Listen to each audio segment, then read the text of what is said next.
Okay. First game we're going to test is going to be Quake 2 RTX. Let's see how this goes. So,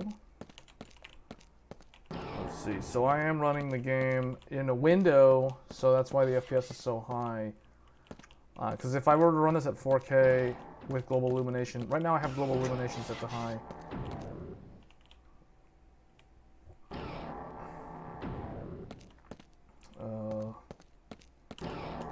Want to go over here? Probably not.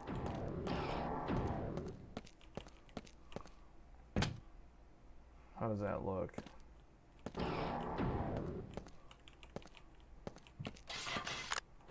What was that?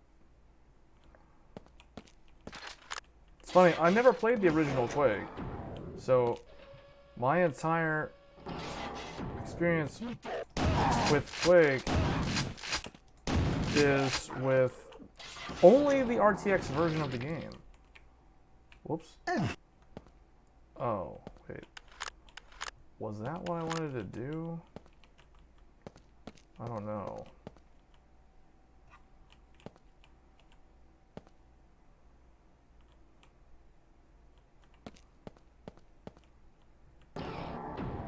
Oh wait, no, this is where I came from. Now it's all like...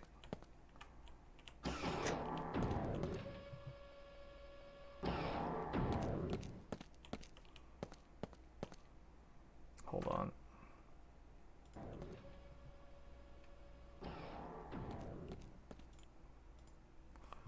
Okay, well...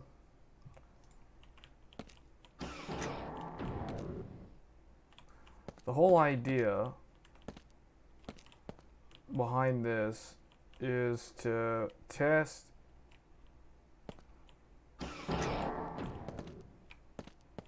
that's not opening.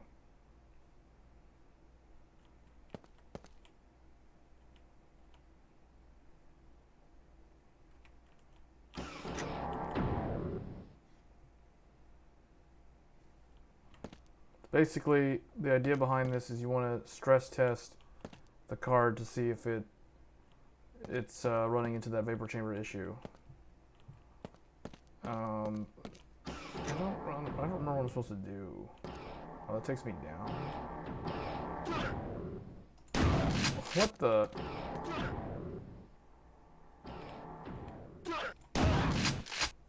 Oh, what the? Oh, he shot me. Oh, this is cool. What?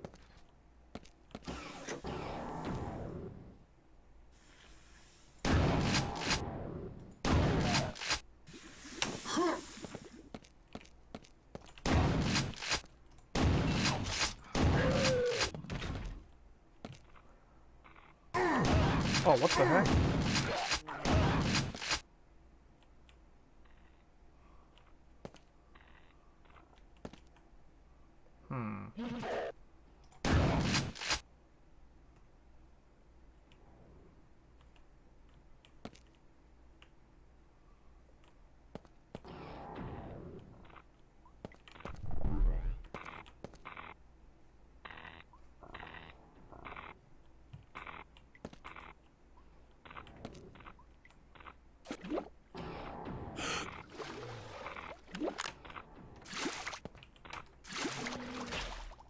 Oh, what the? There was like a weird water creature in there.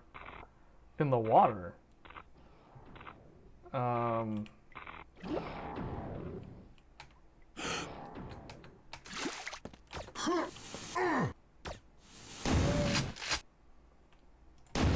There's like a thing in the water. Huh. Okay.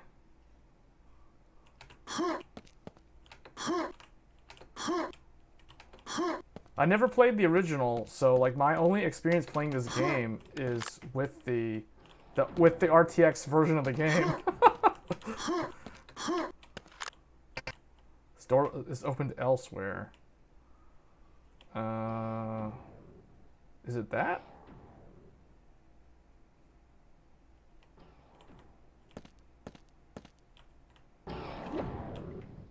Wait, something open? No.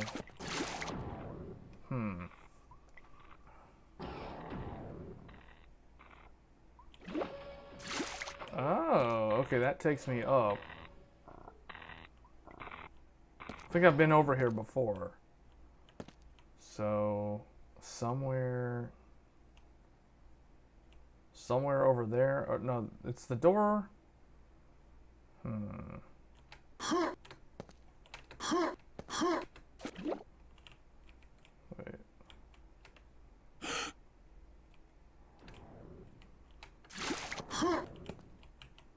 Is there like a switch hidden behind here, maybe? No?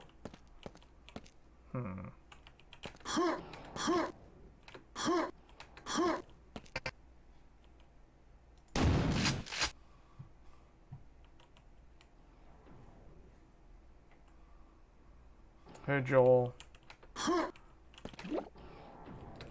I'm just kind of stress testing this. I'm playing Quake 2 RTX. In order to make it actually display on YouTube with the streaming software, I have to run it in windowed mode. You have to touch the green. Yeah, over there. That one over there?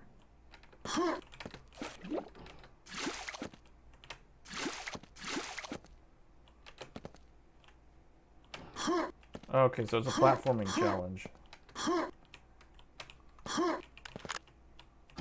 There we go. Thanks for that. Whoops. This game feels kind of floaty to me. I do like the platforming, though.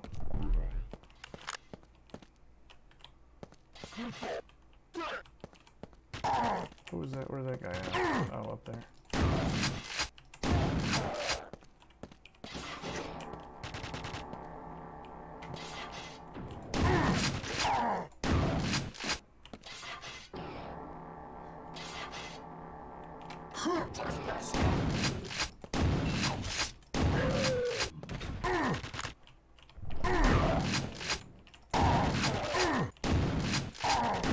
I like how everything with the RTX makes it look like it's it makes it look real. I mean like when they explode into piles of meat like that, because without the RTX it just looks so like 2D. Doesn't look 3D at all. Oh wait, hold on. Was I over here earlier? I think that looks familiar. I don't know. Maybe I've gone in a big circle.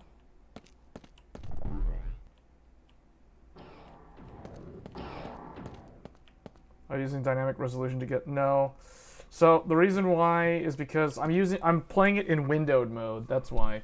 Because remember when I tried to stream it last time?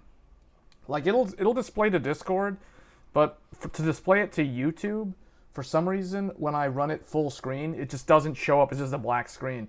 So what I learned is that if I set it to windowed mode, it actually displays it, and that's why the FPS is so high. Because the window is some small little like 720 whatever window. I'm not able to tell what the actual resolution is. I mean, I'll show you right here. It's like this is the settings. So windowed, global illumination high. Interestingly enough, let's change this to low to see what happens. So that makes the FPS, that gives us like 190, almost 200 FPS when global illumination is low. Oh, it's over 200 actually. Honestly, I can't tell the difference between high and low on the GI setting. Like, do medium. I really have a hard time telling the difference. Other than the massive hit to FPS, because we're talking like a 50, this is like a 50 FPS drop going from high to low on GI.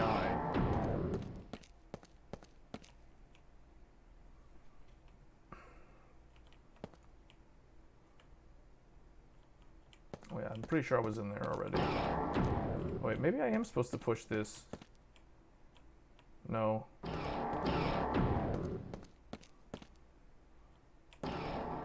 Oh wait, over here.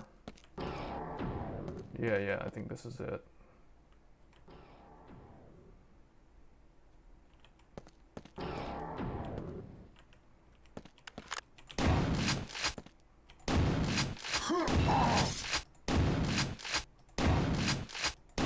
The AI, it's actually pretty hilarious how it behaves. You're thinking, you think I was getting 1440, around 150 on the 4080?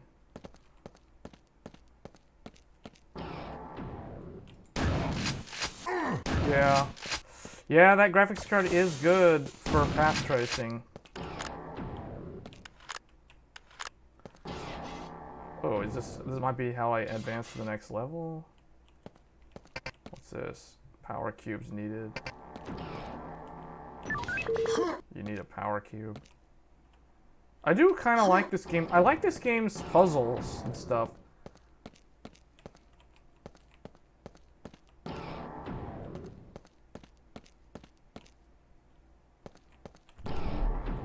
I think this is... That's where I was. Oh wait, I don't think I've been down here. This door is opened elsewhere.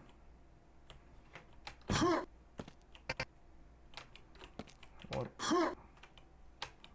Why do I keep falling down? What am I doing wrong? The 4090 only gets like 20 FPS more.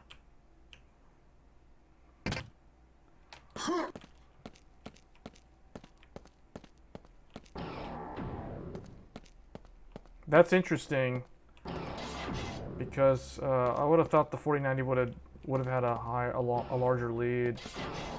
Oh, if I go through, am I gonna die? Okay, well, that's what we weren't supposed to do.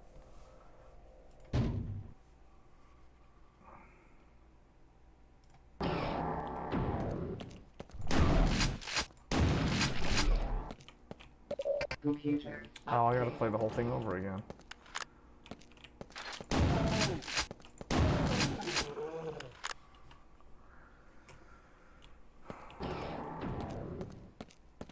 That's where I start the level.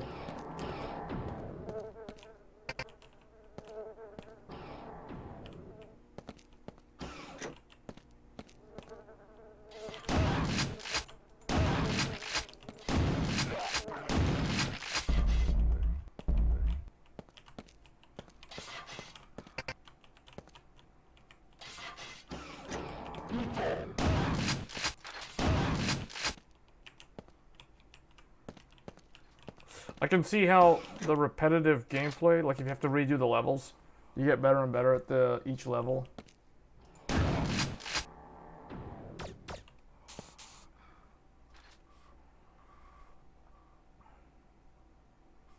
Yeah.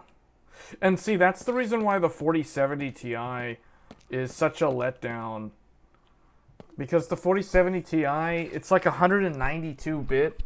192-bit bus, that card is not going to age well. Like, that's probably going to be, that's going to be the one NVIDIA card out of these three so far that launched that's going to age like milk. Because it's got the 120, or the 192-bit bus.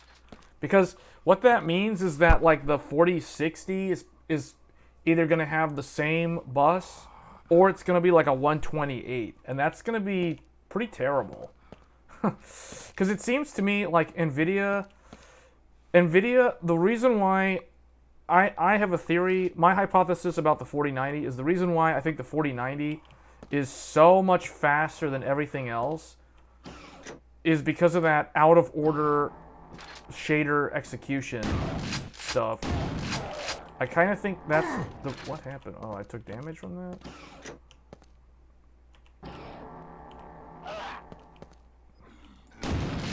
That guy got, like, crushed. So, if it wasn't for the out-of-order shader execution, that's like the new secret sauce in the 40 series cards. I think that alone is largely responsible for the massive uplift in performance. And the thing is, when the bus width is shrink, or it's like so thin or narrow, like, for example, the 4070 Ti with the 192, that's going to restrict the benefit of the out of order shader execution thing. So it's not going to be as pronounced on the lower end cards. Well, that too, but you know, the thing is, if you look at the 3090, right, the 3090 and the 3090 Ti, they also have a 384-bit bus. So, but they don't have the out-of-order shader thing. So it's like, that's kind of the secret sauce for the Ada GPUs. And that's what makes the 4090 so impressive compared to everything else. So I would say this card, this AMD card that I've got, this reference card is pretty good. Like, the whole point of this stream is to try to see if this card suffers from that 110C issue that has blown up all over Reddit.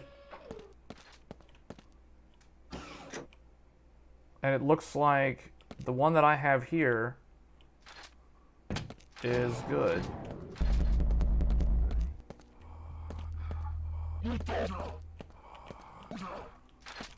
That's a lot of enemies. That's a lot of dudes. There's a big one right there.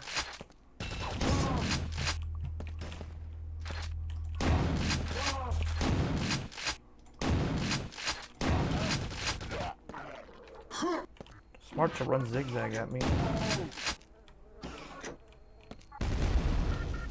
Who was shooting at me? Someone was shooting at me.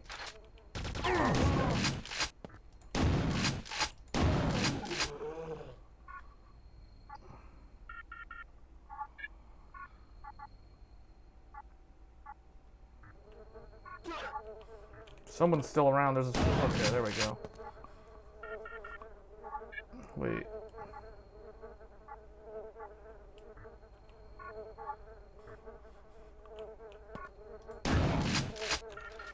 Hold on.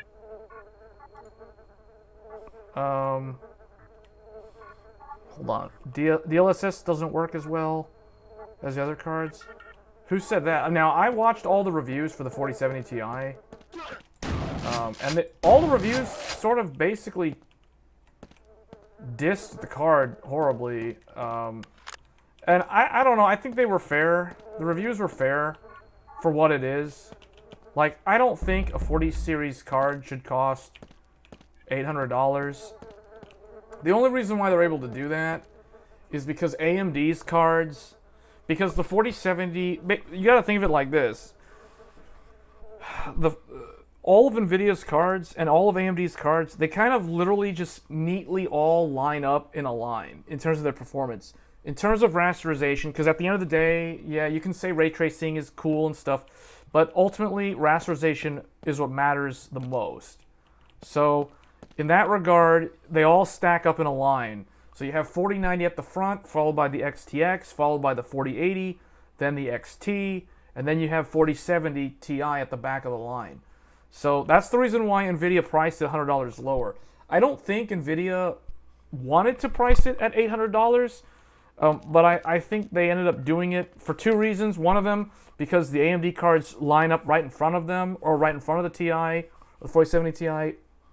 And the other reason is the whole, like, the negative image that the press has painted it, trying to, you know, NVIDIA trying to be greedy and charge an exorbitant amount of money for a 70 series card that has a 192-bit bus. So I mean, that's the other reason why. But yeah, like, it's kind of sad because honestly, I think all these graphics cards that have released in the last couple of months, starting with the 4090, all of them should be less than what they are. In my mind, the 4090 should be a $1,200 graphics card.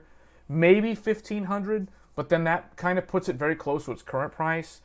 So, but I don't think NVIDIA should have changed the price. Like, NVIDIA should have left it at either $1,500, which is what the 3090's original price was, or they should have made it $1,200.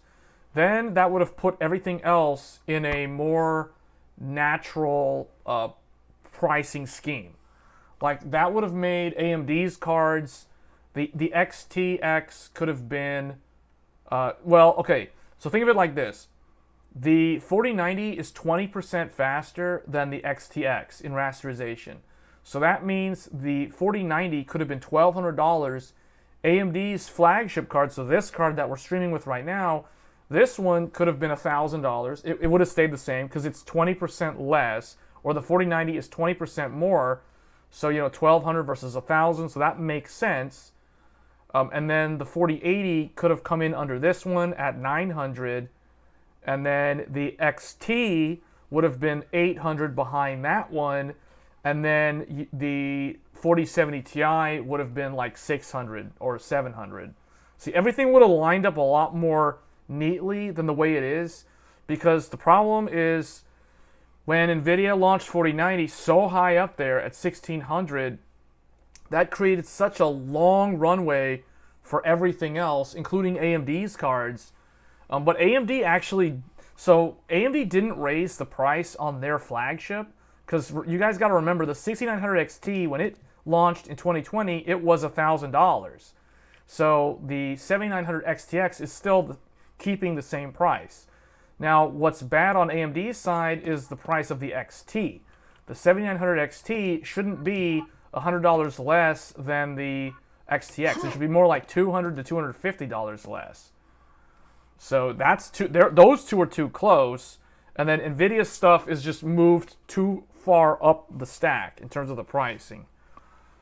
So you would say 4080 should have had a 320 bus with 20 gigs of RAM.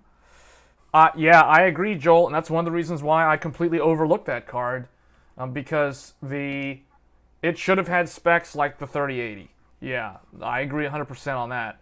Like, the 12 gigabytes on the 4080 is literally NVIDIA doing the typical NVIDIA thing where they shortchange you on the memory, like they always do. So it's like, yeah, the 3080, so the 3080 launched with 10, then they revised it and added 2 more gigs, so it became 12. The 3080 Ti was also 12. So it's like now the 4080 comes out and, you know, it's like, okay, it's 16, so it's getting a slight little bump. But, you know, compared to AMD, it doesn't look good because it's more money, less memory, and, you know, the only thing it has going for it is better ray tracing performance, and it uses less electricity, which is a good thing. But, you know, long term, I don't know. I just don't think it's going to age as well. In ray tracing, it'll always keep a lead. But, you know, what in my mind, ray tracing is one of those things where every time the next generation comes out, then it's like no one really seems to care about the ray tracing performance of the old card. Because when I reviewed the AMD cards, you know, I said their ray tracing is basically as good as the 30 series NVIDIA cards, and no one seems to really care. It's like, okay, yeah, it's the ray tracing is good, but it's like it needs to be better. I mean, that's everybody always seems to think that it needs to be better. It's never enough. So I feel like when the 50 series from NVIDIA comes out, the 40 series is going to be treated the same way.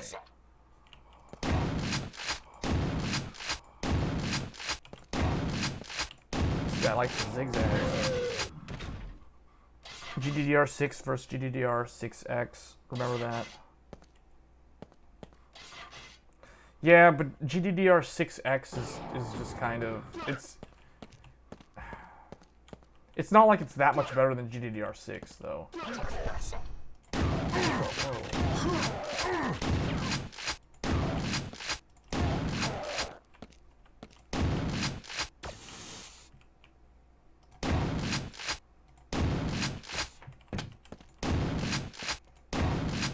Missing like all my shots.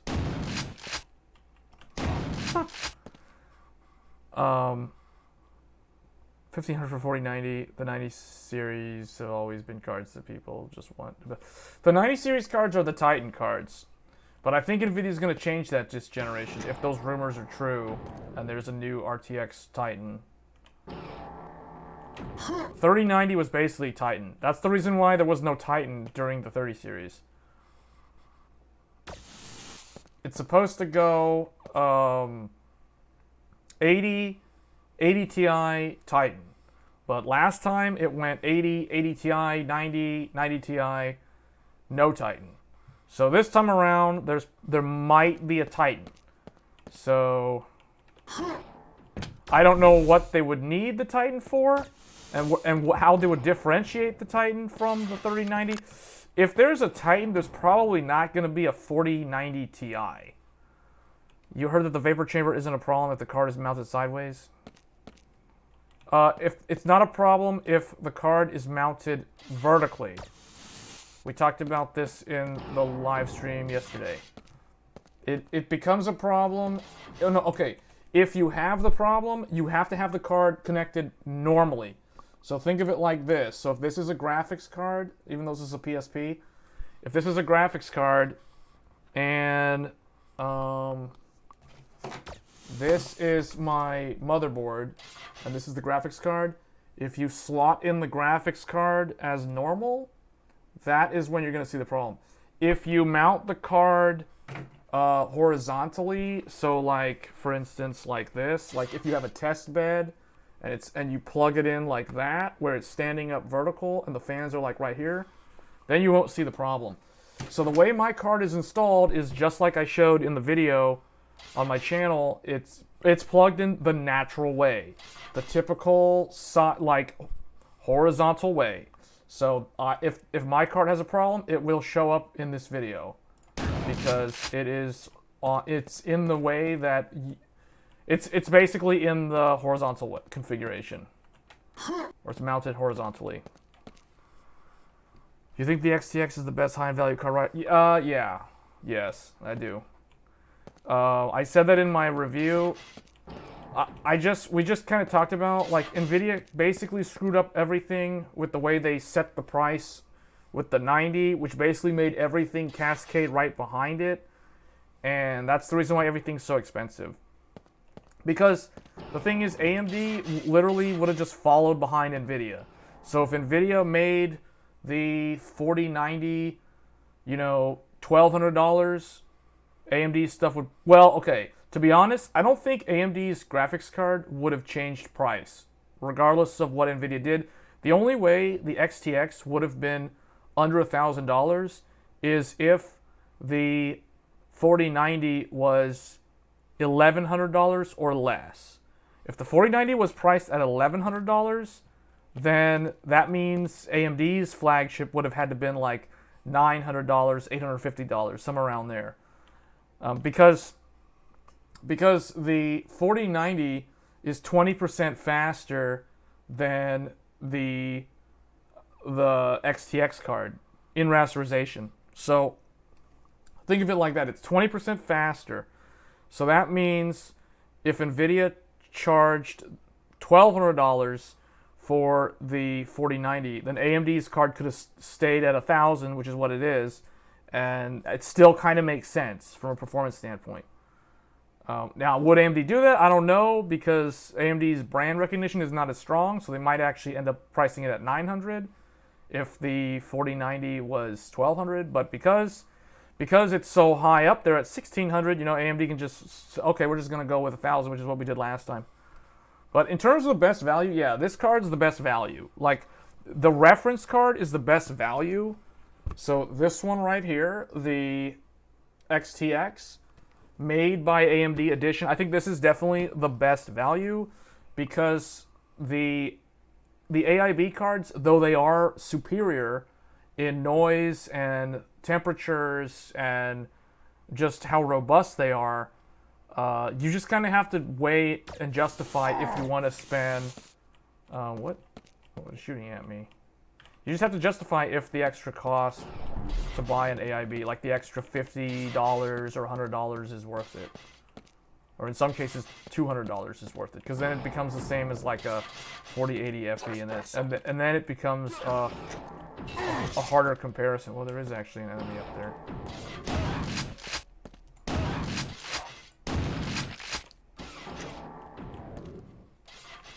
Although, at that point, like, if the two cards were priced the same, then it's going to be like, well, how much do you care about ray tracing? Because I think that's what the argument ends up being. They're priced near or at 4080. It's kind of dumb. Yeah, but then the 4080, you know, if you're comparing AIB to 4080, then you have to look at, like, AIB 4080 and AIB 4080 is more money. So then it ends up, then it still ends up like evening out. So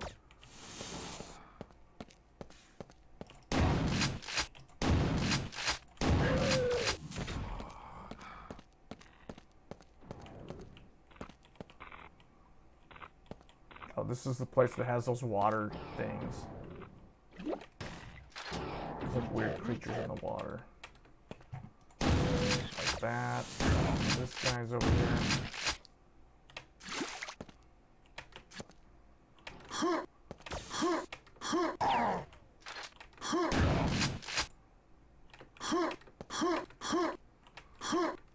Oh, how did I screw that up? Oh, that's what that stuff looks like. I didn't know what they look like.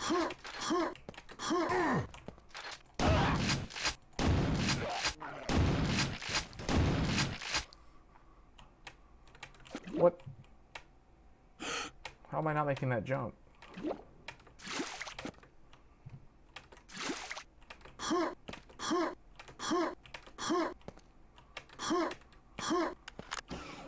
Okay.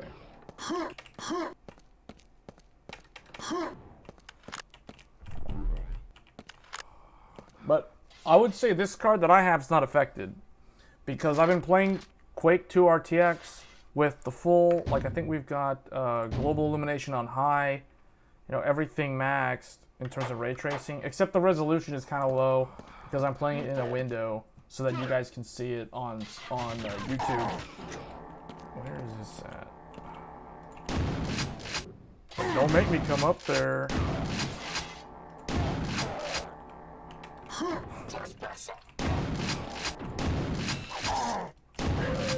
They threw like a destructo disc at me or something. This game is pretty cool. I never played this game like in its original form, but it's a pretty fun game. And this is where I think path tracing really stands to benefit the gaming industry. Like I said in my review of the XT and the XTX video, I think that path tracing, pure path tracing, I think its use case will be exactly what it has done with Quake 2. Take an old game, apply path tracing and global illumination to it, and you get a much nicer, I mean, it's still an old game, but it breathes so much life into an old game. It makes it look so much better. So I do think that Hi Leza, see for yourself. See, I've got the temperature right there on screen, so you can see if we're suffering from the 110C issue. So this card is brand new. It arrived today. This for those wondering, this card came with the Sapphire box. So this is made by AMD with a Sapphire box on it, and it is from Newegg. So Newegg.com is where this particular card came from. So it's not from AMD.com, it's not from Amazon, it's not from eBay or a scalper or anything. Straight from Newegg, shipped and sold by Newegg. And it looks like we're good, because, I mean, the max I've seen so far is 85C, and that's consistent with other games that I tested earlier today. So I tested Final Fantasy XIV, I tested, like, Time Spy, I looped Time Spy a couple of times, and the highest I've seen this go so far is 86 Celsius on the hotspot, and around like 72, 73 on the GPU temperature, the edge temperature. So I would say we're good so far, at least just from testing this game. I wanted to test a heavy ray tracing game though, to really heat it up and make it use a lot of power. What about hardware info? It has more sensors. That's not going to make any difference. All you care about is hotspot temperature. The one that's so on the screen, the one that says 85C. If this card had the problem, you would be seeing 110C right where it says 85C right now.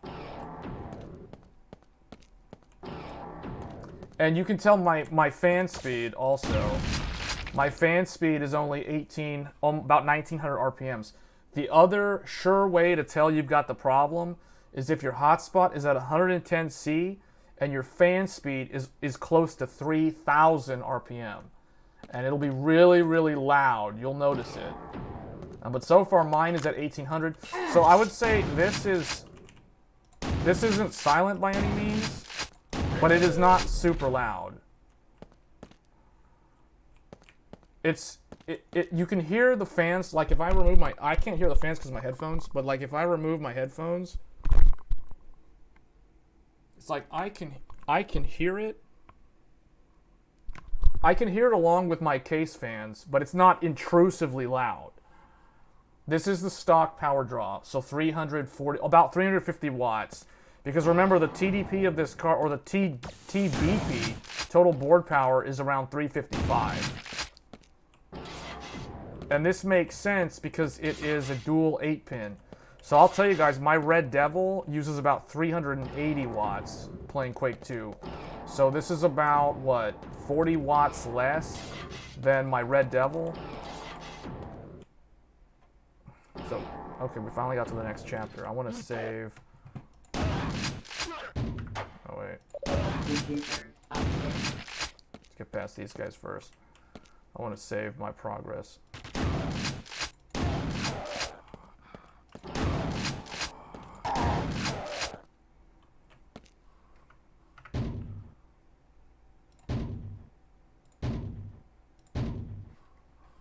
Do I notice any performance difference? In this game, not really. Not really. I will say, like, when I tested Final Fantasy XIV, Final Fantasy XIV was faster on the Red Devil. But it wasn't by, like, an insane amount. It was probably, like, 5 FPS faster on the Red Devil. And that's why I'm saying, like, in terms of value for money, the made by AMD reference card, so this one's the best value for money right now. If you're looking for a 4K graphics card, because that's what I consider this.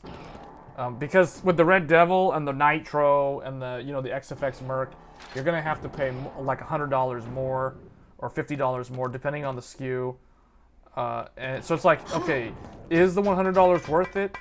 In some cases, I would say yes, because it'll have better thermals, it'll have lower noise, higher power limit. So if you like to overclock graphics cards, then definitely the AIB cards are going to be a much stronger option. What is this guy throwing here?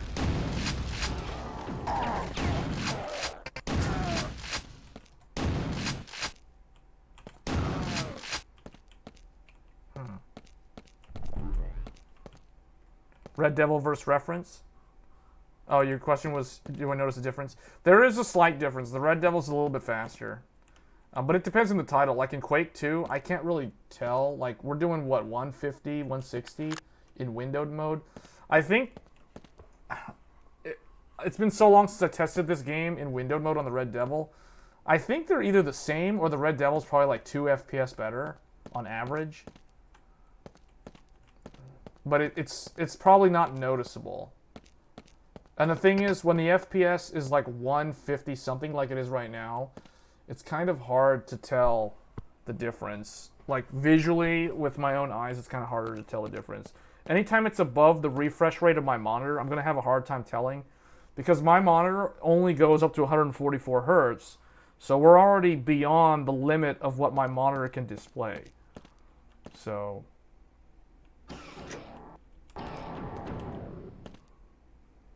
what does this do?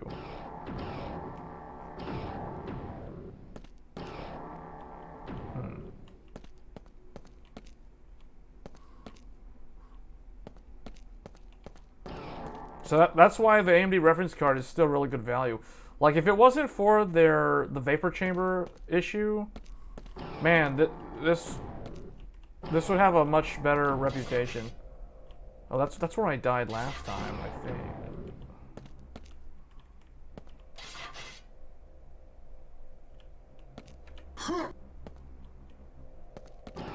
I don't want to go through there, I'll die.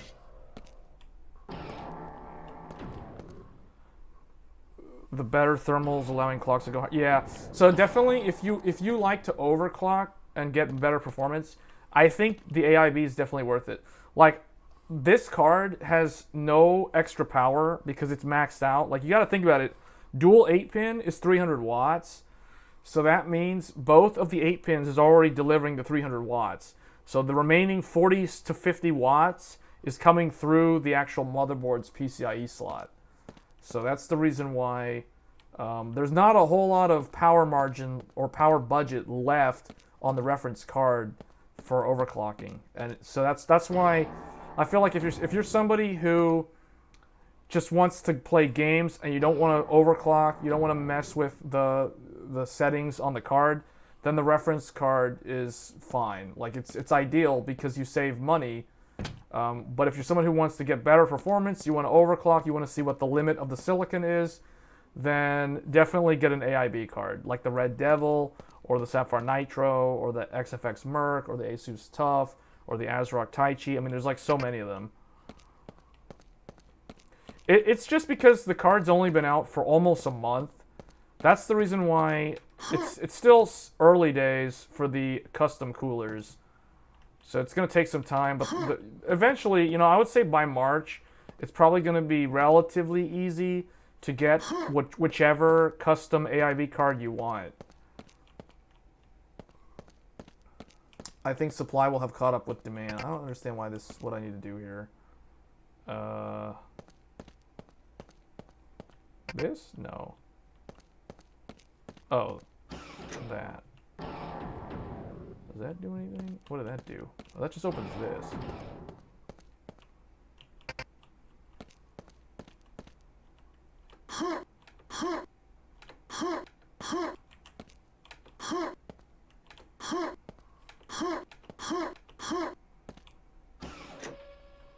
What did that do?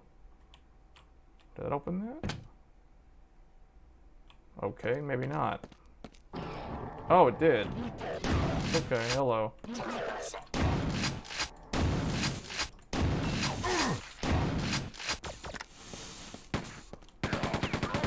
Oh, I'm out of bullets on my good shotgun. Use this one.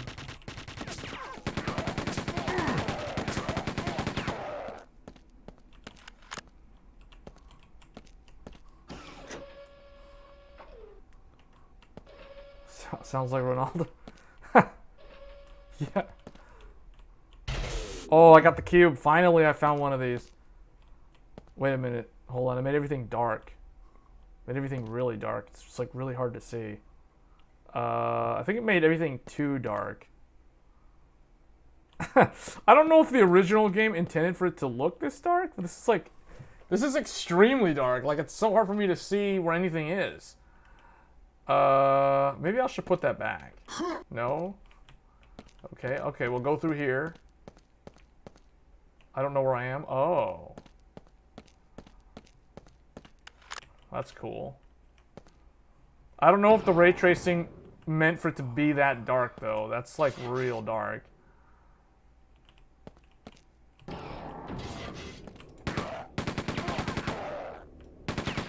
The sound.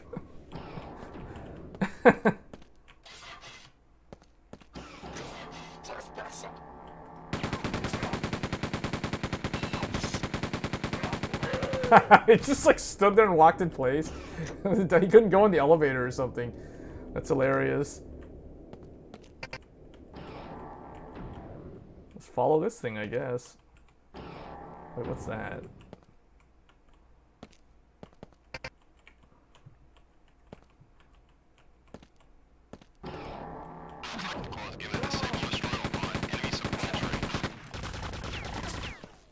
Oh, there's like something down there, like a dog or something.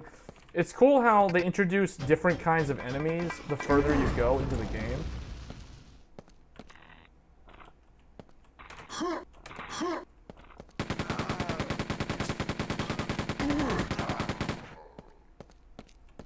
I need to find some health stuff. I'm like low on health. What is this? I can't push that.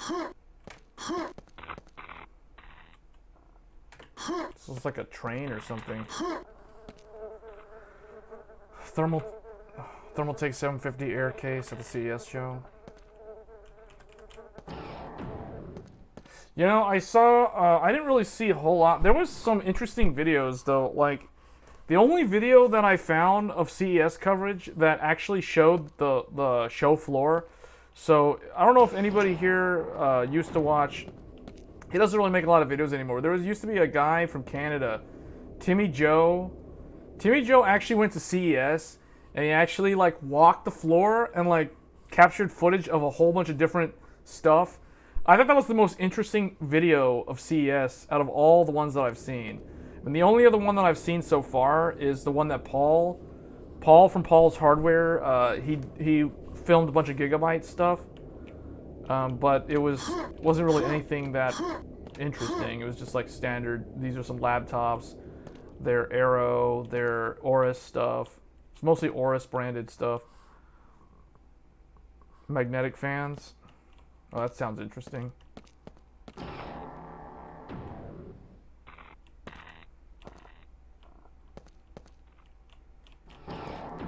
Wait, that opens that door?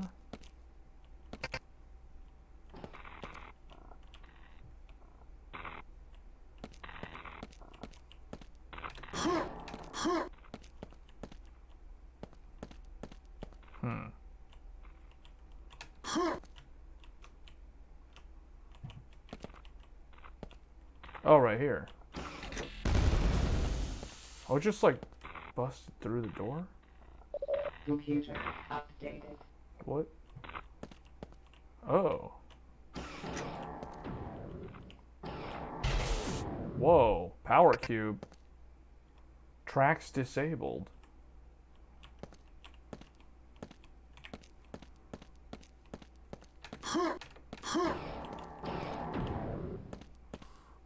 Hardware Canucks has them too. Yeah, I didn't see their videos yet. How come that doesn't open? What? This one doesn't open. Oh.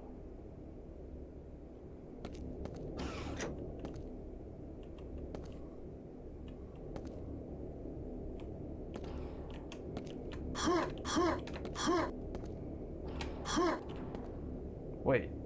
That door opened? Oh, this thing. Wait a minute. I thought I disabled the tracks, though.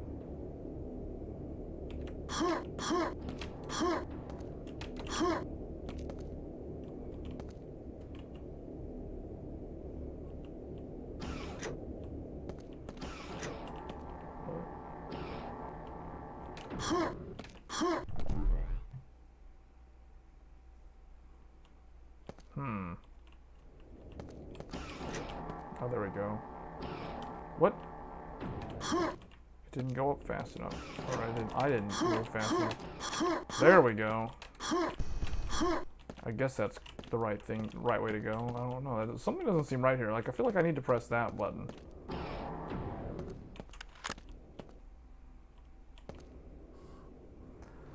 Marketing materials.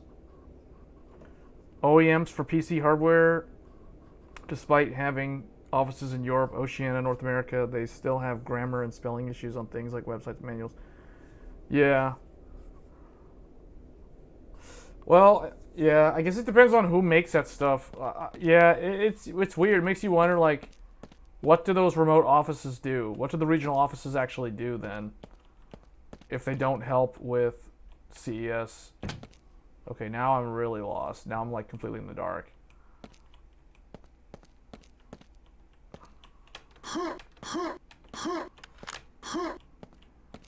I think this was a mistake to go down here.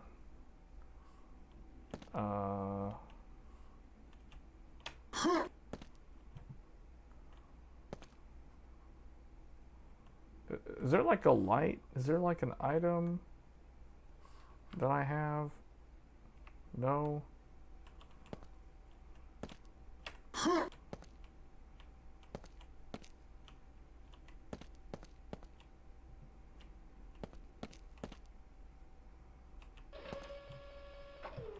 Okay, that took me back up. I guess I need to get over there. No, this is the way I came from. I don't know where I'm supposed to go.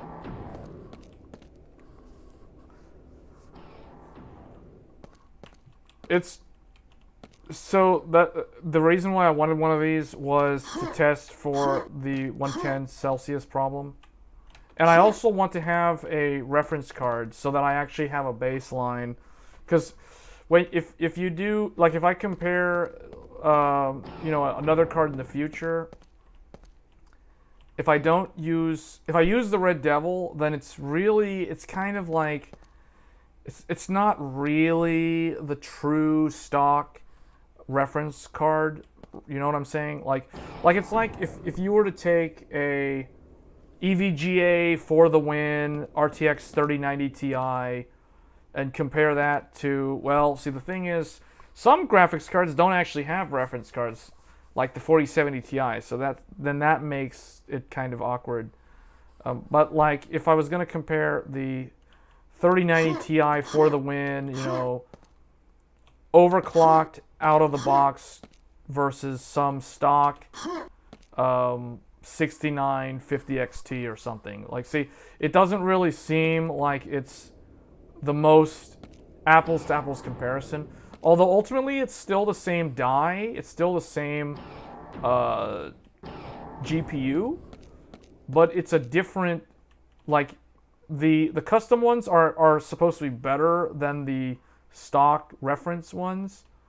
So it's almost like it's not the best baseline comparison if I'm to use like the Red Devil for everything.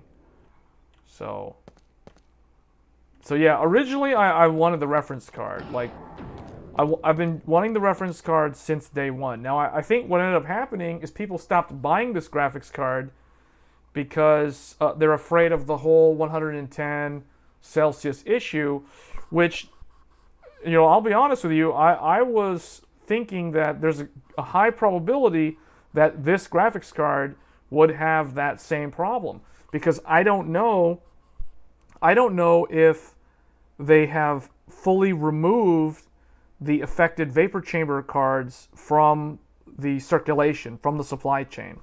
So I assume they have. So like, in this card was sold by Newegg like on Wednesday of this previous week. So, and it was in stock for a long time. I watched it for a very, very long time. It was at the standard MSRP. It sat there on the website. It had a $20 promo code that removes $20 off, so that, you know, that makes it, that kind of like covers tax or whatever, or partially. So I was thinking, is anybody going to buy this thing, or is no one going to buy this because they're afraid? Is everyone afraid of the whole like 110C Vaporgate issue? And you know, it sat on the Newegg's listings for hours until, so I was like, okay, you know what? Worst case scenario, I have to RMA it, or I just get a return and get my money back from Newegg. So I was like, I'm just gonna buy it and see what happens, see if this one's good, because I was thinking, you know, there's a 50-50 chance that either it's gonna be defective with a lousy vapor chamber, or Newegg already pulled all the bad batches from their website and sent them back to PC Partner to have PC Partner like redo the coolers from Cooler Master. So that's what's going to end up happening to those cards. So for those wondering, like, what happens to the cards that end up not being sold, so like the way AMD is going to handle this, or the way they're already going to handle it, based off of what Scott Herkelman said at CES when he was interviewed by PC World the other day, is so anyone who's affected can get a replacement via RMA, and so that's the standard for people who already have them out in the field. But for the stores like Newegg, AMD.com, which is Digital River, and then anyone else globally, Mind Factory in Germany, you know, Overclockers UK, any kind of like reseller, online e-tailer, or local retailer, like those guys would have been notified by AMD. I would assume that they have been notified already like a week ago probably to pull certain batches from their inventory.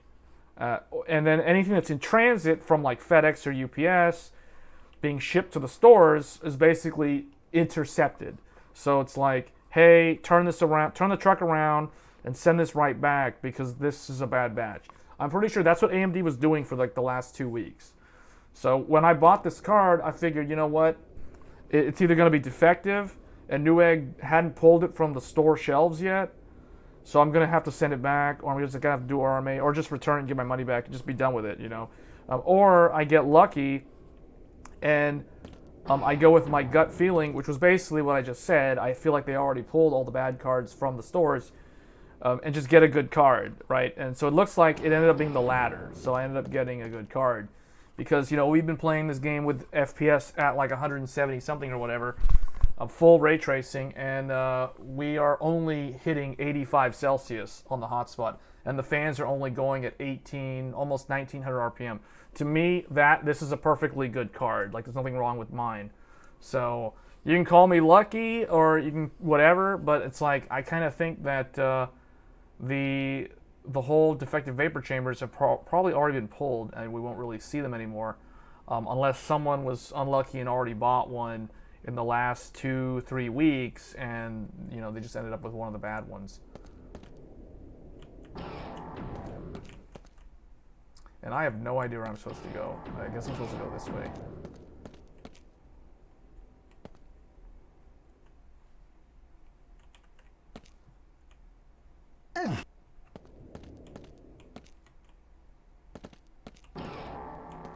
So we'll go down here. Ooh, what? What did that do? Oh, that opened up a ladder. Ooh.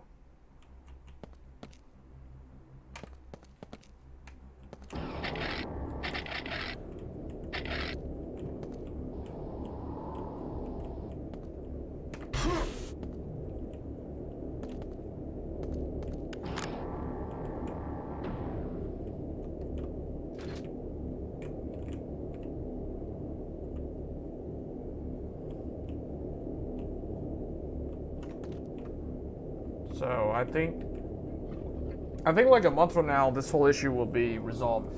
So like my thing is, people who are unsure if they have the problem or not, they really do need to stress test the graphics card, because right now I think we're in that time frame where anybody who bought one of these and they're affected by the faulty vapor chamber, now is the best time to get it taken care of, because if you wait and you don't figure out if you're affected until, you know, after the return window, then you're going to have to go through the standard RMA process, and who knows how long it will take to get a replacement card.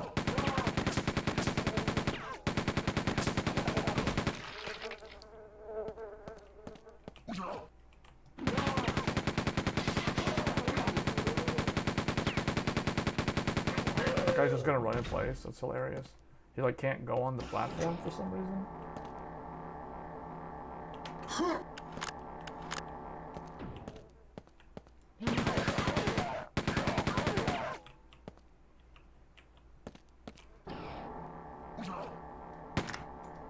Uh-oh. Oh, I got this gun again. I got more ammo. I ran out of my little rinky-dink gun that I was using.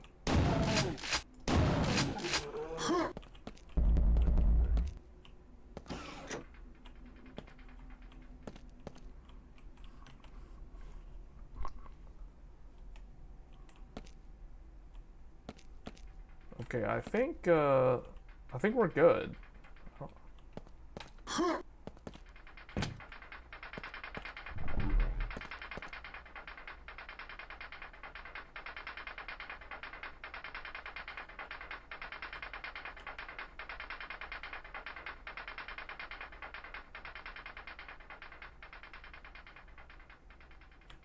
I don't even know when this game was originally made. I know Quake 2 RTX, this was 2019.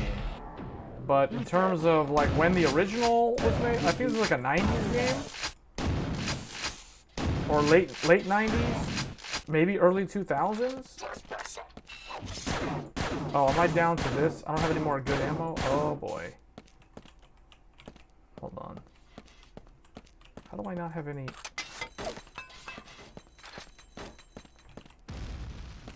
Okay, don't use this. No bolts for machine gun, we're out.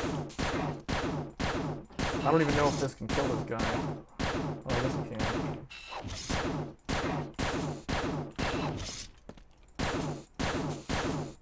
Takes forever though.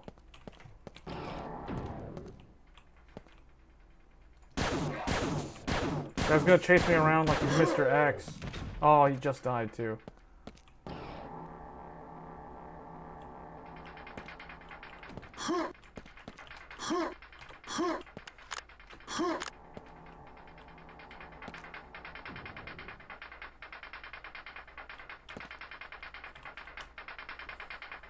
Quake 2 came out in 1997.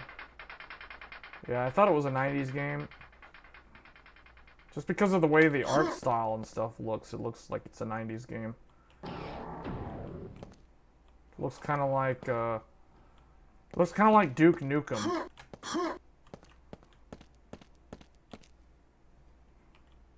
And maybe the first Unreal tournament.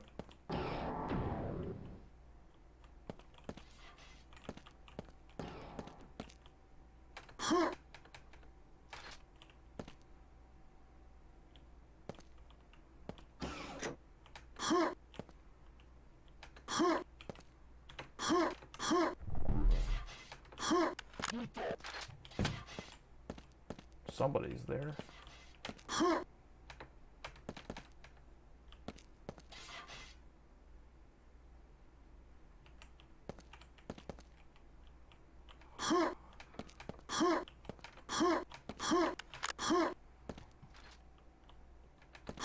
The voice of the character makes you think of, for some reason, it makes you think of Crysis. Crysis 3. This is your plan?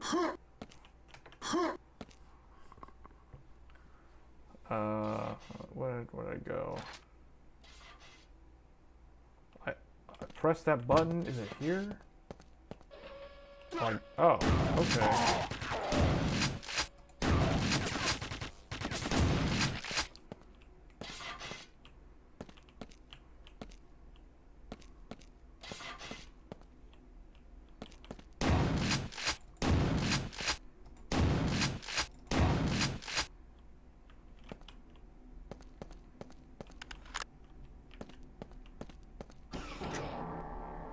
Trying to get to the next chapter. This game does... Oh, Super Shotgun. Wait a minute, I got Super Shotgun. Oh, I recognize this place. I think I was here earlier.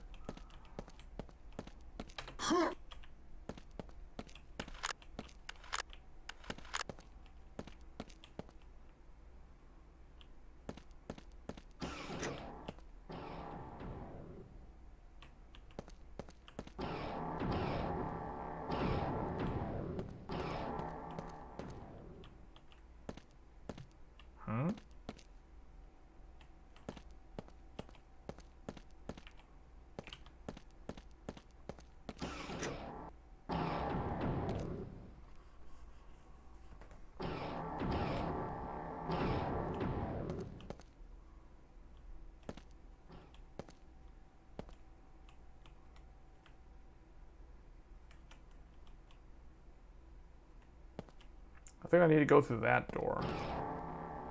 Wait, oh.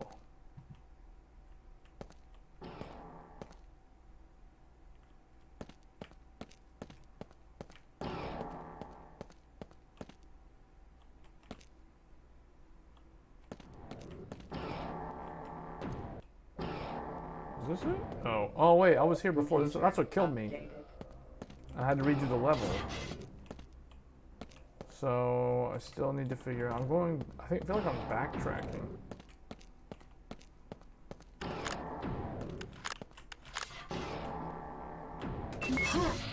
Oh, wait a minute.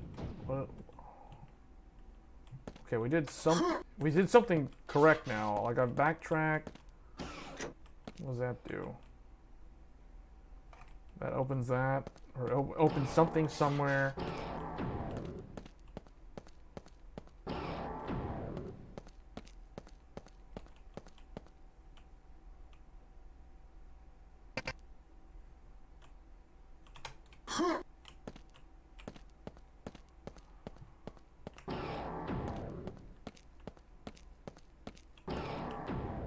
Oh, this door?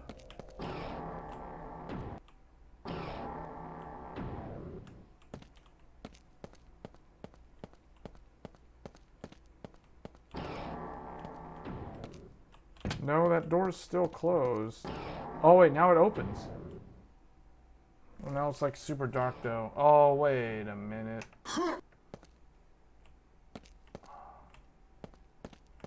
I was in here. Oh, it's a one-way door?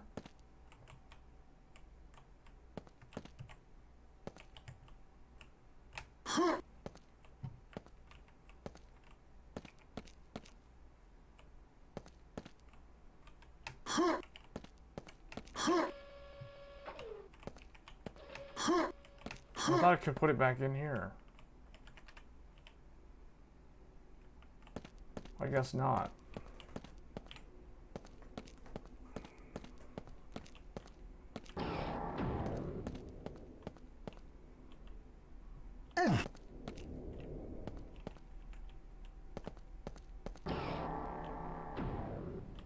Oh, there's a green light now.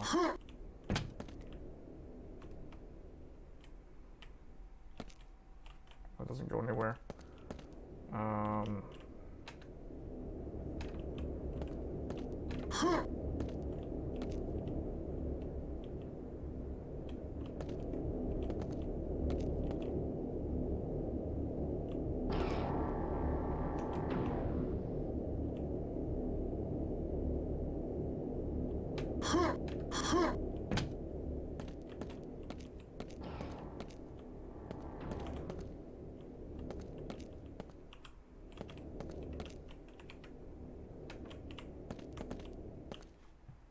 It should take me up.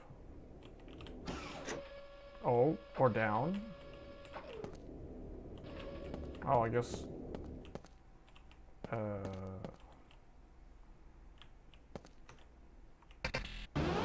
What? I found a secret. What? It's like I found a secret. Okay. That's not the first time I've found one of those, but I don't know what that did.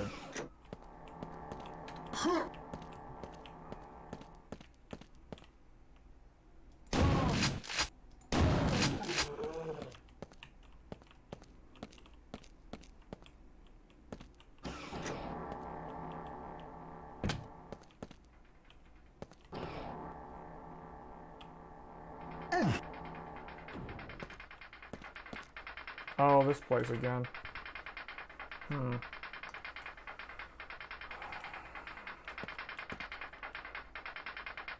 Well, anyway, this is a good way to test. This is a good game to test the temperature on the graphics card. Because it's full path tracing. So it does run the... It does run the board at the maximum power limit, which is what you want. Now, what you don't want to do if you're trying to determine if your card has a problem is you do not want to raise the power limit. Only run it at stock power limit because that's going to throw off your junction temp results. And that's not really a valid way to give you an accurate result. So you're going to want to definitely test bare bones stock and make sure that it's not overheating at stock.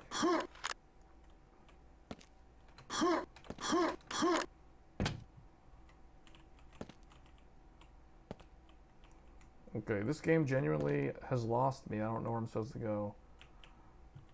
Either here? Wait a minute. No.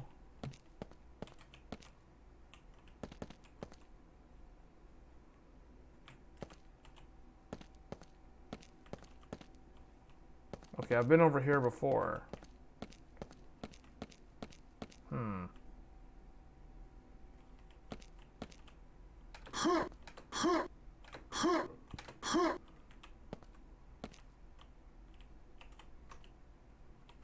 No.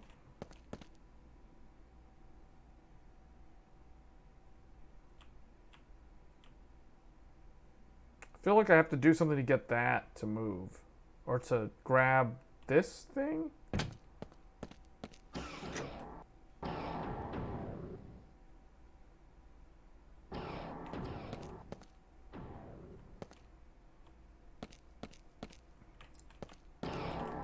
Wait a minute. That's just gonna go in the dark room. I don't really want to go in there. Wait, oh wait, no, yeah, no, It's not up there, that's this guy, this elevator goes up there. So I don't know. I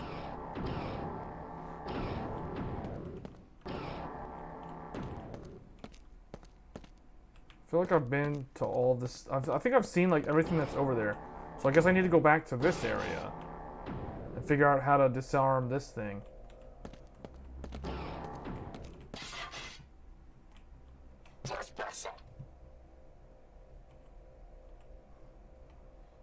You increase power limit.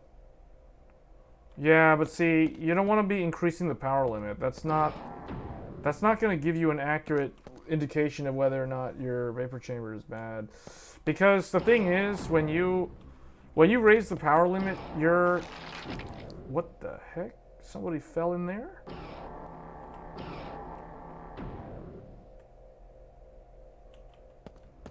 When you raise the power limit, you're increasing the amount of power that it's going to pull. It's going to raise your temps a lot. And the thing is, the reality is this graphics card doesn't have a lot of margin on the power. The cooler and the dual 8 pins maxes at 300, and the cooler is a 2-slot, 2.5. You can't really do much with it in terms of overclocking.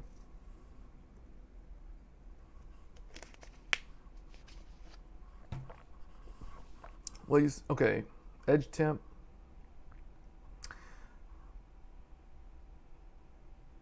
Okay, so I guess yeah. What I look for to determine if it's defective is the delta between the edge temp and the hotspot.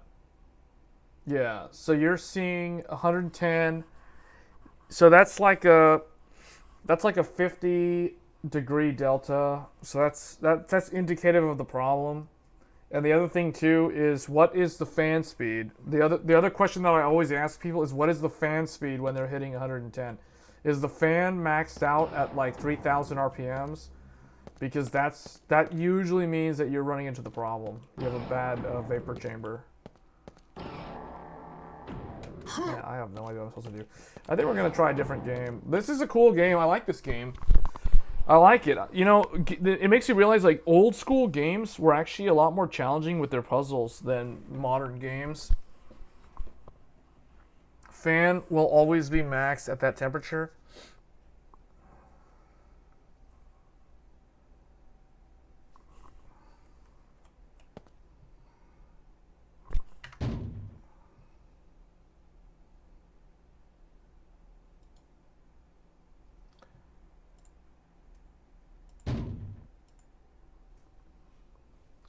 All right, let me try let's try a different game here.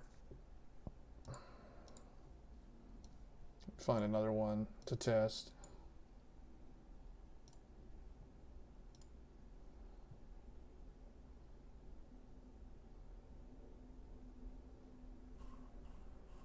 Now I don't know if this game's probably not gonna be as graphically demanding. Even though this game is way newer, I don't think this game. I just don't think it's as demanding because it's not path tracing.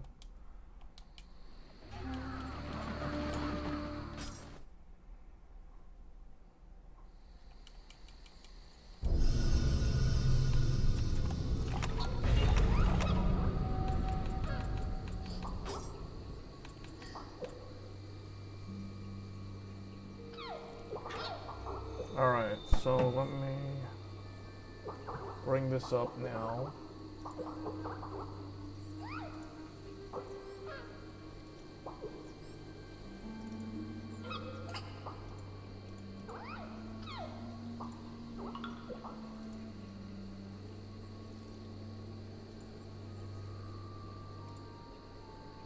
Why is it showing it like that? Oh, because it's so big. Hold on. I hate when that happens. This is the only thing I don't like about OBS. OBS is good if you're gonna stream like one game, or if you have like so many overlays set up ahead of time. But man, XSplit, I gotta give it to XSplit just being way easier to switch games over like on the fly. This takes some getting used to. Okay, this game has a frame rate cap of 120. So this is probably not the best ideal sort of test because I can't do unlimited. It's like I can only do like 120, 60, 30. We're gonna do 120. Shadows high, motion blur. Motion blur, I guess we'll just leave that on for now. Rendering resolution 100%, so we're not doing any kind of like FSR or anything, and then we're doing 4K resolution.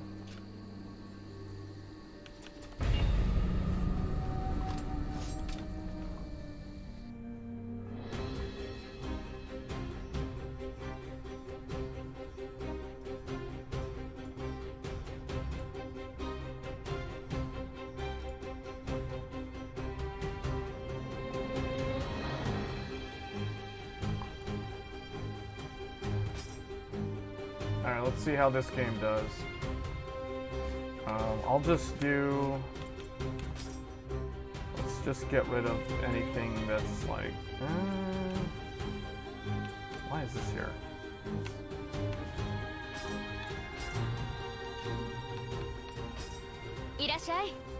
Yeah, Monster, I think you've got... You're gonna have to RMA the card, unfortunately. But yours definitely seems like it's unfortunate. I guess I could use these to level up stuff.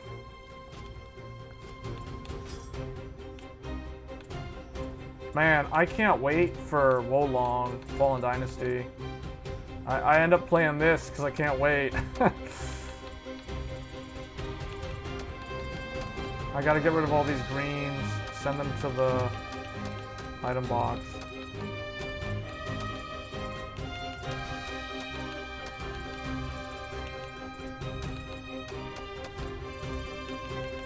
Man, that's a lot of the same weapon.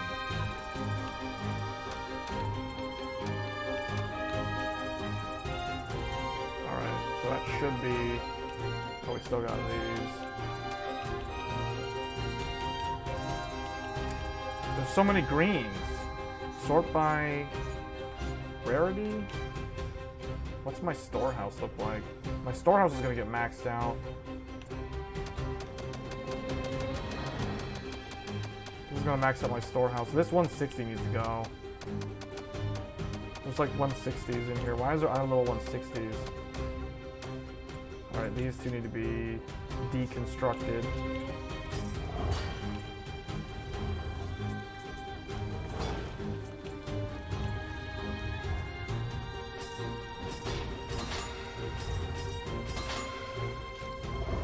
It's already gone. We got the Merc.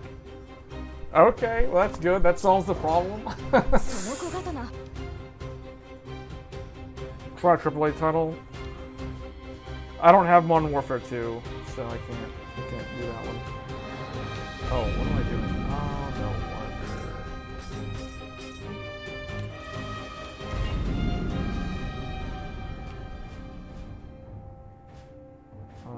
We'll do... I guess I'll take this one. Well, we'll do this harder one. Become a visitor. Let's help somebody out. Otherwise, I need to... Oh, wow. Okay, I'll do it, and then I'll get people to help me.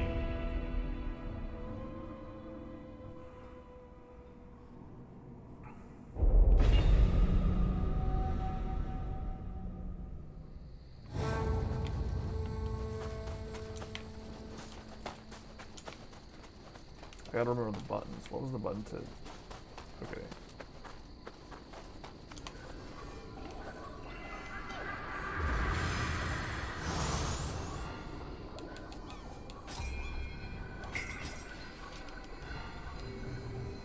Alright, now we just wait here.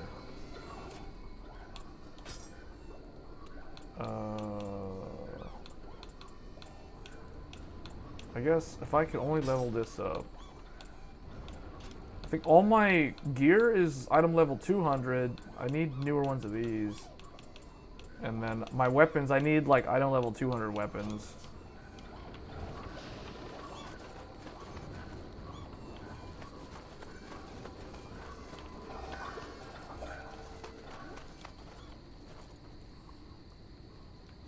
Yeah, I've got some other games that we can try here afterwards. Oh wait, which one was my purity weapon?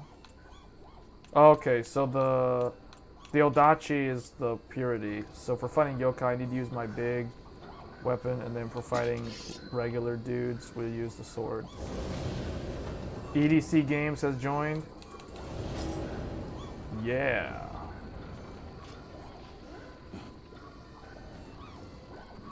All right.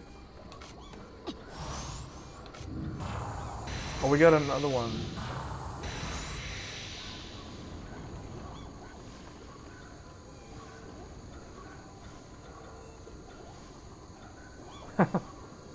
Man, this game is so cool.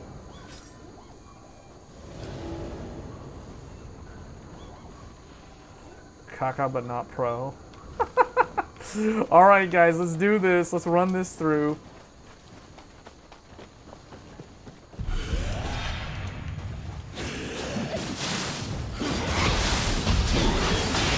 Oh, somebody came up behind us. Alright, I'm going Odachi on this guy. There's a big one, I can hear him.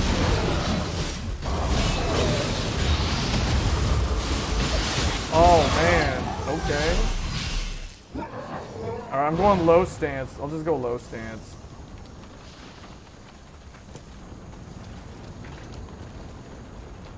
Alright.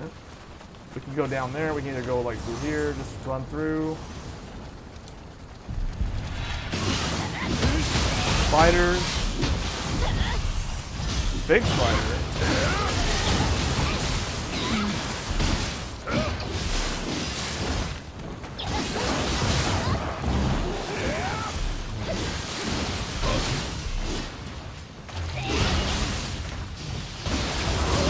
Oh man, I'm hogging it. Alright. Oh, that guy needs help. He's down by himself. Let's get him. Let's help him out. Oh, a scroll drop.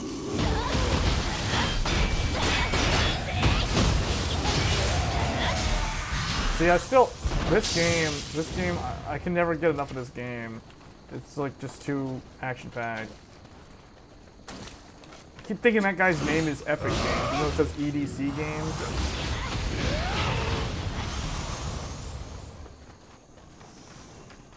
Ooh, an ephemeral dropped. I can already level up. I'm so under-leveled that it's like just killing random mobs. I've already gained enough EXP to level up. It's pretty crazy. All right.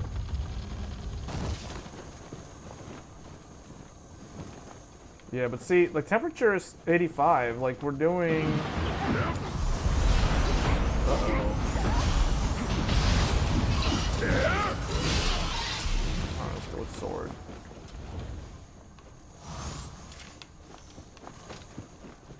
Wait, there's a cat.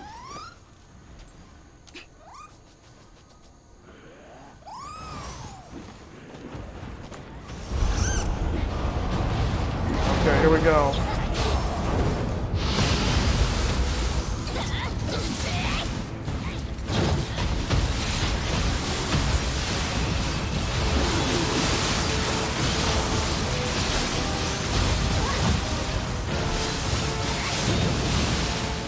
Oh, I got paralyzed. We're good, we're good, we're good. Hold on, I'm slowing down, Spider web. Okay.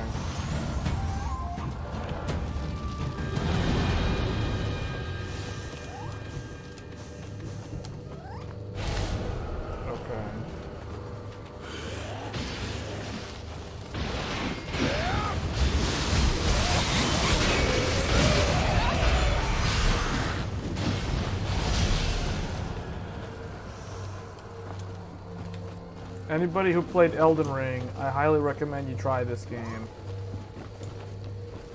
Unless you think Elden Ring is really hard. If you think Elden Ring is a really hard game, don't play this game, because this game is actually harder than Elden Ring.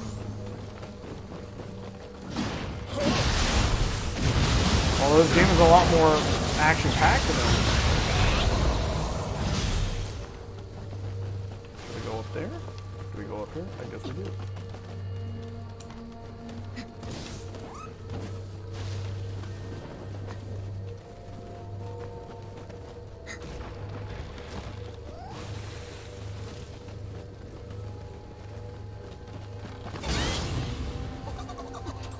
we got Mimic.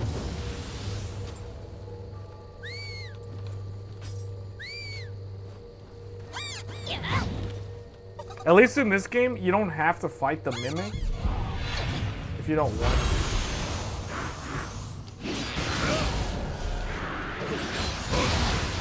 Like, you have a choice.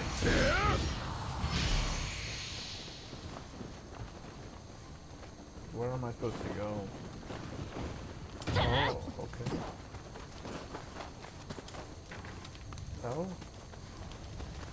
Oh, there's a Tengu over there.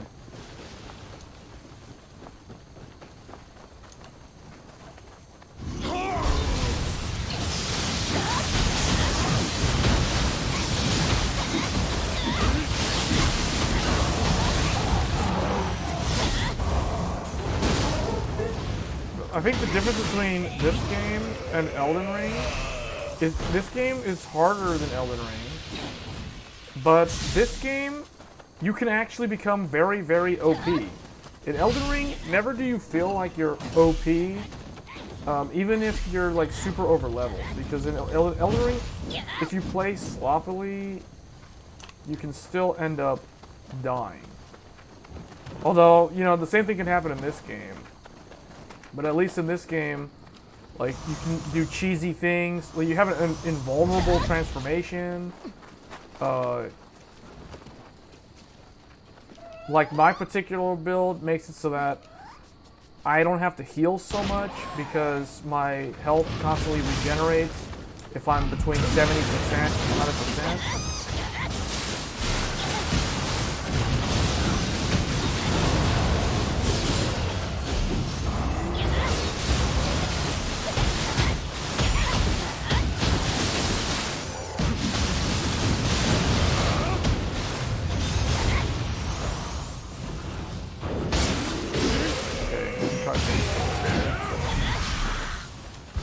Do I want to go down here?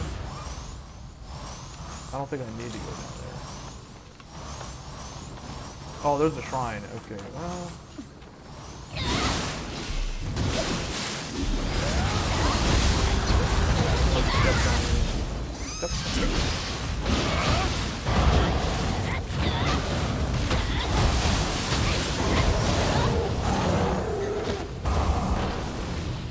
Wow.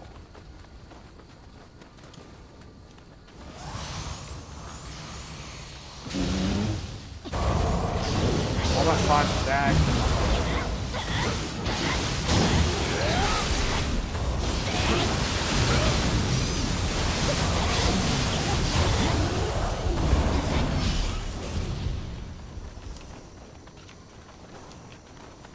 Hold on. Oh wait, we gotta build this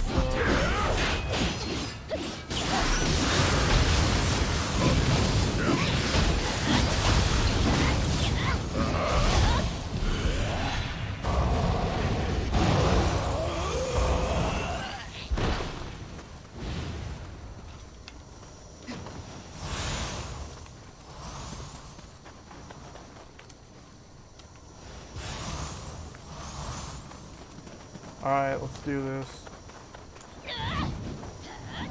Reset the buffs.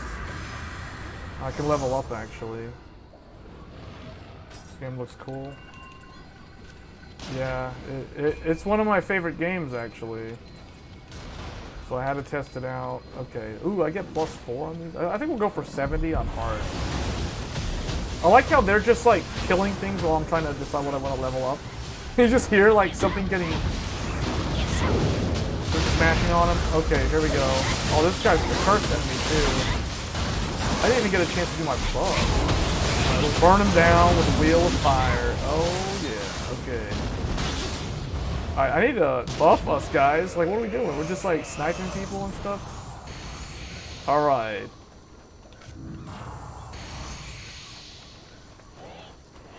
Wolong is gonna be on Game Pass. That's pretty sweet. Maybe I should look into Game Pass. I don't have Game Pass. We'll see. Maybe. I don't know. I was thinking of getting Wolong on Steam. What's over here? But I'm going to be playing a lot of that. Expect to see a lot of, like, blind first playthrough, almost like a Let's Play series on this channel for that game when it comes out. I'm also going to be playing the not Harry Potter, I'm going to be playing like Hogwarts Legacy. Hogwarts Legacy looks like it's going to be a pretty good game.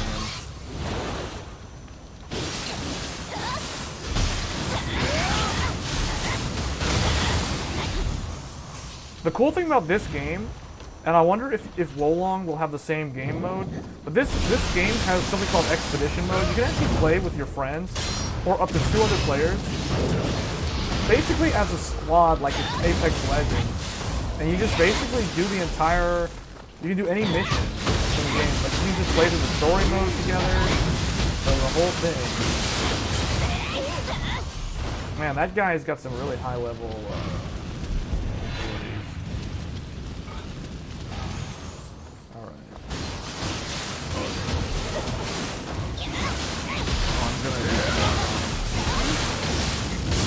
Yeah! See, I like that move. Just do this. Oh man, that's such a satisfying move when it like kills. It's a massive AoE finisher. Alright, I'm rebuffing now.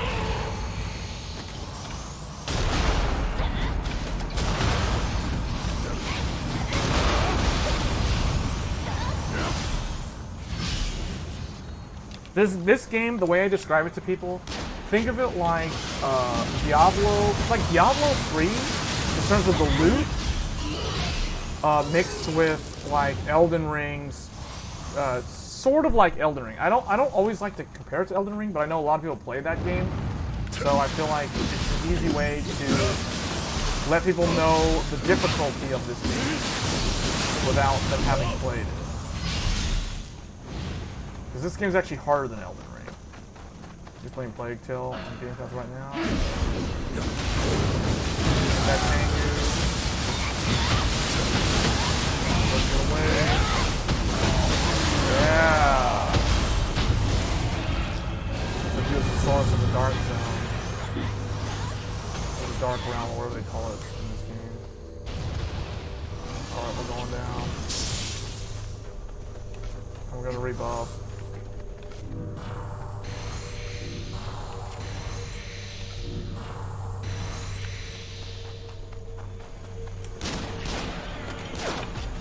Oh wow.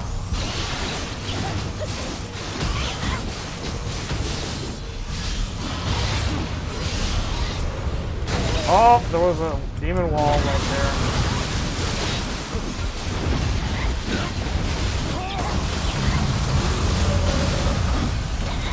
Demon wall. It's actually, I think that's a shortcut. Oh wow. Where'd he go?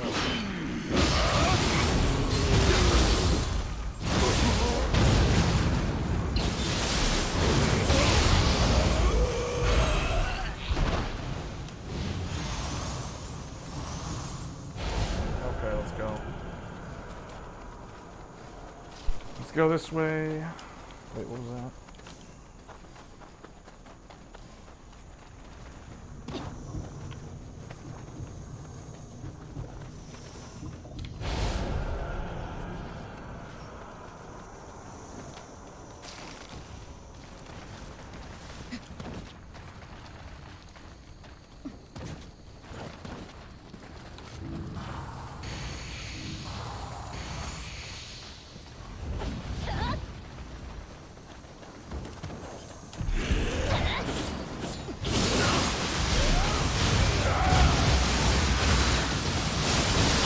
There's one enemy just like on the ground. There's a spider. There's no. I don't think there's really a reason to fight that thing. Man, these guys just want to like slaughter every enemy.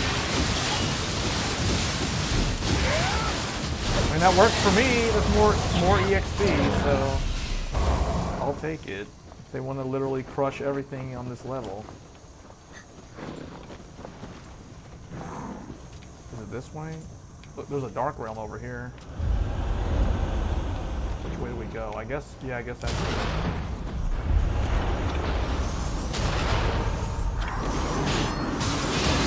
What the?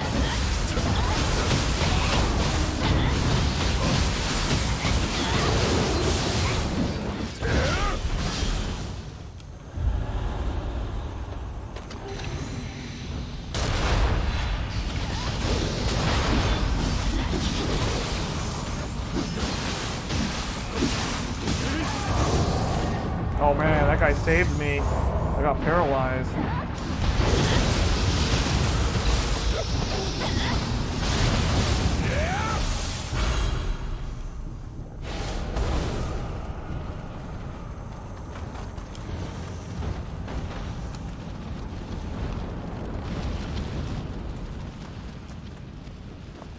What's this game called? The game is called Nioh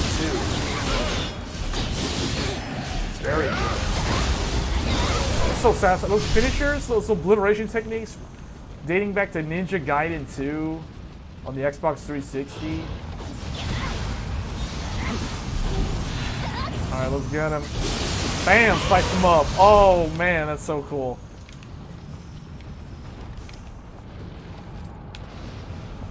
We're in the Dark Realm, so the yokai have the advantage.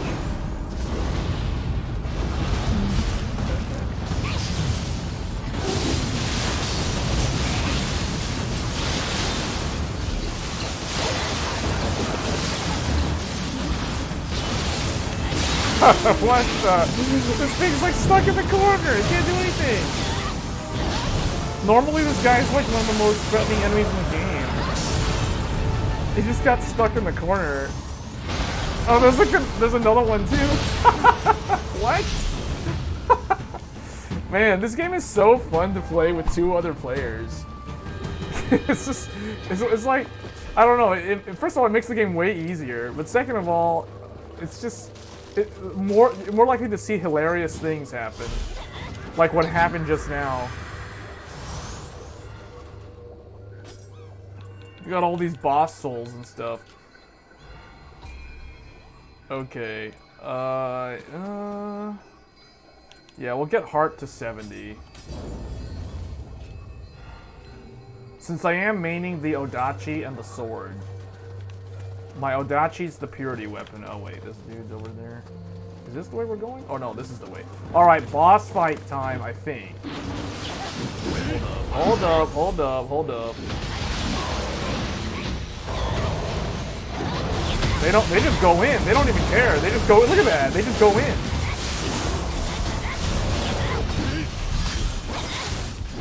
They just go in. I got a scroll of the Nioh. Wait, hold up. How many scrolls do I have? Am I maxed on scroll? I got 79 scrolls. Okay, so I can fit one more.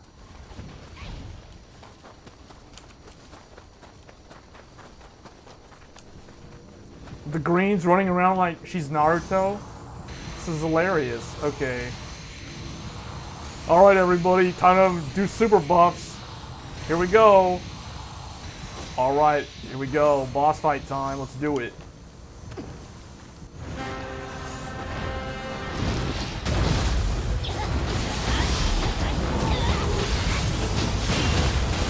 Alright, throw my fire wheel at him.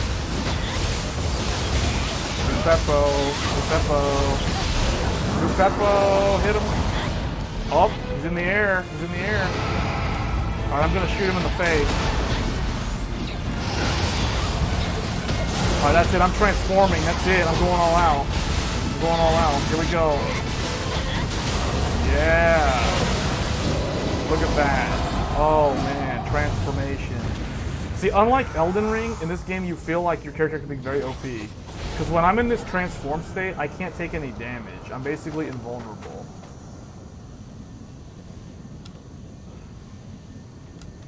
That was pretty epic.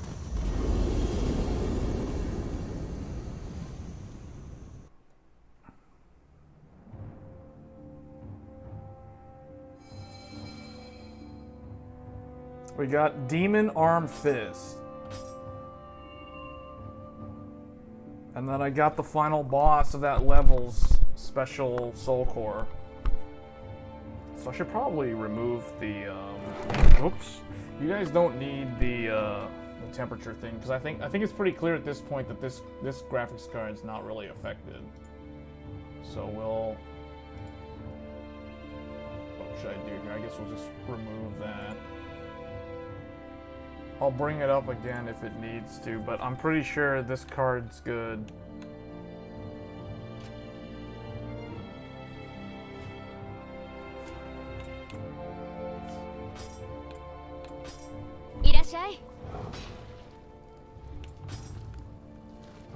anything that's, hold on, let's sort by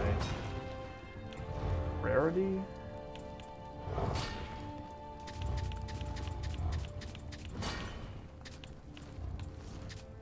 All of these, I don't need these, so just sell them.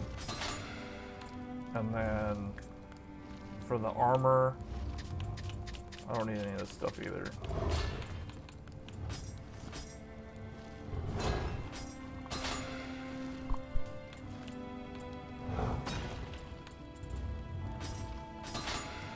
Oh, I'm disassembling. I thought I was selling them. Oh well.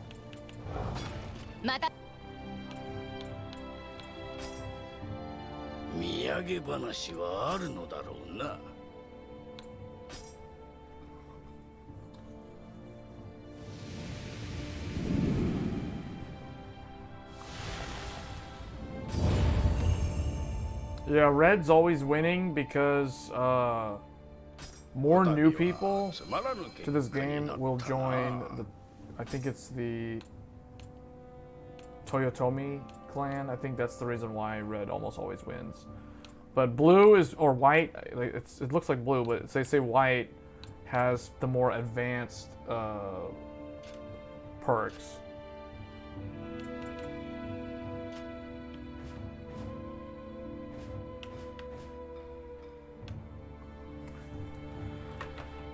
Okay, that's gonna be this one. I don't know why my controls show PS controls, because this isn't really the PlayStation. I don't understand why it's like that.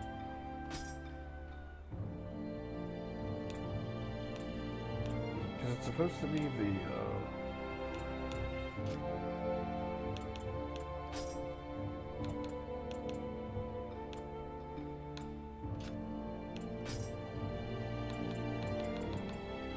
there's a way to change it between Xbox and PlayStation settings. I don't know why it... Switch confirmation button? Oh, so type A is PlayStation? Type B is Xbox? So that's why mine looks like that. Because it was set to type A. It's almost like when you play games where you need to use the controller, because this game definitely plays better on controller than on keyboard and mouse.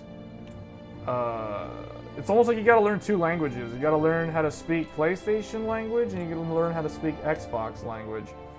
And Xbox language is like a weird dialect of Nintendo language when you look at it further. It's like Nintendo and Xbox, the only difference is they flip the position of the X, Y, and the A, B.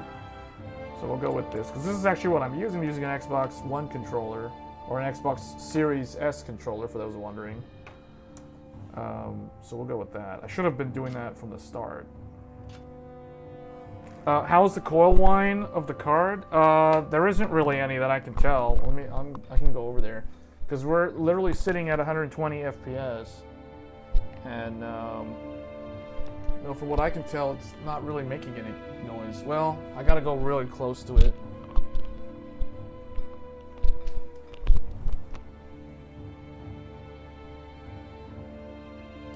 I don't know. I can hear the fans.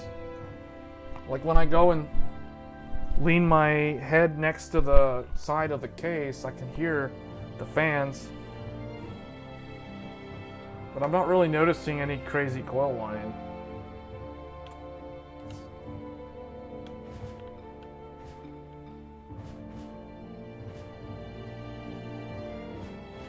I'm gonna do this one, and then after that, we'll switch to another game. I want to become a visitor. No one wants to do these. All right, well then I'll have to invite people. Your Red Devil has horrible coil whine. I mean, I assume that you would only experience that if you're playing the game with a really high frame rate. Because it shouldn't be an issue, like if you're not getting any coil whine unless you're playing a game, right? And then it has to also be at a very high frame rate.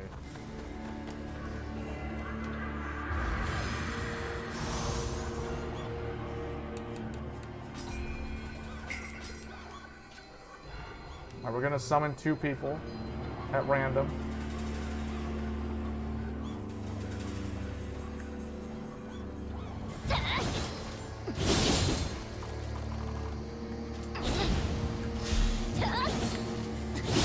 Funny, when I do that move, I can't actually cancel that. So that buffs the sword. So that buffs the attack. Wow, that changes the position. It's like a backstep.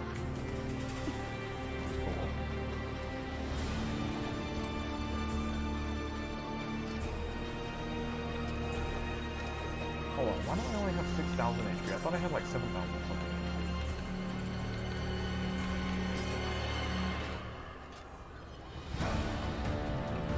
You played Modern Warfare 2 and capped FPS 144 still falling even.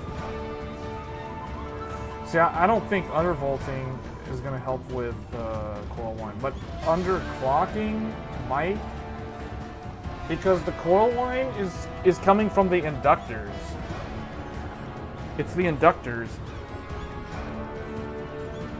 I mean, how close do you sit from your PC? Maybe that's part of it. Because mine is on the floor under the desk. Like off over here. You guys can't see it, but it's like down there. Well, now we've got people coming in. Okay, here we go. First visitor is coming in.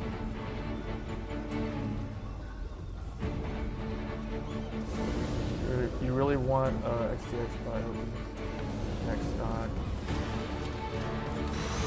Oh, this guy's just straight up like, let's go. He comes in, just buff both of us. All right, let's do it. Okay, let's go. Whoa, what? he's running one of those like clever rat ring builds. He's just going in. Look, he's like almost dead and he just goes in. He just goes in. Where's the other guy? Oh, they're connecting. There we go. We got EDC again. EDC Games is back. Same guy from last time. All right. Let's do it.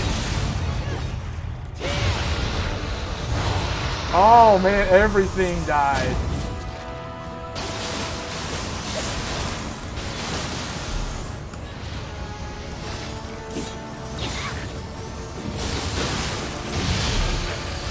Okay, let's go. This guy's running rush. He's just speed running the level. All right, let's do it.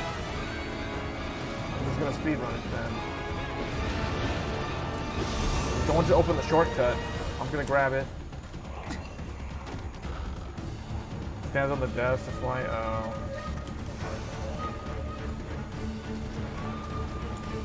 Dude, this guy crushed everything in his path. Like, this is just a loot fest. I'm just gonna get all the loot.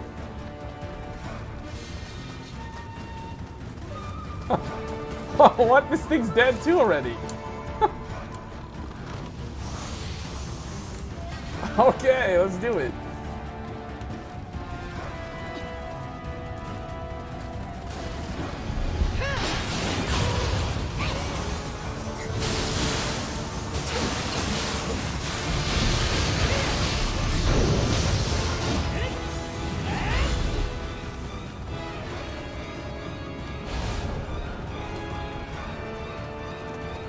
EDC's like, this dude's on fire, literally.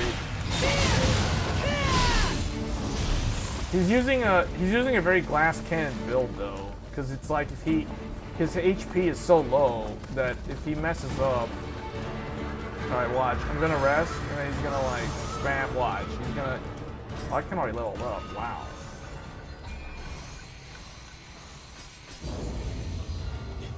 All right, let's do it.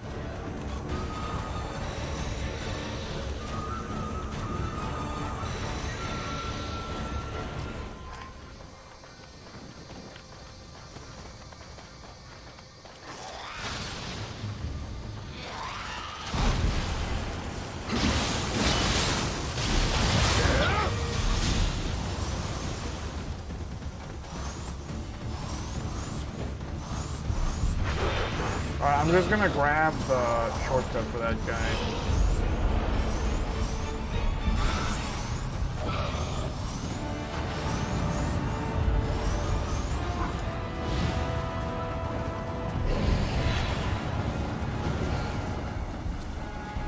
he's waiting for me to drop this ladder down. I guess. Alright.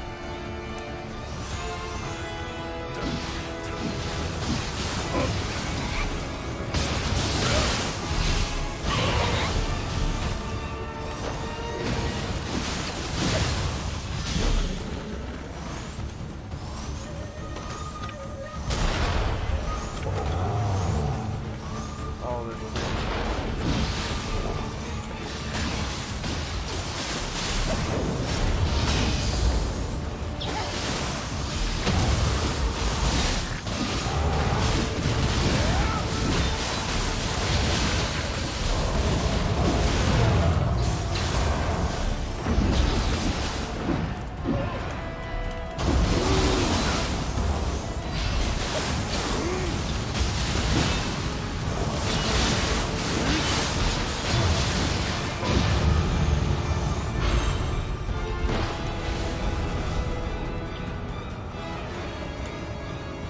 Oh, this is already here? So we'll need to go down and I guess kill the guy that's at the bottom of the thing.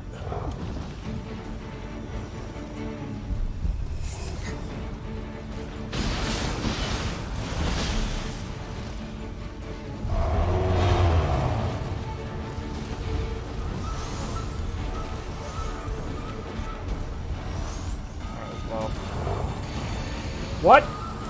Why is this guy here? He's just...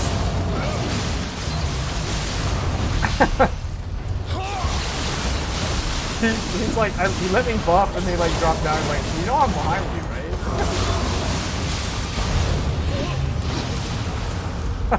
There's two of them.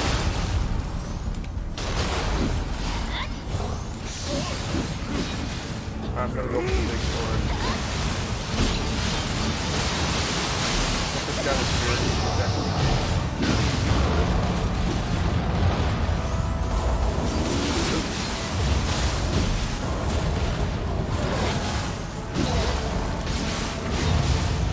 Alright, well that clears that.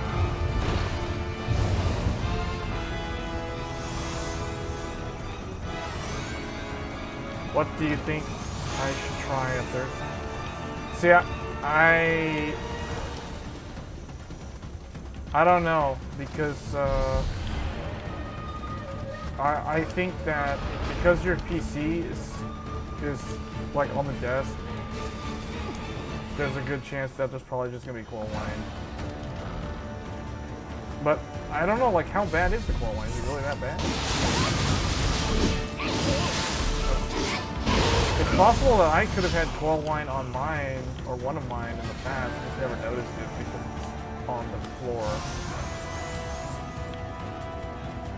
I don't know why that guy's like way over there. You know what? I'm just gonna do this. I guess he's AFK or something.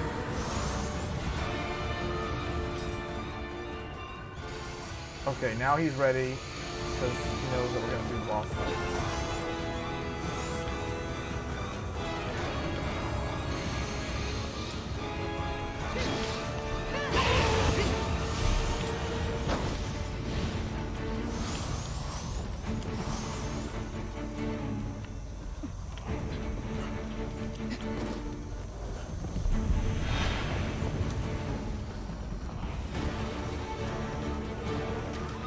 Oh, the door's locked. I couldn't get the key. Of course.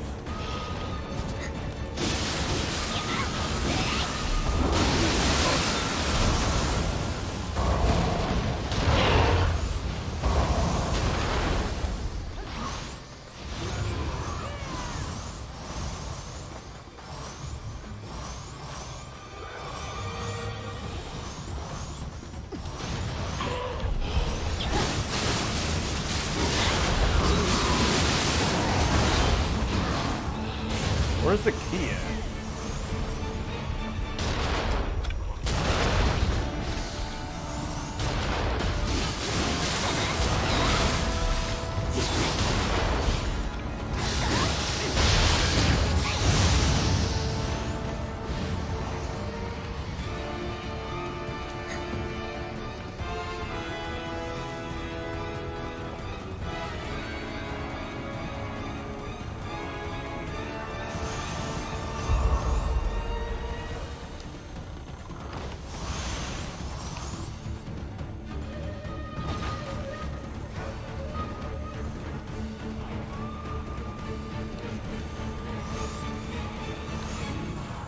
He's gonna use power pill. Here we go.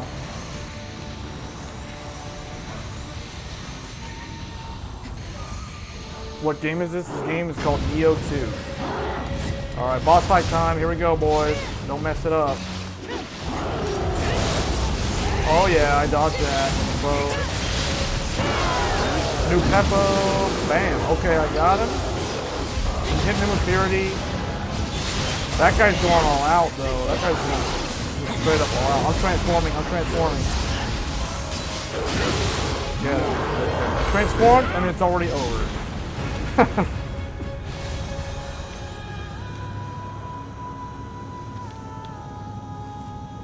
That guy had an awesome, like, broken build. Like, super broken. Wow. Darling Gucci. Darling Gucci has departed. Well, Darling Gucci had a very, very glass cannon broken build.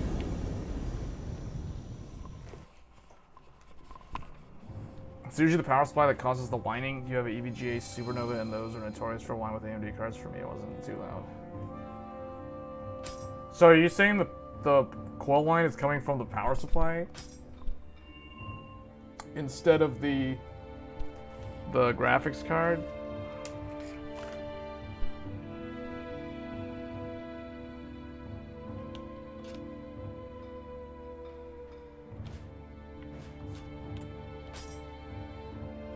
Still could use one more scroll. This Demon Parade scroll. I don't really need this one.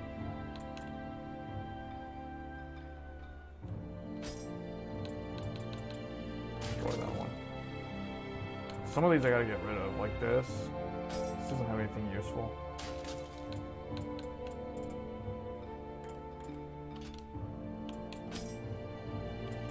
New items.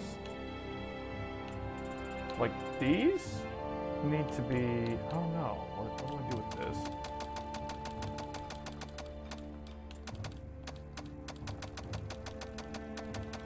So many items. That's why I said this game's kind of like Diablo 3. There's so much loot. I'm gonna have to, at some point I'm gonna have to clean out my, see my storehouse is already maxed out. 3,910 out of 4,000.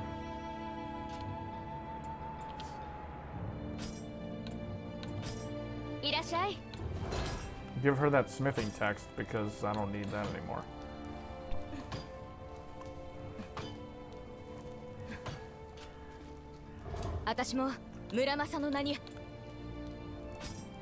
Oh, I don't have any more points. Nothing. Okay, well I can sell things from here. All of this stuff. None of this has plus. I don't need any of it.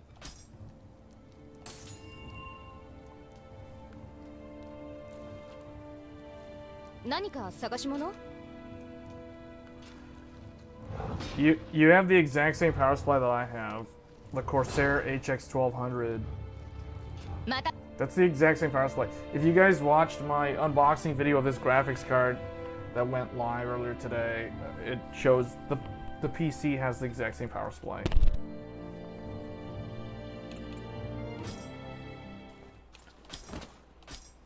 I don't know. I think like, is it really?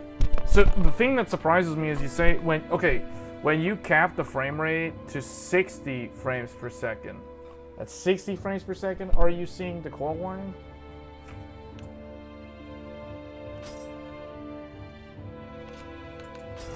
How close am I to leveling up? Oh, I'm about to level up again.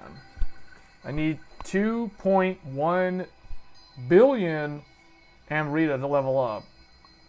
What level am I? I don't even know what level I am. I'm level 623. The cool thing about this game is you can, like, if you want to change your character's appearance, like right now I'm playing as a female, but if you want to change your character to like a male, or vice versa, you just want to change their appearance, you can change your appearance at any time. So More of these type of games are doing that, because I think Elden Ring has a similar. Yeah, Elden Ring has the same kind of feature, sort of. Although this one you literally can just remake your character whenever you want, their appearance. So that's actually really cool. But more and more games are doing that.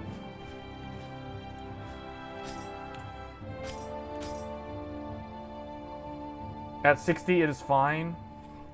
Okay, so then yeah, then it's probably I don't really know if there's a whole lot you can do, because that's just how it behaves. Like it probably just has a set of inductors that do that. Like the amount of glue or something is, or it's probably just inside the inductors.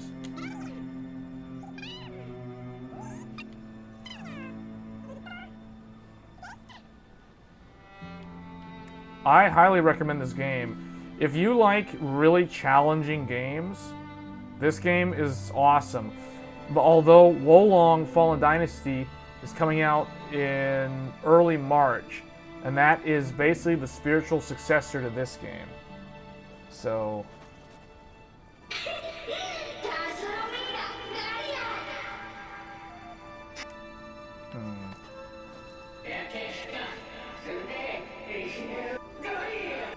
okay, so I guess I did something that they are all happy about. Oh, somebody died.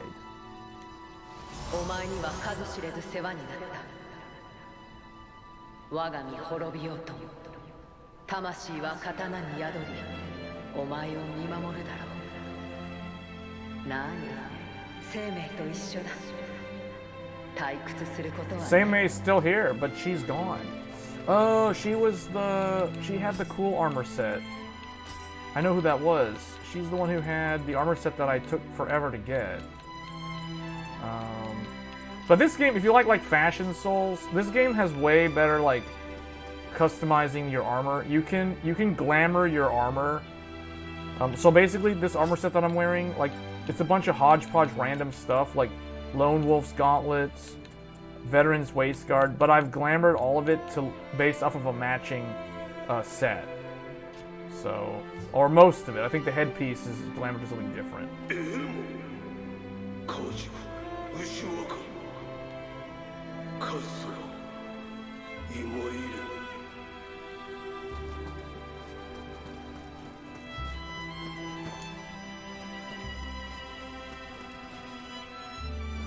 I don't know, Wolong's got some really big shoes to fill, because this game was pretty epic. Why am I not able to? There we go.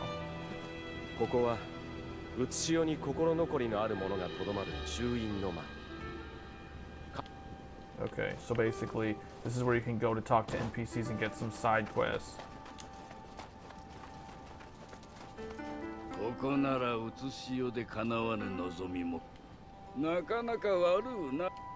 Why is that guy here? He isn't even dead.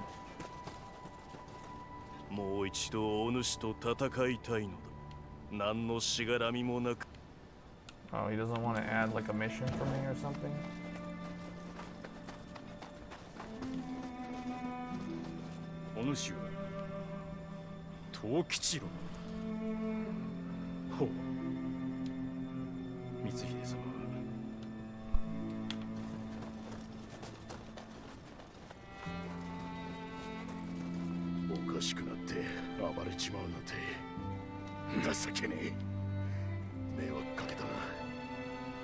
It's Turtle Man.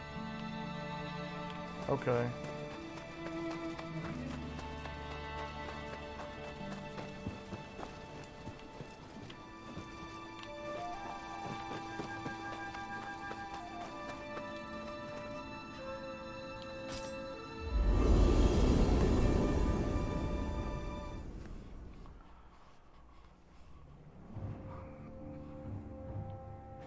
Well, I'm just happy that I don't have one of those cards that I have to send back.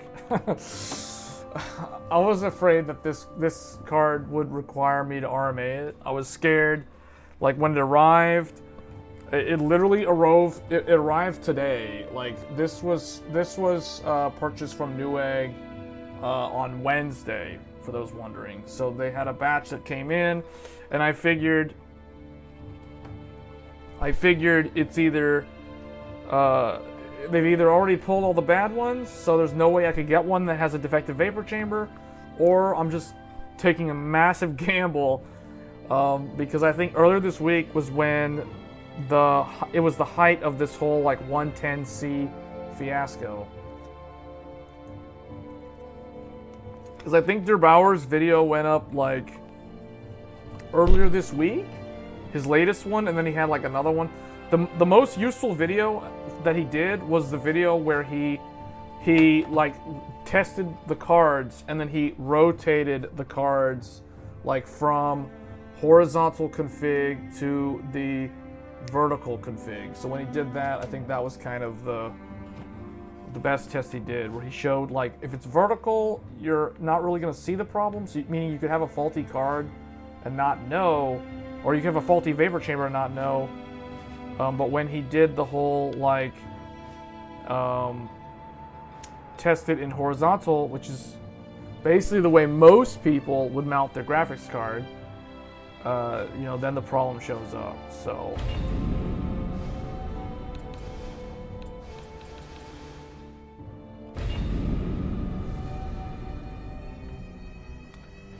Oh, there's something here? Oh, there's a secret item there. Ooh, hatchets. See how good are those? Oh, that's the new weapon I got. That's a really nice weapon also. Mystic Dyad, that's good. AMD's official statement is that the heat pipe has not enough fluid. Yeah, we talked about this in the previous stream. Oh, this is the thing I got, the secret weapon. Too bad it's not good.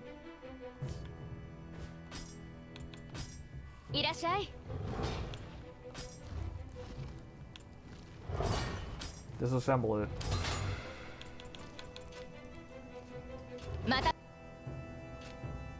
What's my item at? Okay.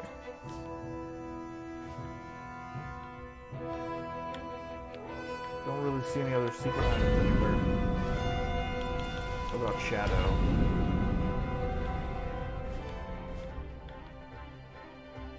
No, nothing. Sometimes secret items just randomly appear. Nothing. Okay, well.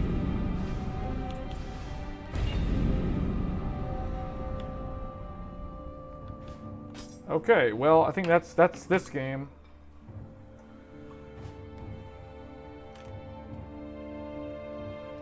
Let's see, what else can we test here?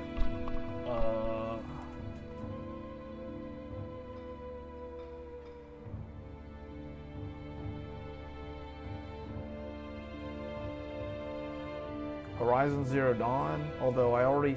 Oh, so I was testing it earlier with some other games, and it never went over 86 Celsius on the hotspot. Was the hottest I saw it get. It's weird because I heard people mention that their 6000 series card had a bad vapor chamber, but that, I guess that's probably like a one-off case.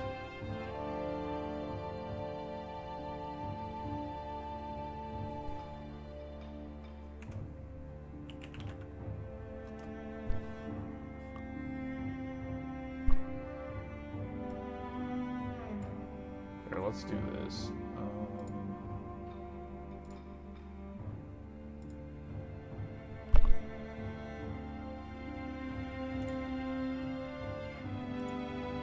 Here's paint. Is it too big? Why does it look weird? Oh, okay, I can do that. And I can do this.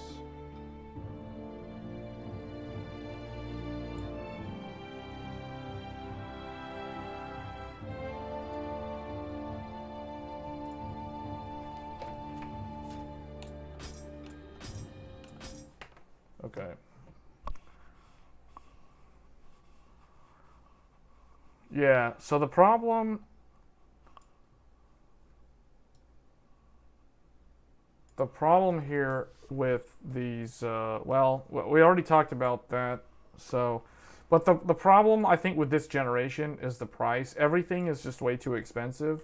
So at the top we have RTX 4090 at $1,600. We have this card at $1,000. Well, okay, technically, it's one of those things. It's like, how do we want to portray this? Do we want to portray everything by price, or do we want to portray everything by performance? If we're sorting them by performance, then this card is second, and then the 4080 is third for more money, and then this card, the XT, is third at 900, or fourth at 900, and then you have the recent RTX 4070 Ti at 800. So it's weird because if you take just NVIDIA's cards by themselves, so if we remove these two for a second, these are all priced out evenly. You know, this one is 800, then you add 400 and you get 1200, then you add 400 more and you get 1600. So the 4070 Ti is half the price of a 4090. That means that you could buy two 4070 Ti's for the price of one 4090. So I think the reason why the 40 series is going to be really, really slow to see adoption compared to the previous generations is because they're just too expensive. And the thing is, people who really want one of these and can't, and just don't want to spend the money, and if they really want a graphics card and they cave in and buy, you know, a 3070 Ti, I think you can still get the 3080. You can't get the 3080 Ti anymore, and you can't get the 3090 stuff. Those are all gone, because those were always lower production anyway. But anybody who is disappointed and frustrated because the NVIDIA cards are so expensive, if they cave in and they buy a 30 series card, they'll have even more buyer's remorse than if they literally just did nothing, or if they bought an AMD card instead. That's just the sad reality of it, because this is all part of NVIDIA's plan. By stacking all three of these guys on top of all of these, this is their secret strategy to basically clear out the inventory of the 30 series cards that no one really wanted anymore. But NVIDIA's made it so hard to obtain these that they are kind of forcing consumers to buy the older generation. That's kind of the way I see it, at least. And then because the MSRP of this is $700, and you can't buy one of these for $700, interestingly enough. Thus, the MSRP of this is $600, and you can't get one. You might be able to get one of these for $600, but it's usually like the lousy ones that have like an MSI Ventus. You know, that's got a lousy cooler. I would never buy one of those. So, and then this is what, $500, and this one is $400 MSRP, and then this one is $330, I think. I'm just going off of memory, but they basically are forcing people to buy these cards, or basically make these unattractively priced that people cave in and buy one of these. That's what NVIDIA kind of wants people to do. It's a brilliant strategy when you think about it from an economics, from a business standpoint. It's amazing what they're doing psychologically with the average consumer, or the average gamer who only buys NVIDIA. Meanwhile, things aren't that much better on the AMD camp, because you have, you know, this card at 1,000. You have the 7900 XT at 900. Then you have other cards that are still around there, like this one. Now, I don't remember what this is going for. I would assume that it's like they're selling it for like 800 something, and then 6900 for 700 or so. And then it just, like, the thing is, there's so many more better choices on the AMD side in terms of the granularity and the pricing I don't know what this goes for. I have no idea. And then this was the one that we looked at it, and it was around like 380 or something, if I remember. It was kind of the average sale price of that, or I guess the XT. And then the non one, which was around like 300, I guess. The thing is, there's so many of these. Like, there's that. I don't even know what that one sells for. And then there's this one. And then there's also this one. So there's like so many. And then there's the ones that we don't talk about. There's just a lot. Like, there's a lot. There's a lot of choices on the AMD camp. 350. Okay. So that what that means though is when I look at these prices of the 30 series and the 6000 series, I almost want to retract my statement I made the other day that we can expect to see the 7800 XT in March. Now that I see the way these things are priced, I don't know when those cards are going to come out. They didn't announce them at CES. So, and February is when they launched their X3D CPUs. So I don't really know when those mid-range or upper mid-range or high performance or whatever you want to classify the 800 series AMD cards as. I don't know when they're going to show up now, because AMD is kind of in a similar spot with NVIDIA where they need to clear out their older stuff, and there's not a lot of incentive to do so when it comes to introducing new products. So I think that both AMD and NVIDIA are probably going to sit on their last gen mid-range, upper mid-range to high performance for a while. Like, NVIDIA is clearing faster than AMD. That's clear to me because the fact that 3080 Ti is kind of gone, 3090 is gone, 3090 Ti is gone. Now all they have is like 3080 and lower. You know, once those get to a certain point, I'm guessing once the channel is at 20%, then they're going to announce the next card. Or maybe they'll announce the next card, and then they'll set the window like a month or two in front of that, and just kind of decide on that based off of how much inventory is left. Now with AMD, AMD in general makes less graphics cards than NVIDIA, so they might already be at like the 40% inventory mark for the channel to move these out.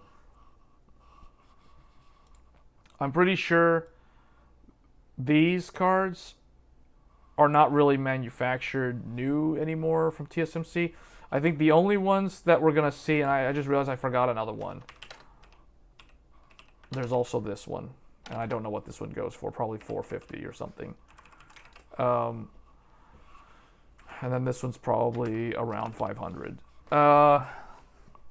Anything that doesn't have a 50 in it is probably already no longer manufactured by AMD. Like, meaning TSMC, they're not buying wafers from TSMC to build 6000 series GPUs anymore.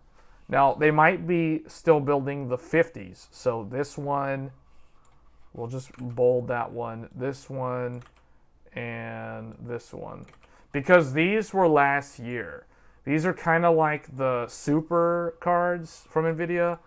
So these might still be in production, but I'm pretty sure like all the other ones are like they're done. Like they're not making these anymore. So I think in terms of for those that don't want to spend over $500, yeah, if that's kind of the maximum, get either this 6800.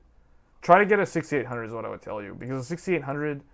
And if you can afford to spend a little bit more, if you can find one of these like 6800 XT for $530, because I know during Black Friday there was an ASRock card on Newegg that was going for $535, and then there was like a $20 promo that dropped it to $515, and it also came with the 2 free games. Like I think that was the best deal for those who wanted a graphics card that could handle 4K, because I consider the 6800 This is the minimum, is what I consider for 4K. And then on the NVIDIA side, I consider the 3070 Ti kind of the bare minimum. So you can see the barrier to entry on the AMD side is lower than NVIDIA. If you're looking at picking up a card that can play games at 4K. And that's just something to keep in mind. And the other thing too that you want to keep in mind is this card from AMD has 16 gigabytes of memory, whereas the 3070 Ti only has 8. So that's another thing to keep in mind. You know, like the AMD one, it's cheaper and it has double the memory, which means at 4K it's probably not going to be VRAM limited so quickly. So that's why you guys don't hear me recommending the 30 series cards that much. It's just because these are just better value. And people will mention ray tracing. It's like, okay, ray tracing, yeah. But the thing is, like, if you're really serious about ray tracing, I guess, like, Ampere is okay.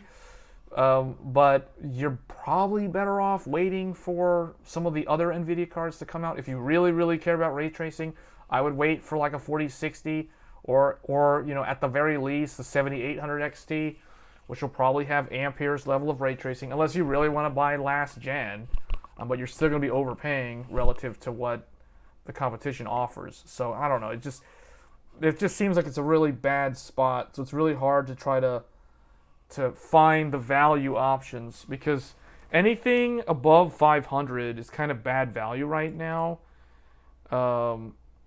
It's really when you look at stuff under 400 is where all the value is, because that's where Intel Arc is at, and that's really good value relative to anything that NVIDIA can offer right now. And unless you get like a 12 gigabyte 3060, but a 12 gigabyte 3060 is kind of a joke, to be honest. There's like, what are you going to do with a 12 gigabyte 3060? Like, you can't really play 4K with that thing. Like, I don't know. It's just, that was meant to be a mining card. That's why it had such a big frame buffer on such a weak graphics card. So I don't know. That's kind of where I see it, because I know people were asking me. People will leave comments on my videos saying like, what should I get for $500? You know, obviously you're not going to get 7000 series. Obviously you're not going to get 40 series, at least not right now. So that's kind of where we're at.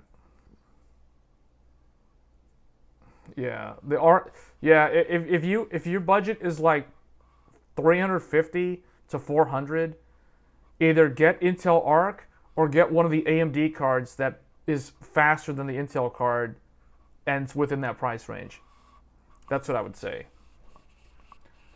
Like 3060 Ti is such a terrible value card, and I know so many people that I know that spent $900+ on a 3060 Ti last year, like back in like February, about a year ago. I know a bunch of people. I know like at least 5 people that I know personally that all bought 3060 Ti's. They went against my greater judgment and bought 3060 Ti's. Now they all kind of regret it.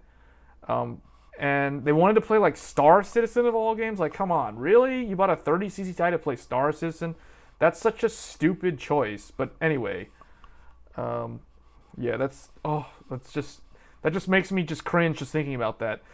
But anyway, yeah, there's no value unless you're like from 400 to basically from 400 to 800. Well, from 400 to 800, so that doesn't make sense. It's too wide of a range. Like, I think if you're someone who will spend $500 on a graphics card, and the way I can see a lot of people justify that is because it's either $500 for a PS5 or $500 to upgrade their PC. That's the way they justify the $500. And with that, the only thing I can recommend is the 6800 or maybe the 6750 XT. But even then, this GPU die is a smaller one than this one. So this one's definitely going to handle things better. So if you can get one of these while they're still around, I'd probably get one of these. But it's so hard to recommend the 6800 because the 6800 XT is so close to this one in terms of price, and it's significantly faster than it. Like, this is a 3080. This is a 3070 Ti for those wondering. So that's kind of the difference. 3090 Ti doesn't exist anymore unless you're like outside of the US where it's still sometimes available in other regions. But even then, I don't... okay, the 3090 Ti, I just can't recommend that for pure gaming because I have one and it uses so much electricity compared to some of the newer cards that I just can't recommend the 3090 Ti. The 3090 Ti, there are so many better options than the 3090 Ti. The 7900 XT is faster than the 3090 Ti and it uses way less power. It uses like 150 watts less than 3090 Ti. So I would tell you, if you're thinking of 3090 Ti, your choices are the 7900 XT or the recently released 4070 Ti. Like, that's basically your options. But the thing is, the reason why I lean more toward this card over the 4070 Ti is because this card gives you 20 gigabytes of VRAM. This card from NVIDIA only gives you 12. A measly 12 gigabytes in 2023 for an $800 starting price. So granted, most of the ones that you'll see are more than $800. So typically, the 4070 Ti and the 7900 XT have the exact same price. They're usually around $900. Yeah. So the 4070 Ti is actually... yeah, Joel's bringing up some pretty good points. Like, this card is actually slower than the 3090 Ti. But the thing is, it's close enough to it. So, and it's the only thing that NVIDIA has currently that is somewhat in the same ballpark as the 3090 Ti. That's why I'm kind of forced to mention it. But I just don't think it's good value. It's terrible value, guys. It's 192-bit memory bus. It's got a skinny little puny memory bus that I can literally take like a twig and break it with my fingers. And then it has 12 gigabytes of memory. That's going to age like milk, especially if you want to go to 4K. So really, I can't recommend it. It's just terrible value. And now you understand, if you watch Gamers Nexus review, you know, they didn't really harp too much. Well, he did. Steve complained about this, but he didn't really complain too much about the 12 gig. I think he should have complained about the 12 gig more, because I don't think people understand that the VRAM is what's going to limit your graphics card 2 years down the line when all the latest and greatest games are just using tons and tons amounts of video memory. Well, no, I mean, there are some games that can push more than 12. When I tested Far Cry 6 with the ray tracing, Far Cry 6 at 4K with ray tracing was pulling almost about 13 gigabytes of memory. So the cards, like my 3080 Ti was max at 12. It was literally reading 11.9 like the whole time while I was trying to benchmark that game. So I don't know. Like, I would not buy a 12 gigabyte graphics card if I was going to get a 4K monitor, or if I was going to pair it up with a 4K monitor. It is bad value. It's just not it's just not going to age well. So it's a strategy where it's like planned obsolescence. People tend to equate NVIDIA with planned obsolescence. I don't really believe that. What ends up happening is the owner of an NVIDIA card creates the planned obsolescence scenario for themselves, because they go and buy a 4K monitor, then they go and buy a 10 gigabyte 3080 and think that they're future proof, and then they wonder why they have issues down the line when games are pulling more than 10 gigs of memory. What about with the... No, that's not nice. Like, why are you even mentioning the CPU? Like, the CPU's not going to help, dude. The CPU has nothing to do with what we're talking about. It doesn't matter what the CPU is. Like, 4070 Ti with 13700K is still going to be a 12 gigabyte graphics card with a 192-bit bus. That's still going to be terrible value. So, no, absolutely not. I would never pair a 13700K with that graphics card. So that's just terrible value. So, like, anybody who's thinking about the 3090 Ti, it's literally, my recommendation is get a 7900 XT. Unless you want to spend $1,000 and get a 24 gigabyte XTX. So it's one or the other. Because the 3090 Ti has 24 gigabytes of VRAM. Well, guess what? So does the XTX, and so does the 4090. But we all know how much the 4090 costs, and we all know how hard it is to get one of those. So there you go. I guess I should leave the memory on here so people figure that out. So this one, we all know is 24. This one is 16 GB. This one's 12. That's terrible value. This one's 10 or 12. This one's 8. That's whatever. I mean, that's too much money for what that is. 8, and then this one, for some stupid reason, is 12. This is such a joke because this was meant for mining Ethereum. And then this one, 24, 20, 16, 16, 16, 16, 12, 12, 12, oh, 10, 8, 8, 8. So the AMD cards seem to, like, in my opinion, when I look at these look like they're appropriately sized with the amount of memory they give you for the money. This one is appropriate. This one, I guess, is appropriate, but only because, like, these were all 16 gig already, but look how much cheaper they are. And then this one's not enough memory for that much money. And then this is, you know, this is old. Like, this is just old. So, whatever.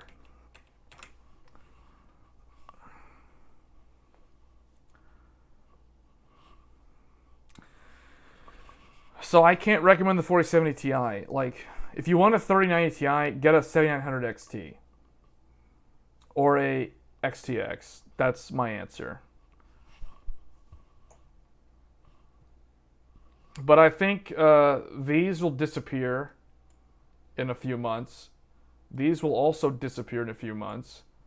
And then these will also disappear over the next several weeks. So eventually, there's only going to be like the 50, the mid-range 50, and the entry-level 50. Those are going to probably stick around for a while. And there's going to be a little bit of overlap between those cards and the newer ones, like the 7800 and the 7700. Why did the 6950 XT bump up in price so much? It's not Black Friday anymore. It's not the holiday anymore. I don't know. Yeah, 6800 is going to disappear. Yeah. Only the 50 stuff is going to stick around for a while. Because those cards were new last year. Those were essentially the supers of the Radeon stuff. And they were from last year. They launched, I think, in like March or no. I think they were like May or something. They came like pretty late, like almost in the middle of the year. They were spring. These were all spring 2021 cards. Or 2022 cards. So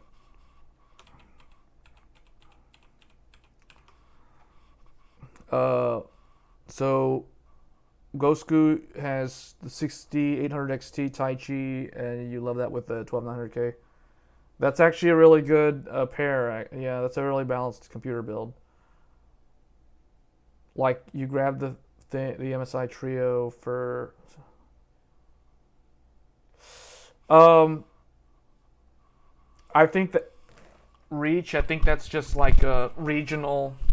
That's probably just a regional thing because it's no longer the holiday, and I don't know. Maybe they see people springing for those because that's actually very, very good value when you think about it. This is better value than the 4070 Ti. 4 gigabytes more VRAM, and it's basically a little bit faster than it. In some cases. In some cases it's slower, but in a lot of cases it's faster. Because this thing is kind of like a 3090, and the 6950 XT is kind of like a 3090. It's like in between. The 6950 XT is like between a 3090 and a 3090 Ti. And the 4070 Ti is kind of like a 3090, 3080 Ti. So they're so close. The reality is they're so close that you won't really notice a significant difference between them. So at that point, it's like if the same amount of money, like do you want 12 gigs for 800 or do you want 16 gigs for 800? That's kind of the way I logically think about it in my mind.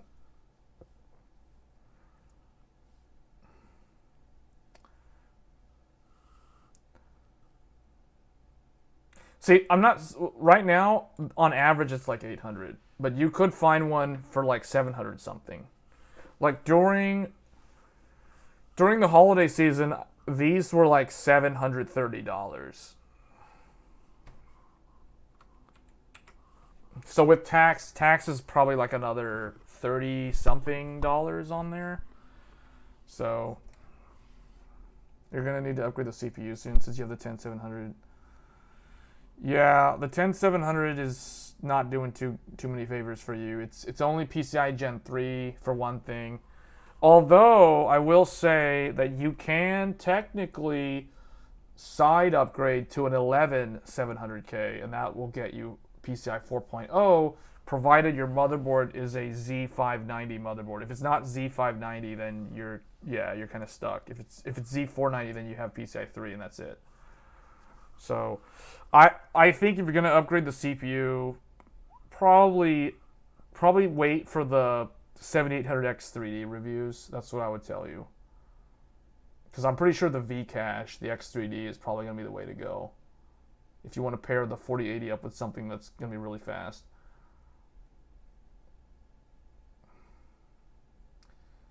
Yeah, it depends on what you do. Like if you're really primarily just gonna be playing games and like RT, then I would say the X3D. The 7900X really only makes sense if you are going to do like other things that are not just gaming with the PC. Then that one makes a bit more sense. Because in all honesty, like for Ryzen CPUs, the best gaming Ryzen CPUs are the single CCD Ryzen CPUs. The dual CCDs, sometimes they're faster, other times they're slower than the single CCD. Because of the way that the cores can get assigned, you can assign game engine tasks to different cores on different CCDs, and there's a little bit of latency there. So that's the reason why in some cases the single CCD is better, and that's the reason why the 7700X, in my opinion, is a more balanced gaming CPU than like a 7900X. And I imagine the X3D is going to be the same way. You lived in California and it shocked you when I went to a doctor's store and nothing was really $1. Oh, a dollar store. Yeah. I mean, they still have that title because some things at the front, like the random little tiny knickknacks or something, those things might be $1. But yeah, it's not really a dollar store.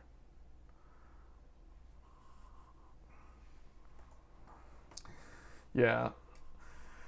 So, I guess to summarize, for those that just joined the stream and are looking at this chart here, really the only good options, best GPU, well, we already know best GPU overall is this, but it's just very expensive. That's just the reality of it.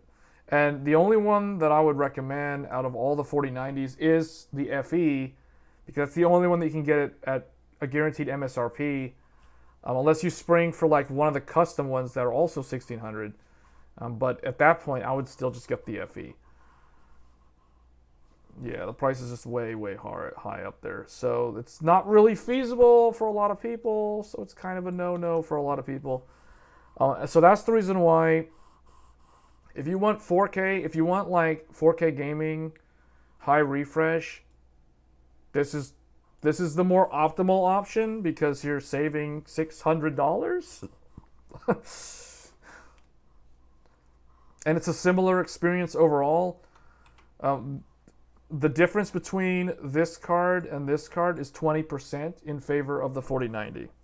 So the 4090 is about 20% faster on average than this card, than the XTX. Yeah, for like 2/3 more money, or like 60% more money. Yeah.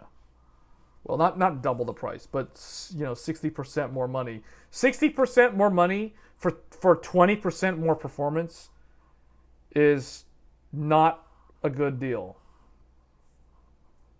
Objectively speaking, that is not a good deal.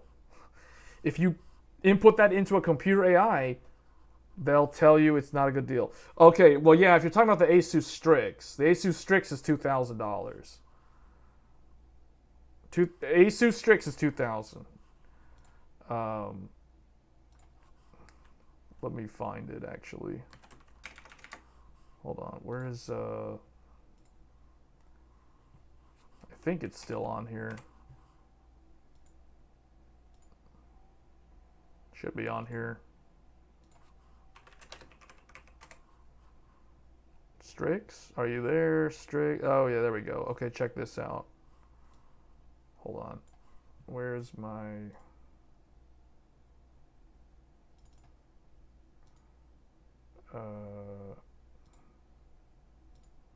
okay.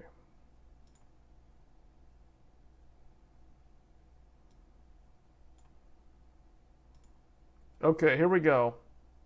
And this is from Micro Center, like the best place to buy graphics cards if you live near one in the US. Look at that.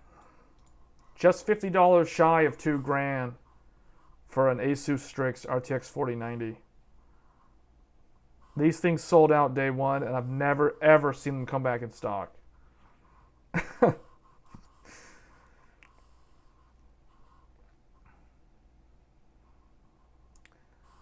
And I don't even know what's so great about this card. Like, what makes this card worth like that much money over an FE? For one thing, they cheaped out and went with only 2 fingers instead of 3 fingers. This card really needs a 3rd finger. So it's like, okay, they added another HDMI. Cool story, bro. It's like, how many people are going to actually run 5 monitors? Like, nobody.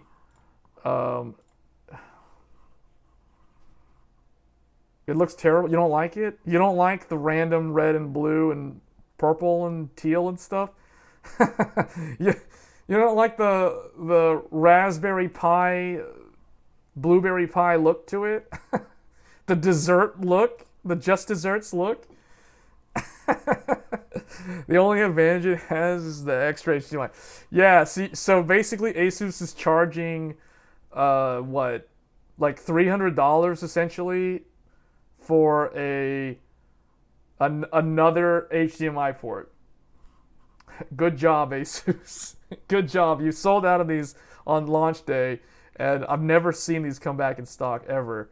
So they succeeded somehow. I don't know, like...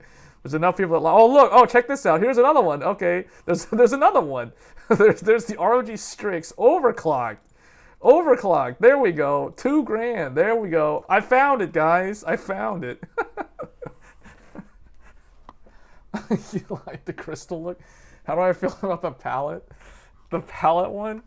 Oh, poor palette. Palette's actually really good, to be honest. Palette is actually low-key really, really good, actually, considering they're the ones that make all of the professional NVIDIA cards. How do I feel about this thing? I think it's okay. Look, they did it right. They're not charging you $2,000, and at least they give you the 3rd finger so the thing doesn't instantly sag after a week. You think the MSI Supreme is better looking and costs less? Yeah, see, the thing is, this is one that looks better in person.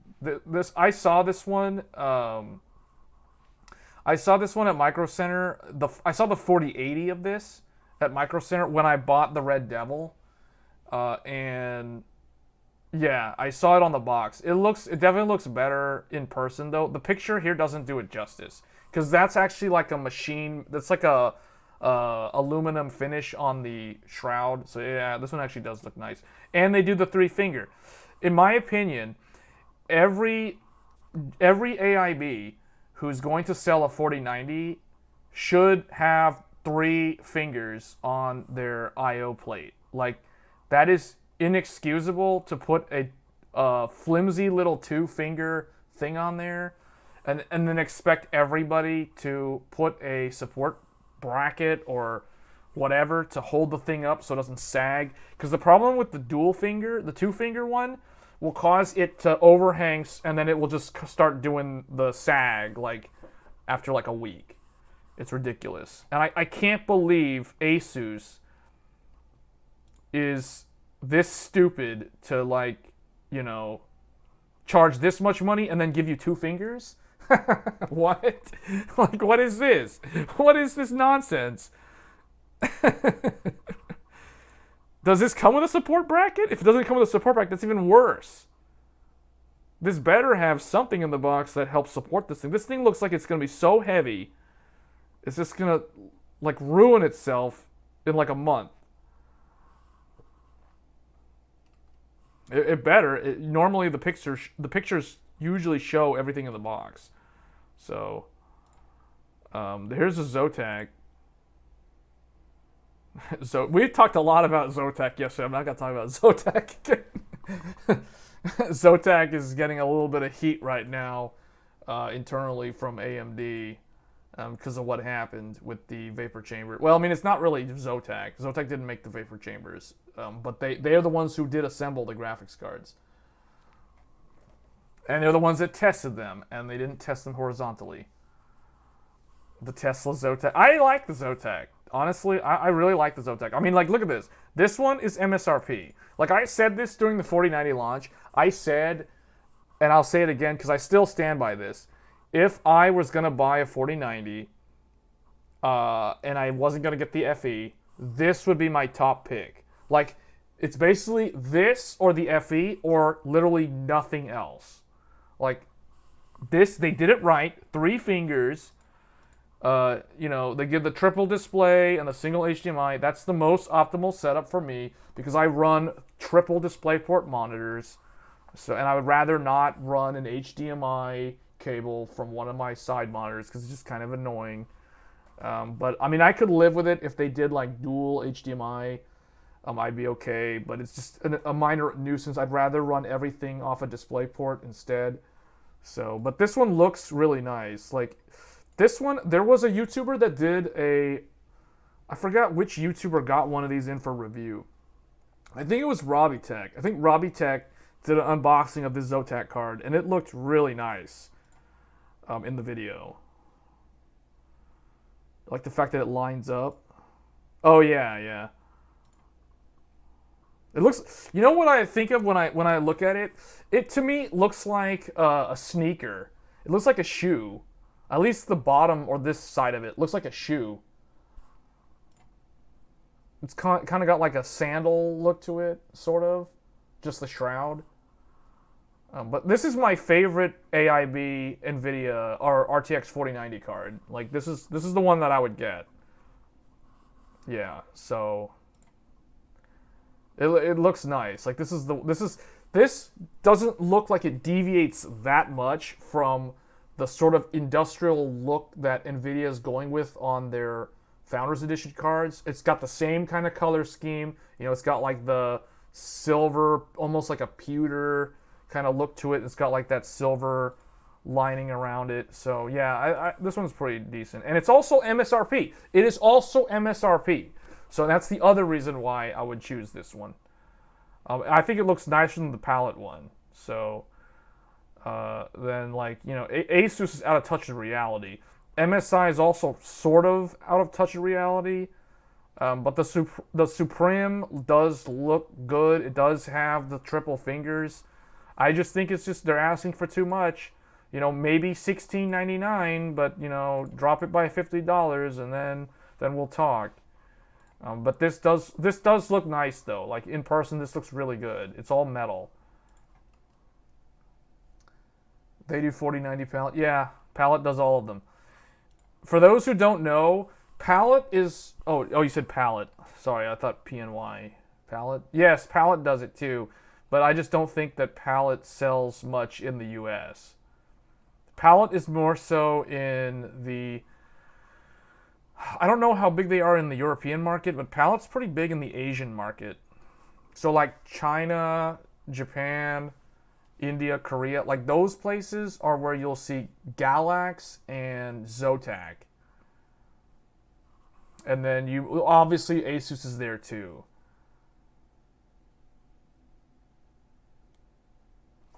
The crystal look. Are you talking about the palette one?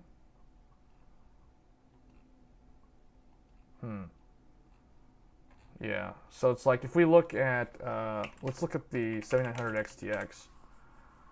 Now Micro Center might be a little bit slow to. Oh, okay. So they're starting to show some of them. So like when it comes to the AMD ones, I do kind of like the look of the ASRock one, but the ASRock one, this is one that I would want to see. I'd want to see this in person to see what that metal actually looks like. It almost looks like a pewter color, at least from the picture. Let's see what is the I/O. So they're doing triple display and one HDMI. What's the backplate look like on the ASRock? And they don't have a picture of it. But it's the triple finger and everything. So and they also have that brace that connects to the I/O bracket, so it's not going to sag instantly. So and the cool thing about it, like, look, this is MSRP. This is literally an AIB card at MSRP. Oh, wait a minute, hold on. I misspoke. This is the XT, not the XTX. So I take that back. There's $100 over MSRP for the custom AIB card. But the thing is, so since this is the XT, this is going to have triple 8-pin, I believe, and that's going to make it overclock a lot better. The XFX backplate is horrid. Oh, it's the one that has that very, like, machined look. It's, like, all silver. I think I've seen it. The Red Devil. So here's the one that I have. I've got the Red Devil, the limited edition. It's the one that came in with the really big suitcase-looking thing. So it's the triple finger. You know, it has actually my favorite I/O or output. It's got 3 display ports and the single HDMI. I prefer this over like dual HDMI, dual DisplayPort, or dual DisplayPort HDMI, and then that random USB-C that comes on the reference card. The box is actually a suitcase. It's literally actually a suitcase with a soft, it's like a soft touch material. It's kind of like the material that you feel like inside a premium car. It's really, really weird that Power Color went all out with the packaging on the limited edition, the Red Devil. When I think of the Red Devil, the way that their logo looks, I kind of think of the Balrog from Lord of the Rings. That's kind of what I think of. So that's why when I did the unboxing, when I looked at the Red Devil, I thought that looks kind of like the Balrog from Lord of the Rings. And there was like this metal eye. It was like a lidless eye, a magnetic emblem. And I was like, okay, this is like the Eye of Sauron. If this thing is the Balrog, then the little metal thing that also comes with it is the Eye of Sauron.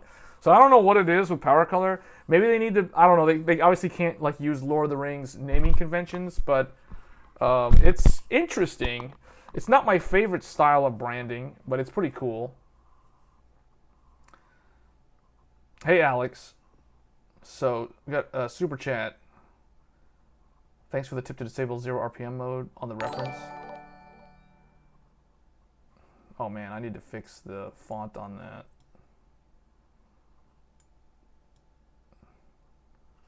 I'm glad that helped you out. Because, I mean, I know a lot of the reviewers complained about the high temperature while idle, and a lot of that is because of the 0 RPM mode.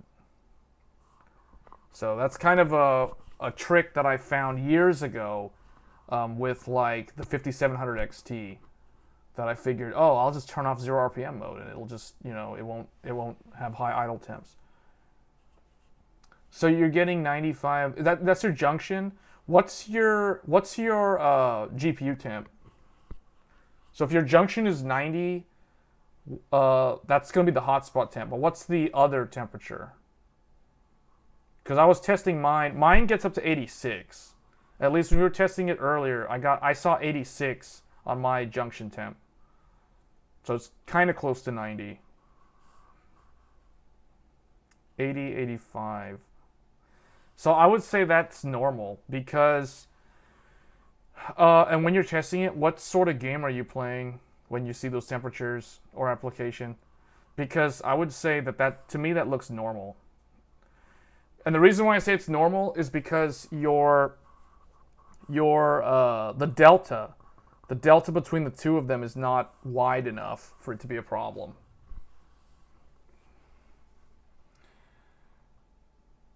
Yeah, but the thing is, as long as you have sufficient airflow, even though in the summer the ambient temperature will be a little bit higher, I think it's still gonna be fine. Okay, Tiny Tina. Yeah, I'll tell you, like my those temperatures are what I see on my 6900 XT reference card. So that looks a lot like what I've seen on the reference on the 6900 XT. So I would say that's normal. Yeah, that looks normal to me. And this is the XT. The XT should not be affected by the junction temp issue that has been plaguing the XTX card. So I think you're fine. Yeah, I will probably I'll retest the XT, but as far as I can tell, I saw upper 80s was my junction temp, and that could be a difference. I haven't tested Borderlands. Yeah, you shouldn't worry about it. It looks normal to me. And the XT is not affected from what everybody has been able to determine so far. Yeah, I saw it, Joel. He posted 2 images.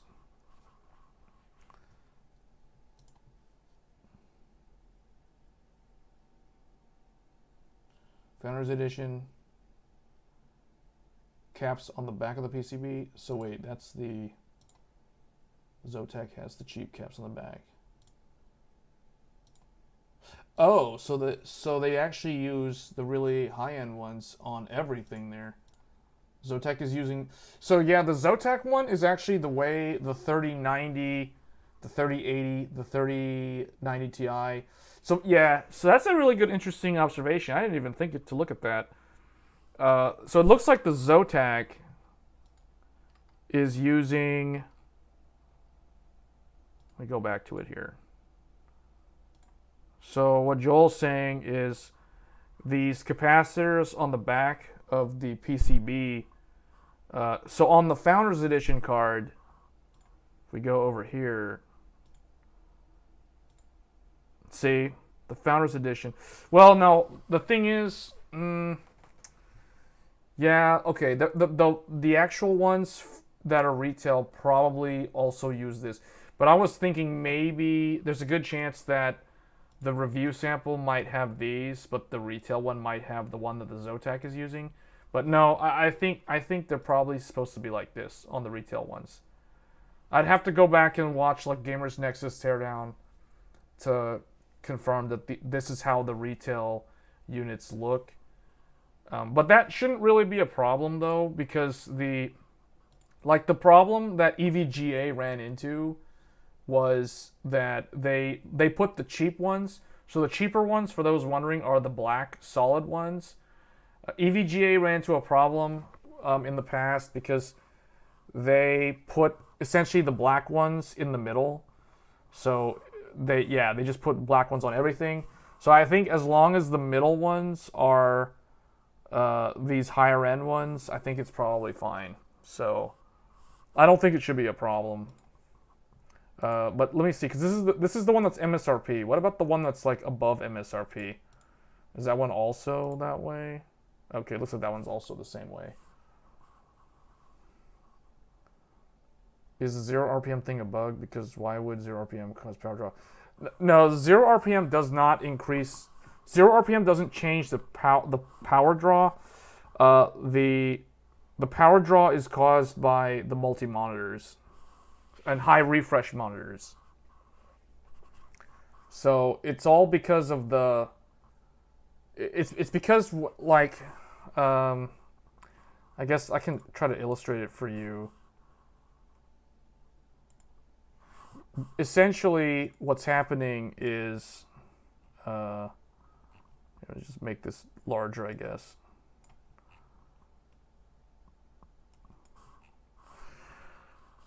So when you have the monitor, like let's say you've got one monitor. Well, I'll just use mine as an example. So I have 3 monitors. I've got a middle monitor and I've got 2 smaller ones on the sides.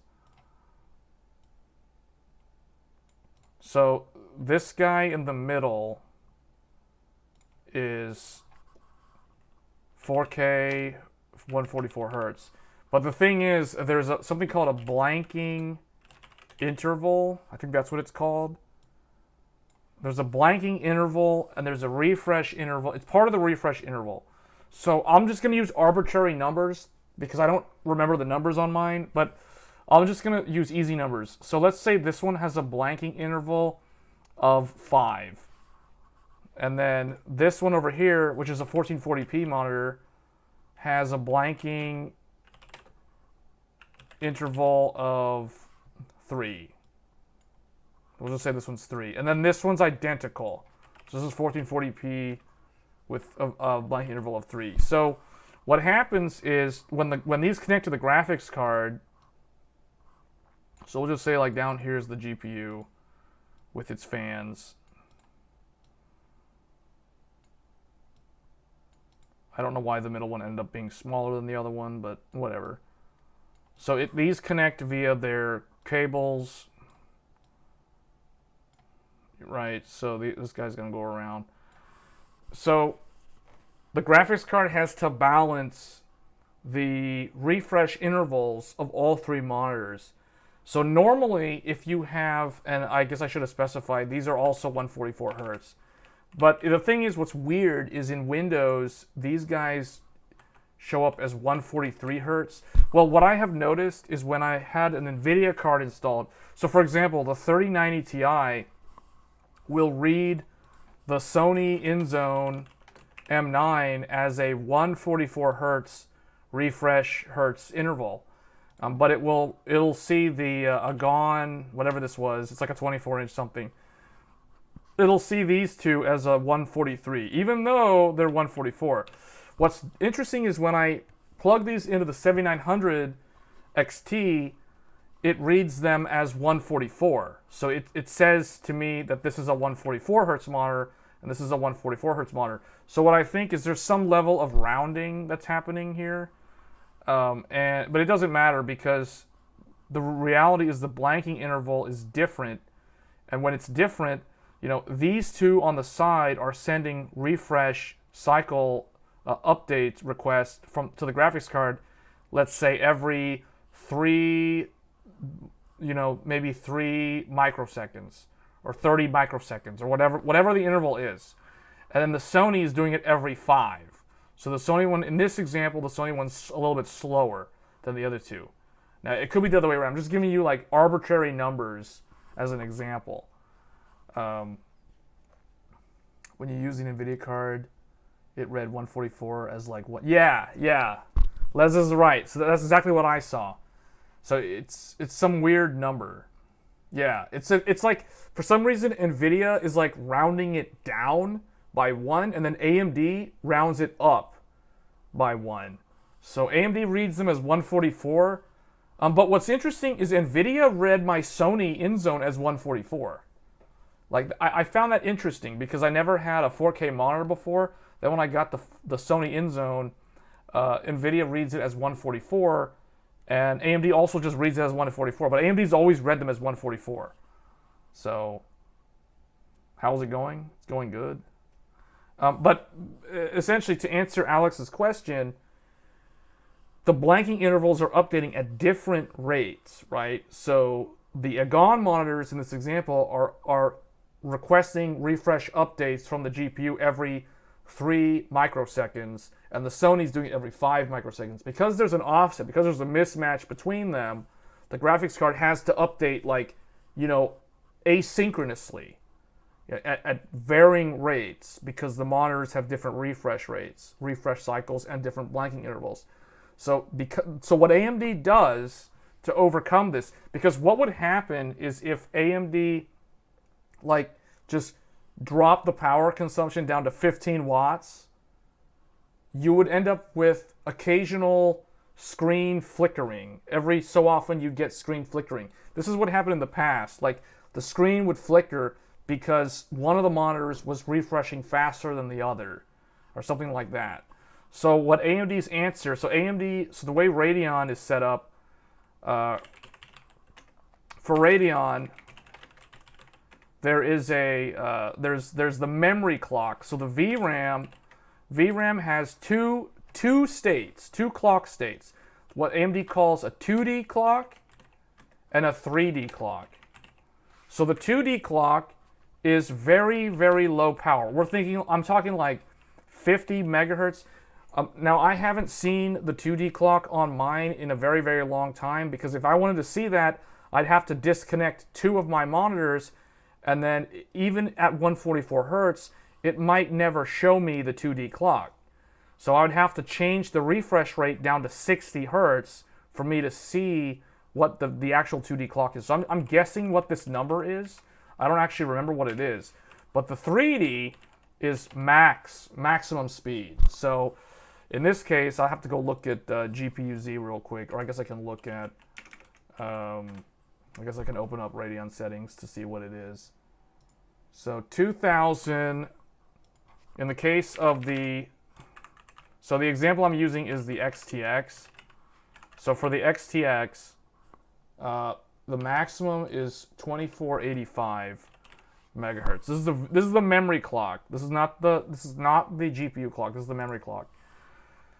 So what ends up happening is, what they do is they run the memory, the VRAM, at the 3D clock, which is the maximum clock or the high-speed clock, all the time when you have monitors that have different blanking intervals. So they do this so that you don't ever have any problems with screen flickering or occasional distortion on one display, or it might turn off. You know, it'll go black and it'll come back. It'll just kind of flicker. So to stop that from happening, the workaround is just run the VRAM at 3D clock all the time. And that's why, you know, you don't ever have a problem with that.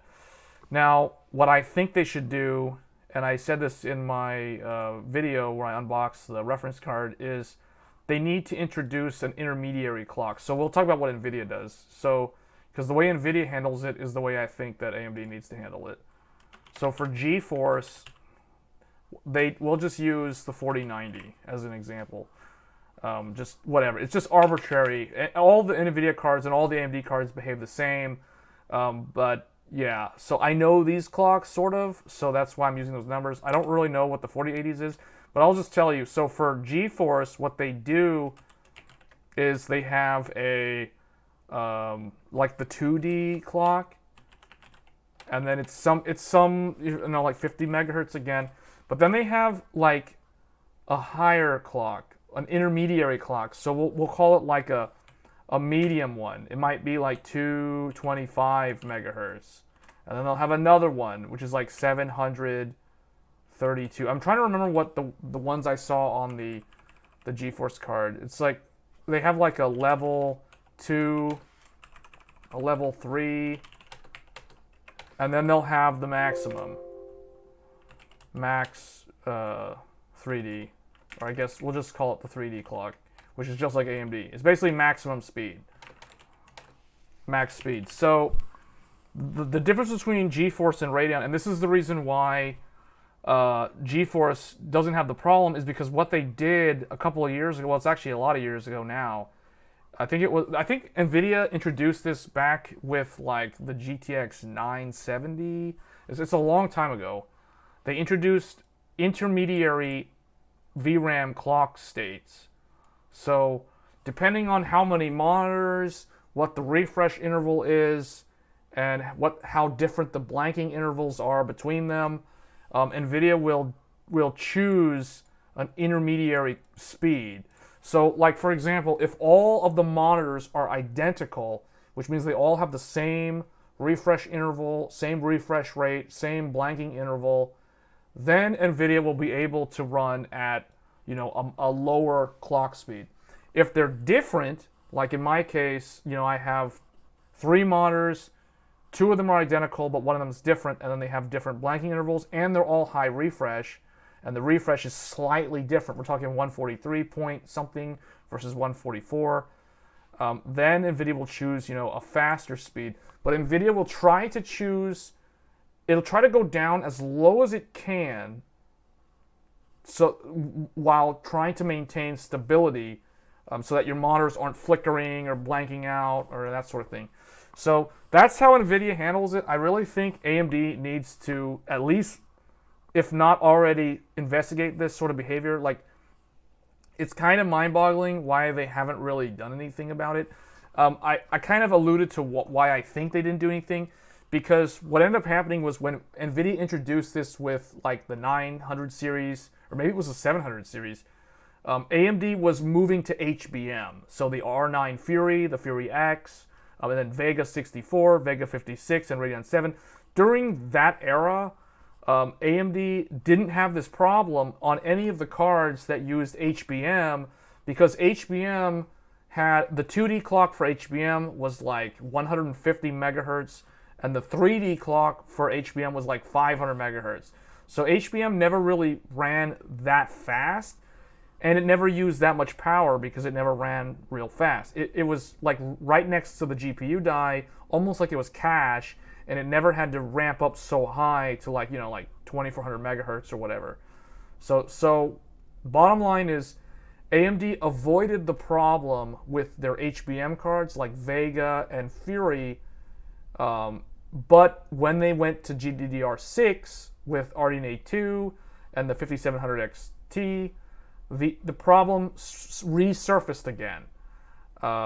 And now it's noticeable. In fact, it's more noticeable on the 7900 cards because these cards have the chiplets. It was less noticeable on the 6000 series, even though it was there, because the 6000 series was a monolithic die. So they could do, they had more tighter control over the average idle voltages and current draw when it was a monolithic die. So I hope that answers the question. So it's definitely something that I really think that if there's a way to submit like feature requests to AMD's driver team, like this is the sort of thing that I want them to look into, because I think this is the sort of thing that I think they should focus on more so than just trying to add, features like FSR3. I'd rather them fix this or change this behavior first before introducing new features like FSR3. But I think right now the only problem with the Radeon software team is that they're trying to chase after NVIDIA too much with features, and I think they need to really, reevaluate what are the sort of things that translates into a good baseline user experience. And I think this is definitely something that they need to consider.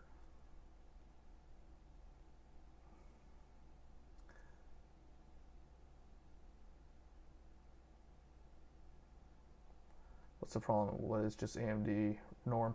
Yeah. See, and a lot of people think this is a problem. This is actually AMD norm. Like, the reality is this is actually the normal behavior when you have multi-monitors with different refresh timings.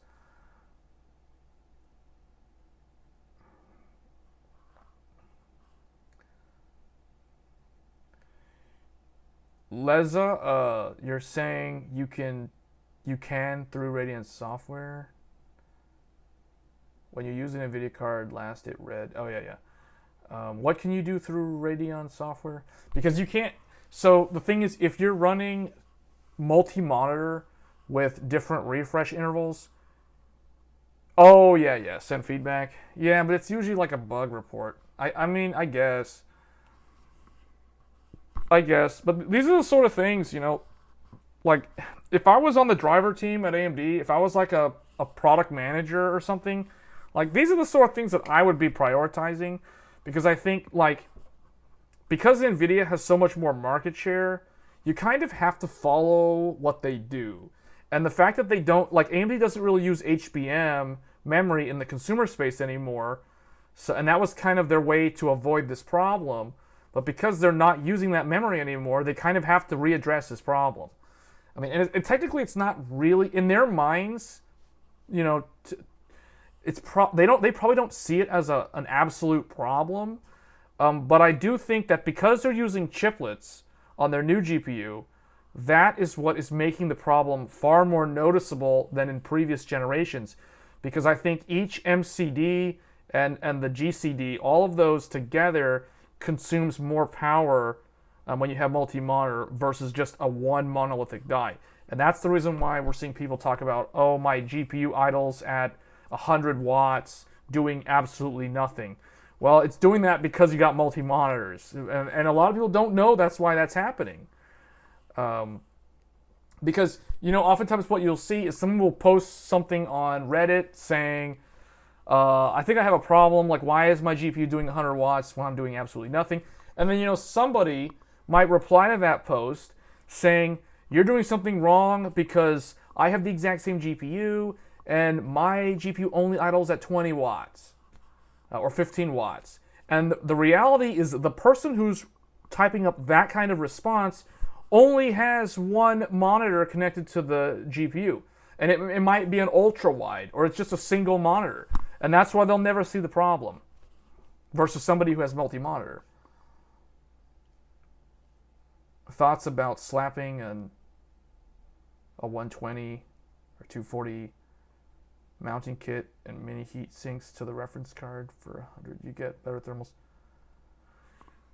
I don't know, Raymond. That's a good question, but I don't know. I personally would just get an AIB because the AIB. So here's the thing: like for $100, you're getting better thermals than an AIB, but the reality is you got to think about it like this.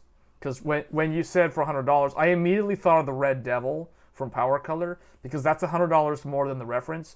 But what am I getting for that $100? For one thing, I'm getting the silent GPU.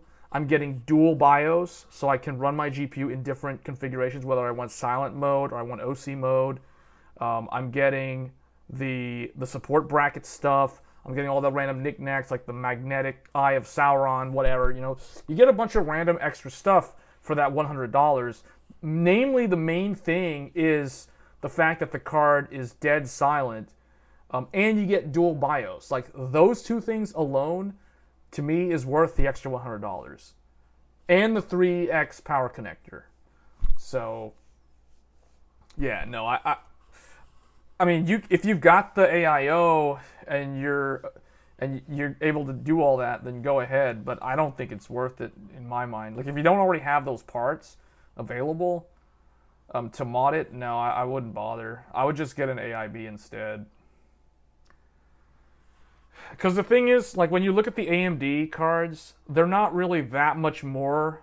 The AIBs are really not that much more over the reference. Like the most that they'll be is $200 at most from like Newegg for like a Sapphire Nitro, versus like what we're seeing with Nvidia, where like the 4090 is going for like $2,000 for an Asus Strix. So and that's like a $400 increase versus a $200 increase. So I would say the AIB cards are staying within a specific range over MSRP where it's not that crazy. So yeah, I think the AIBs are just better overall, personally. The only reason why I would recommend someone get the reference card is if they were doing like a small form factor build, or they were going to put it under a water block in a custom loop. So typically, like when EK releases their water blocks, those are going to be tailor-made for the reference cards at first, unless one of the AIBs contracts EK to make one for their particular AIB card. So yeah, it's going to be tough until probably the middle of next month is my guess, because at this point it's just supply just has to catch up to demand. This is typically normal of any new GPU launch though.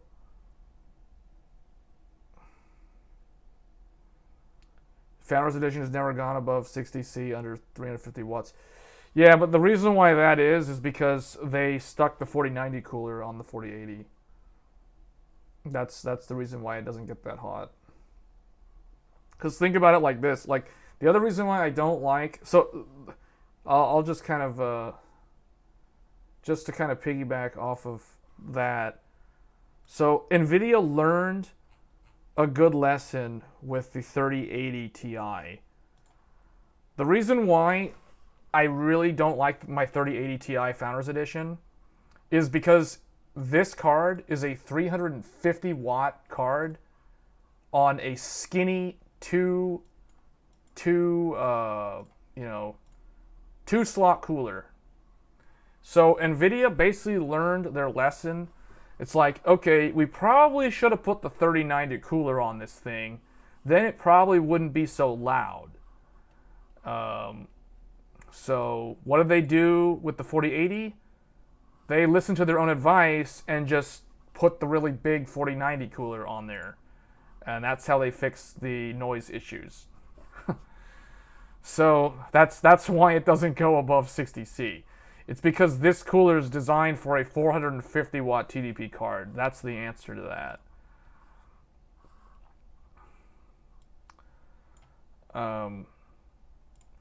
But what's surprising about this card, though, because, you know, granted, there's a whole lot of people talking about like the issues with the 110C fiasco. But the thing that's cool about this card, though, is this card's a little bit wider than the 3080 Ti. You can see the 3080 Ti was literally 2 slot exact. This is like 2.5. But that vapor chamber is spread out enough, assuming that it's a good vapor chamber, that it's able to churn enough of the, it's able to wick enough of the heat away such that it doesn't actually have to spin beyond 1900 RPMs. Sometimes it goes like 2000 RPM is what I've seen, but for a normal XTX, it's able to maintain that 350 watt TDP without being intrusively loud. So that's the pretty cool thing about this, because I was afraid when I first saw this. When I first saw this card, I immediately thought of the 3080 Ti, because when they said 350 watt TDP, I was like, oh no, it's gonna be like the 3080 Ti. It's gonna be terribly loud, but it's actually not that loud. So I was actually surprised about that, because it's a little bit louder. This is a little bit louder than the XT reference card. The noise profile is very, very similar, but the XT is like 50 watts less. And the cooler is slightly smaller, so it seems like it was sized appropriately on the AMD reference cards. So I personally like the 6000 series reference cards more in terms of how they look. Like, I always thought that the 6900 XT, I thought this was a better looking design. The pictures don't do it justice. I just think that in person it looks nicer. The thing that I really wish, or what kind of disappoints me about the reference 7000 series cards, is the fact that the Radeon logo itself doesn't actually light up. So like on the XT, there's no lights at all, which I think is kind of ridiculous for the fact that it's a $900 reference card. But this one has an LED, and it's an RGB LED, so you can actually change the color. But it lights up here and here, so you have that glow on the motherboard that bounces off the motherboard, which is nice. But I really wish that the Radeon logo would actually light up, and that it was not angled so much, like it was designed to be mounted vertical. The die looks better on the Nevi 21. Well, because it's not chiplet, right? Like, this is a chiplet. But going back to what Alex was asking earlier, like, part of the reason why the idle temperature with multi-monitor is more noticeable is because there's like a bunch of different parts now that are drawing power. So you have these MCDs that are drawing more power too. So that's kind of the drawback of the chiplet design. So yeah, the chiplets are a cool, innovative thing, but I mean, and this is only the first generation of them on GPUs. So it's one of those things where I think AMD needs to look into optimizing or prioritizing what they need to address in terms of the behavior with multi-monitor for next generation, if they can't change anything in drivers this generation. Because it's like almost every reviewer complained about the high idle temp. Like, for example, even in like Tech Power Up's review, Value and Conclusion, extremely high multi-monitor and media playback power consumption. And he writes, could be a driver bug. It's actually normal behavior. So it's funny how like none of the reviewers actually know that it's normal behavior. But it is kind of sad that the best value GPU is $1,000 right now out of all the new stuff that came out. Man, he wrote a lot. Editor's choice though. So,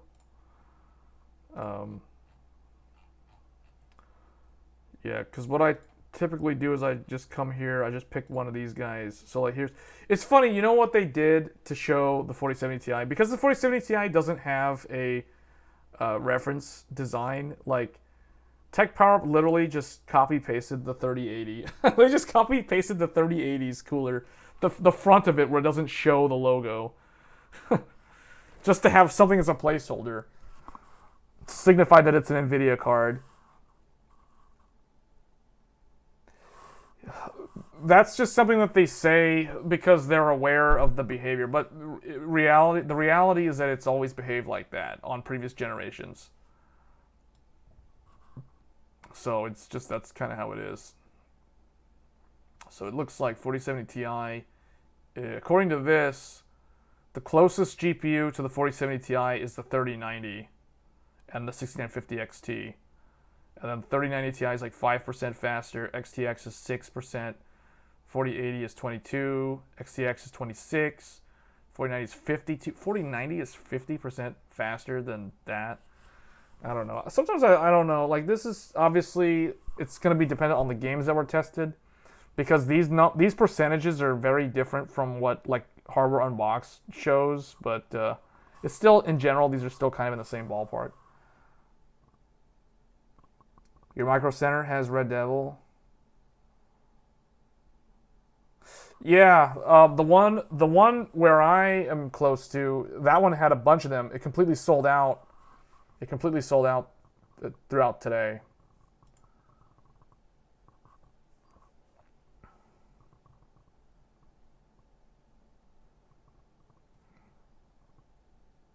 In terms of 60 SMs and 4070 Ti is what the 3070 Ti should have been. Well, the 4070 Ti is a 104.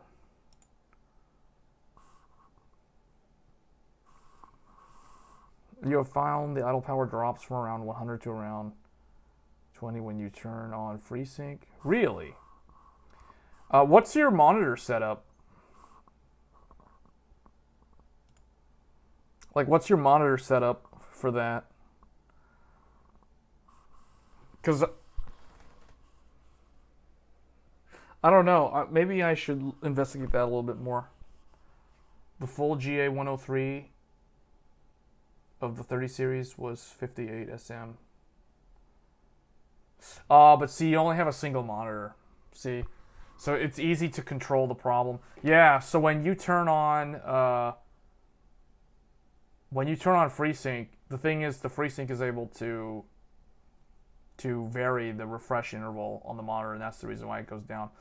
See, the problem is always going to be there for anyone who's running multi-monitor with different resolutions and different refresh rates. That's when you'll see the problem, and there's no way around it. I mean, the only way that I can think of is to turn all three monitors to run at 60 hertz.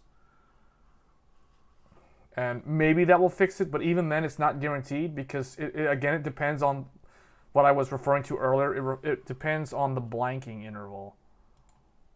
So the blanking interval plays a big role in whether or not it's able to downclock and the memory. So yes, you can, as long as your monitors support FreeSync. I assume if you have more than one FreeSync monitor, then yeah, you should be able to do that.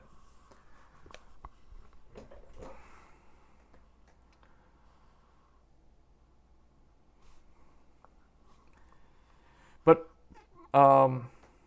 yeah, that would be an interesting thing to look into, though, to see if that actually changes the behavior. Like if you had more than one FreeSync monitor, and if you turn FreeSync on both monitors, does it actually lower the idle power? That would be a good test, actually.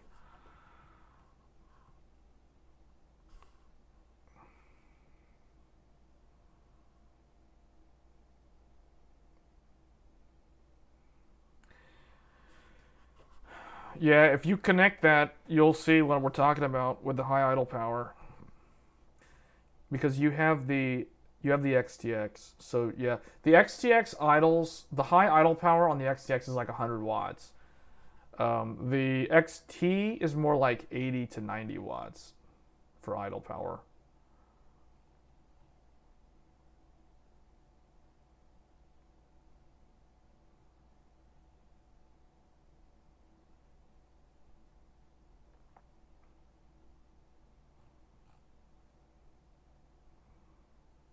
$2K, yeah.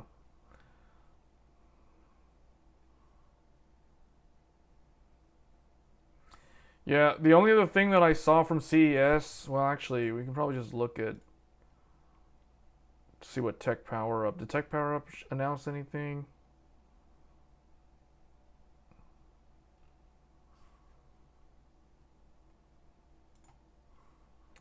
So Gigabyte, let's see. Gigabyte shows off Aorus. Yeah, I saw Paul. Paul from Paul's Hardware did a video about all this stuff. I still haven't. I'm not up to date on all the CES reveals. I remember I saw like a video recommendation from some YouTuber talking about the PCI Gen 5 SSDs because they were at CES as well. The ones with the Phison controller. But I don't know, if they're all going to require active cooling, then they're totally not going to be worth it, because unless Microsoft implements direct storage or something, those Gen 5 SSDs are just redundant at this point. It's like, yeah, they're faster, they're like twice as fast or whatever, but it's like, if it doesn't result in a different user experience or a noticeable difference, then it's not really worth it. Battery generators. Lexar renews enthusiast interest in DDR4 with latest Aries memory. I mean, I guess this is cool, but DDR4, this is a very niche product. Oh wait, no, those are DDR5. What does it mean DDR4? Oh, maybe this one's DDR4?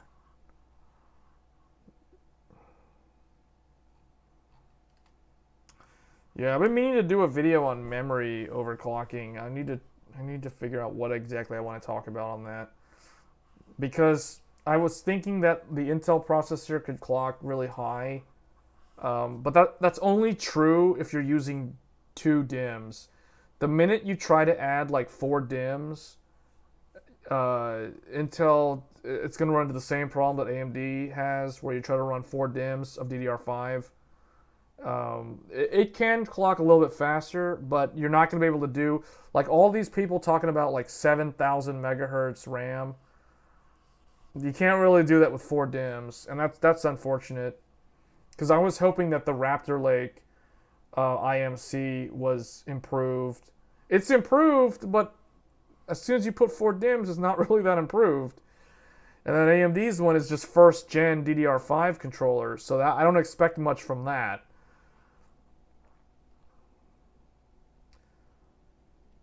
When I think of AMD's, like when I think of Ryzen first gen, and I compare that with Ryzen like 5000 series, like when I think of like an 1800X versus a 5800X, the difference in the RAM is ridiculous. Like the 1800X struggled to run 3200 megahertz. You were lucky if you could run 3200 megahertz stable with the first generation of Ryzen. But like Zen 3 can run 4400 on DDR4, and you don't really think anything of it. Now, if you try to run 4 DIMMs, then you can run like 3733, I think, maybe close to 4000. But that's pushing it, and you're probably going to be running the RAM at like 1.5 volts, which I wouldn't recommend. for 24/7. So, but then like it almost feels like the move to DDR5 for Ryzen. It's almost like a repeat. It feels almost like a repeat of Zen 1 all over again, where it's like, oh, you got memory training, and if you try to load up 4 DIMMs, you can't really clock it very high. It's stuck on JEDEC speeds. So 128 gigs of RAM is only really there if you're totally dedicated to making it a workstation for production, and you're not really going to do like high FPS gaming on it. Although you can still do high FPS gaming on it. It's just, you're leaving performance on the table at that point. So, yeah, it's just all this talk about the memory stuff. Because CES had a lot of announcements for DDR5 and PCI Gen 5. Like the SSDs. See, top storage. And then there's like a bunch of like Internet of Things, IoT. So here's DDR5 7200, Fury Beast, DDR 6000, Fury Impact. So I'm pretty sure like one of these is Expo, probably the Beast, and then the Renegade is probably the XMP, because the Intel stuff does clock higher in general. As long as you're on 13th gen. If you're on Alder Lake is still pretty much trash in terms of not being able to clock DDR5 that high. Not without like insane amounts of voltage, which is only really going to become a thing for just trying to get a world record. And then, what is this? Hardware customization program is basically Hummels for game streamers. I don't know what this is. HyperX clutch. So they made like a game controller? No, that's what is this? They have an Xbox. They have their own like Xbox controller.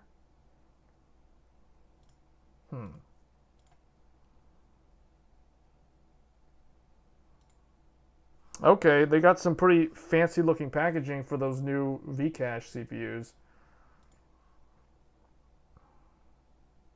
Distinct retail packaging. Then Asus unveiled the first Wi-Fi 7 router. That's right. I remember hearing about that. So they got the first Wi-Fi 7 router. Although that's so impractical right now, because I mean, this is more like you're trying to like future-proof your. Why are these different looking things? Oh, I guess they have different SKUs or something. Xbox Series X versus PS5 controller. Good question. So when I'm playing on PC, I typically use the Xbox Series X controller. But when I'm playing on PlayStation, obviously I'm going to use the PlayStation controller. I mean, I can use this with Steam games. Like it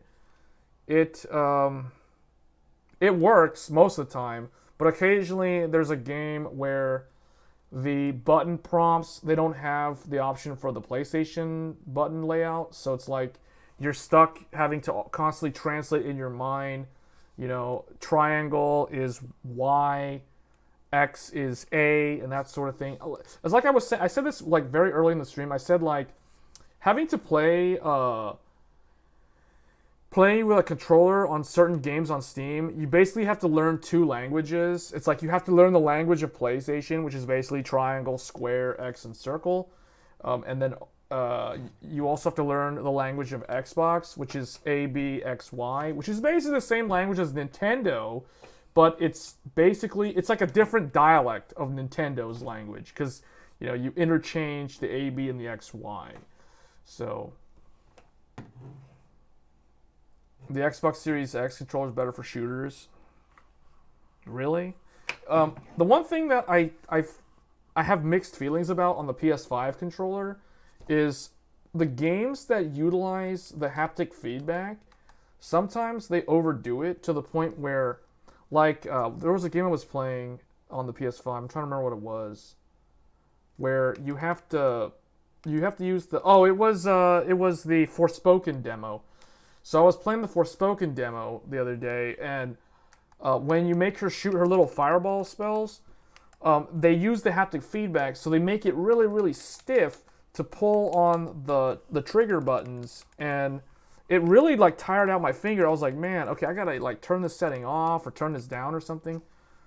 So yeah, that's the only thing with the PS5 controller. I feel like in certain games that haptic thing works good. Like, for example, if you're doing like a fishing mini game, like Genshin Impact, you can fish in that game, and the way they do the haptic feedback on the trigger to reel in the fish, I think they do it correctly, because in that scenario it makes sense to use it that way. Whereas with shooters, I think this is going to end up fatiguing somebody. Like, so I don't know. It took me a while to get used to the Series X controller though, because I feel like the way I end up holding it in my hands is more. It's almost like I hold this controller more forward than the PS5 controller. The PS5 controller, I tend to hold where the buttons are. They're kind of like here, whereas with the Xbox, like I tend to hold it like more forward, where it's like it's kind of above my hands. I don't know. It's just because it's the angle of the curve is a little bit different on them. So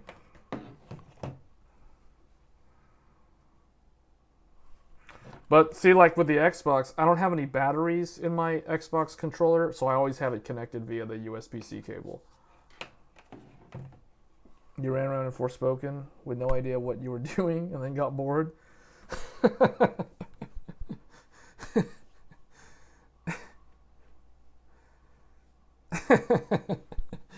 Yeah, you fought some alligators for like 10 minutes straight. I don't know. I feel like that game, I'm still on the fence about whether or not I'm going to get that game. Because that game was hyped up so much by Square Enix last year. And it got delayed multiple times. The combat seems pretty cool. To me, it has like a weird... It almost has like a Bayonetta vibe to it. Because of the way that she like does all these side cartwheel type flips and jumping around in the parkour and all that stuff, and the random spells and stuff. So it's almost like a weird Bayonetta, but instead of using like guns and hair to fight, you're using like spells and you're free running around. It's the same engine. Yeah, it's using the Crystal Tools engine, or the Luminous engine, I think is what it's called. Yeah. I think, I don't know. I feel like that game, because when does that game come out? That game's like, because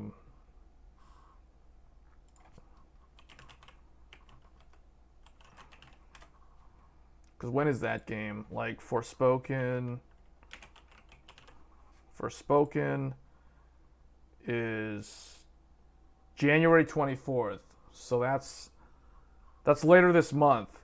But I think the game that I'm more hyped for, because this game has like spell casting, but it's more like action oriented. I think if I do get, I don't know, I don't know, we'll see. I played quite a bit of the demo, and it seemed interesting, but we'll see. I think it's gonna look really good on PC though. And then the other game though is, I don't know if anybody in the chat are Harry Potter fans, but this is a game that I plan to get. A lot of people I know convinced me to get this game. I really wish that they would put out a demo on the PS5 so I could try it out first though. But this game looks like it's... This is the game, like, when I think of, like, casting spells and stuff, this is the game that I'm more interested in. The Harry Potter game. Hold on, am I going to get demonetized? I'm not going to turn the audio on because I'm afraid I'll get demonetized if they're playing music or something. But this looks really good. Like, hold on. Can I make this HD? Like, okay, look. That was the entrance to the Slytherin house. Like, this looks like it's gonna be really good.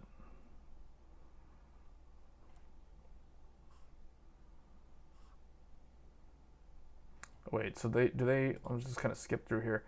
See, like, this looks really good. Oh, you know what? Is it oh, never mind. No, it is zoomed in. I mean, you guys, oh, man, why does it always do that? It's zoomed in, so it's like you guys aren't able to see it. Hold on, let me just make it small again. Oh well, they were just kind of... but this game looks like it's going to be really interesting. Yeah, I hope they don't screw this up. I really wish they could put out a demo on PlayStation. The thing that the PS5 for me is turning into like a console that I primarily use for demos, for the exclusive demos, and then I end up getting the game on PC. Unless it's going to be a timed exclusive, and if I really want to play it. Like the best example I can give you is Final Fantasy 16, because Final Fantasy 16 is... that and Wolong are my two most anticipated games of the year. And then maybe this one's probably like number 3. This one's probably like in top 5 for most anticipated games of the year. But Final Fantasy 15, or Final Fantasy 16 is going to be a timed exclusive on PlayStation 5. So it comes out in June. I will definitely be playing it on the PS5 for that reason. So any kind of PlayStation exclusive, like Demon's Souls remake and that sort of stuff, that's the whole reason why I have a PS5. But you do get access to the demos way before like anybody on any of the other consoles or on the PC. So this looks like it's going to be really good though. Like this to me seems like it has the potential, because from what I can tell, it has like Harvest Moon elements, which is like city builder type stuff, where you can like plant things and you can create stuff. So it's got crafting. It has the combat, the wizard combat. It has exploration like Breath of the Wild. So it has a lot of potential to be a really, really good sleeper hit sort of title. And it looks really good visually. So it's got a lot going for it. And it's been in development for a very long time. I think it got postponed a couple of times, or it got delayed a couple of times, just like Forspoken. So most of these games that are coming out in the first quarter of this year, I think were supposed to launch in 2022, but they never did.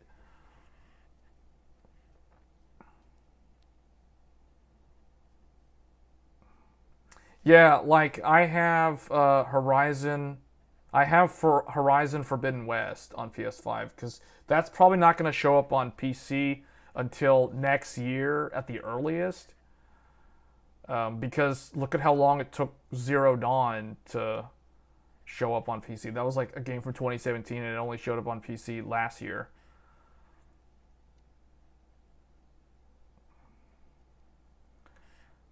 But yeah, this actually, I think they're not playing any music. Or those transitions, and sometimes it just feels amazing just to be riding around on it. Look at it. Yeah, it really is kind of like that looks really good. It's a great feeling, and that's going to be February. So basically, like if I do get a game, if I do get a new game in January, the only one that I'm tracking is Forspoken. And then for February, it's this. There's actually a number of games actually, but this one's one of them. And then of course, once Wolong comes out, like this is the game I'm going to be playing in March. This to me is my Elden Ring type game of 2023. Dead Space. I'm not a big Dead Space fan. I don't know much about it. If I get one of those type of games, I know what I'm getting in that sort of genre. So there's another game that's coming out in, I think it's also March. And it's also made by Koei Tecmo. So this game I'm definitely going to be playing a ton of, just like you guys saw me playing Nioh earlier.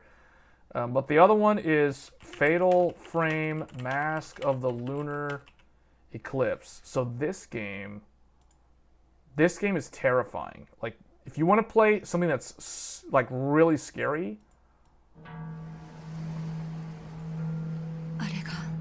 this is like really scary. Because Dead Space is that kind of genre. Resident Evil is that kind of genre. Silent Hill is that kind of genre. Well, this is like all of those type of games, only a lot scarier. So if you like really scary type games, this is probably for you. Let me see if I can get the... OBS is being dumb. When I full screen the video, hold on. What if I do this? What if I like maximize the browser? Oh wow. Maybe that's what I should have done from the start. Like, I can't wait to play this game. Because Fatal Frame is, like, on a whole nother level of scary. Like, if you guys think Left 4 Dead 2 is scary, you don't know what a scary game is. Like, this is a scary game. I will definitely be live streaming this. This is gonna be live streamed. 私は確かめたい。あの時何があったのか。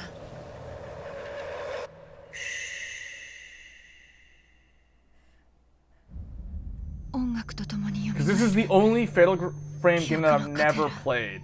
This was the one that was a Japanese exclusive on the original Nintendo Wii from back in like 2008. And they redid the whole thing and it's coming to PC. So 深く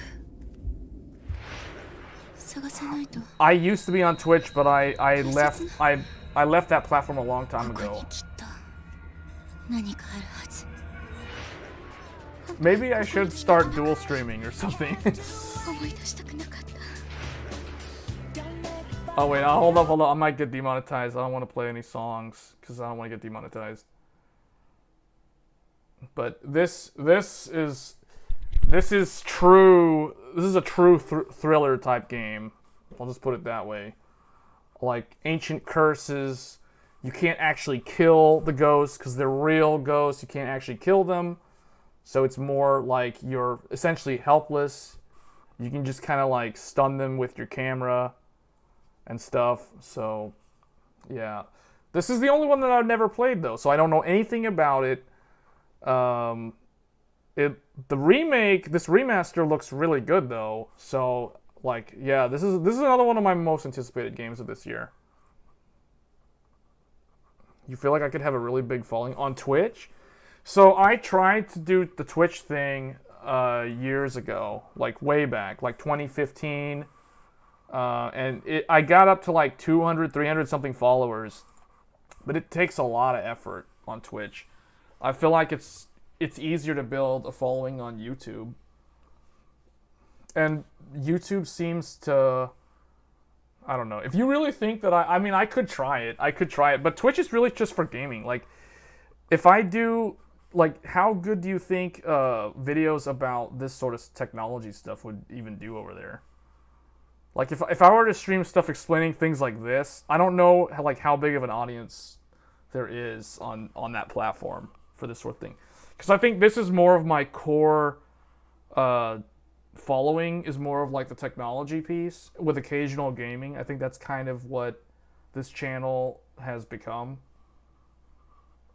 More of like an in-depth sort of thing where we kind of cover things that can they can go really, really deep technical, like talking about blanking intervals on monitors and explaining why things behave the way they are. Like we talked about how vapor chambers work and that sort of thing. I don't think the average Twitch channel covers how vapor chambers work. I mean, but I tried to do Twitch in the past and it never really worked out. It just felt like... even now, like, if I try to go back to that platform now, I feel like Twitch today is so saturated. It is so oversaturated right now. All the big streamers, all the big personalities have all the viewers.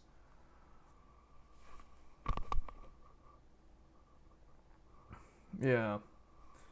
We'll see. I mean, I could dual stream.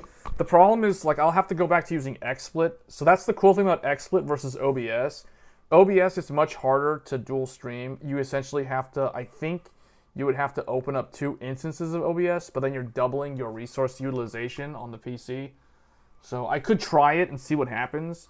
But the nice thing about XSplit is you can control multiple streams from one application or one instance of XSplit, which is really nice.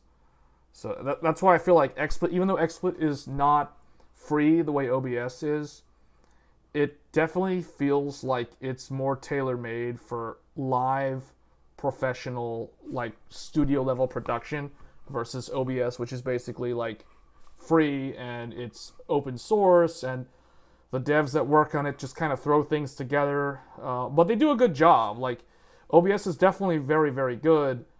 And I've watched it grow and actually surpass XSplit in terms of the numerous features that it has, regardless whether anyone actually uses some of those features. But it's really good. As long as you don't swear in the first 15 seconds. Well, I mean, you can probably tell, like, I already don't have that problem. so I think we're good there. Twitch is less money now, too. YouTube is better. As long as you... I could try it. What I'll do is I can try to dual stream. I can stream both to Twitch and YouTube. The only thing is I gotta go back and look at XSplit and see, because I emailed the XSplit developers asking about AV1 for NVIDIA and AMD, and because you currently can only use AV1 if you have an Intel Arc GPU. So if I was gonna try to go use XSplit again, XSplit right now is like really good with Intel Arc. I would have to actually use Intel Arc to stream, which I'd be forced to go back to using Intel Arc, which isn't terrible, but if this is about gaming at 4K, then that's going to become a big problem. Because that's going to limit what I can actually do.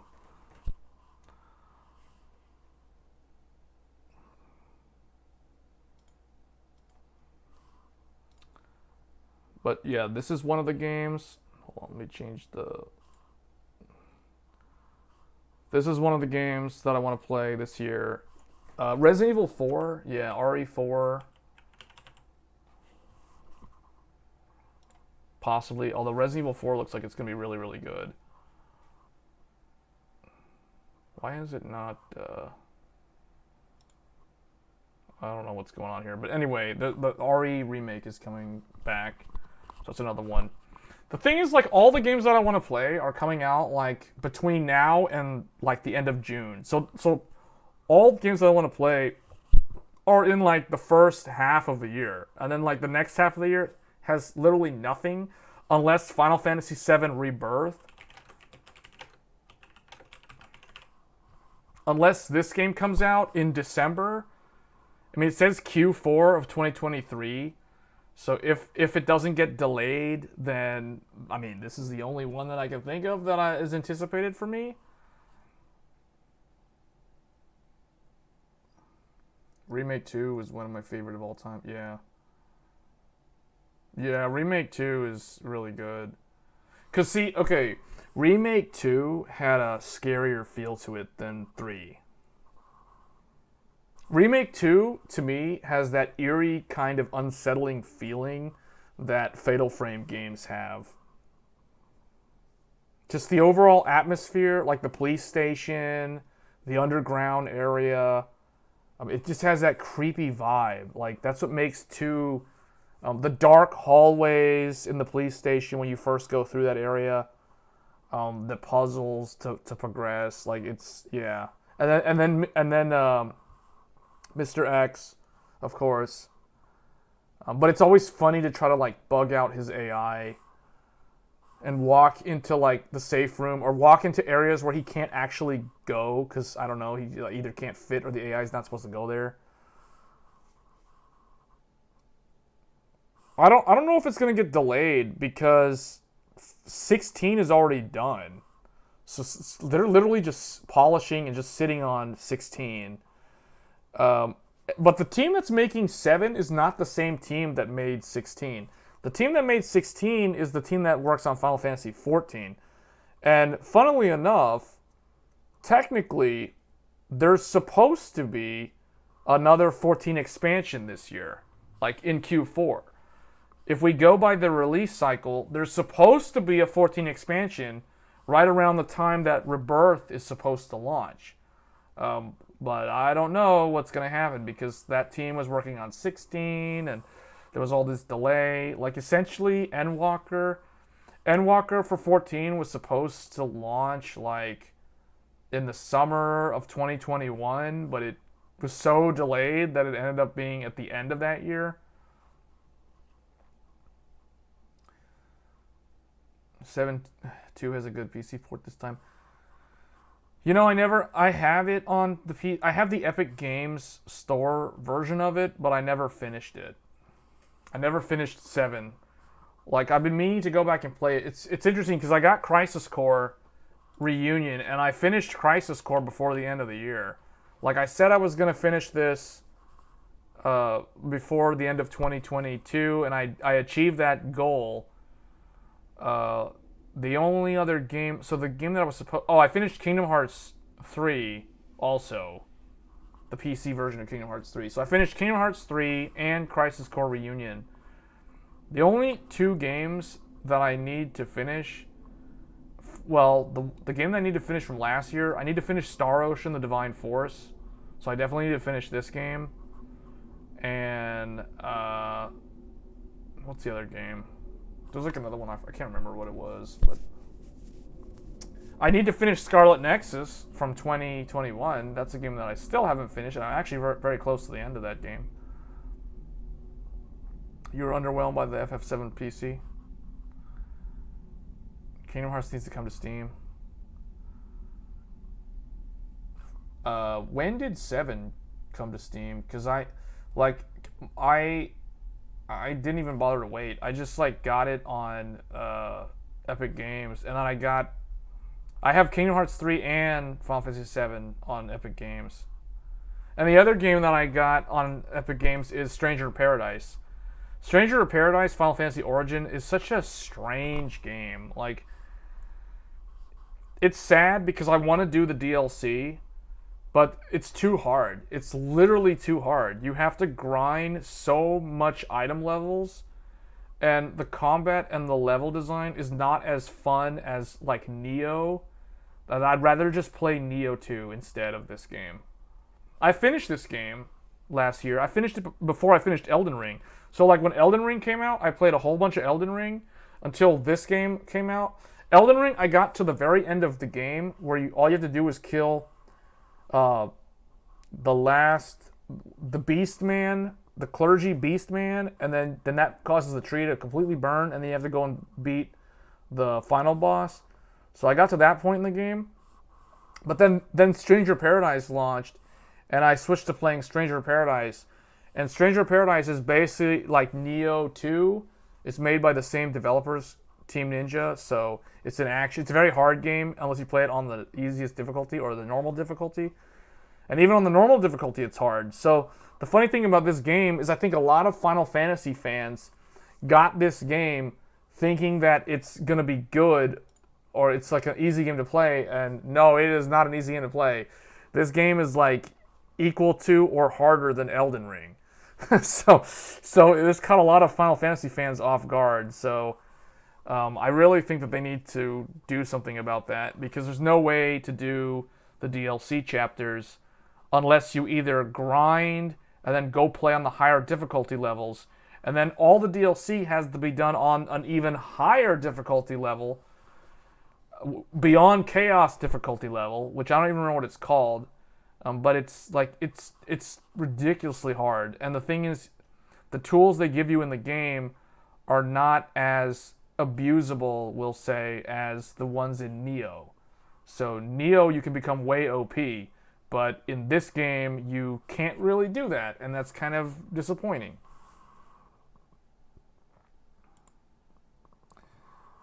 You like Soul games? They do something to me in boss fights in my heart.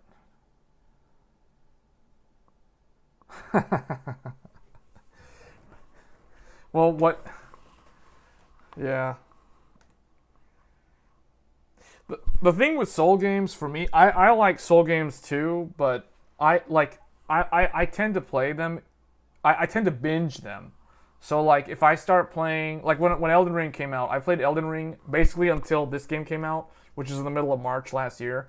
Then I switched to this game, which is just as hard to play.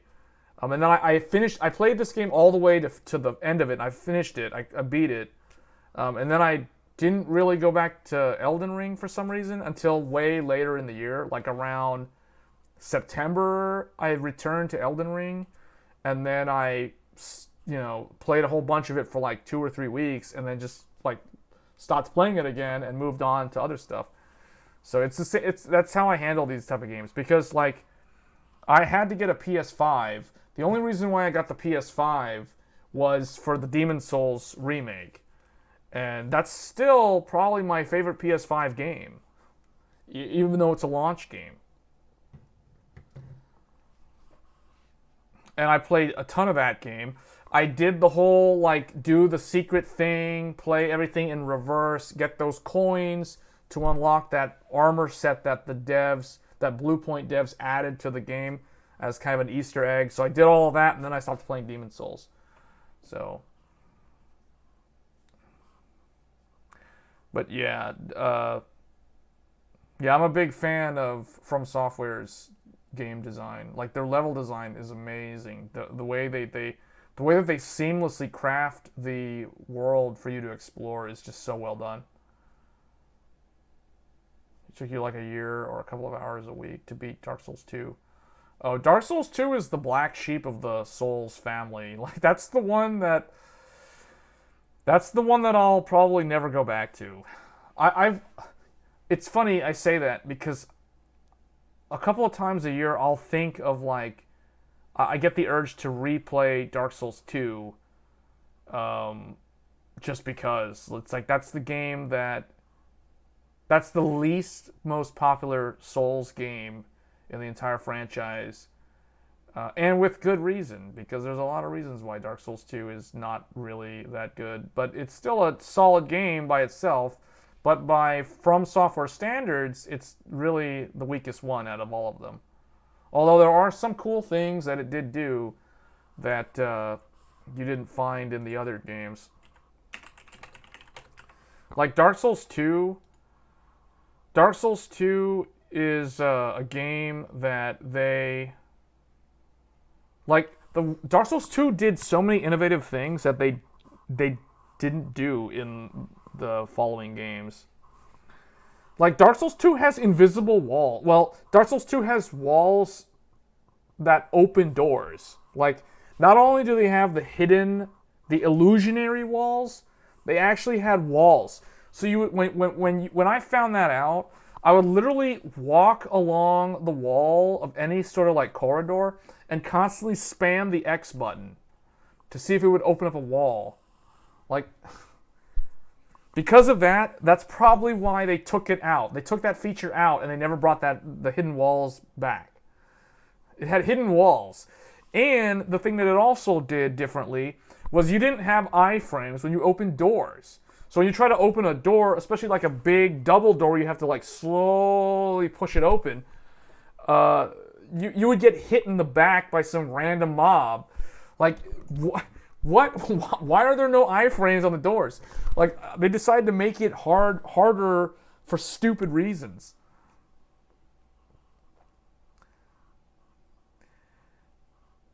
Yeah,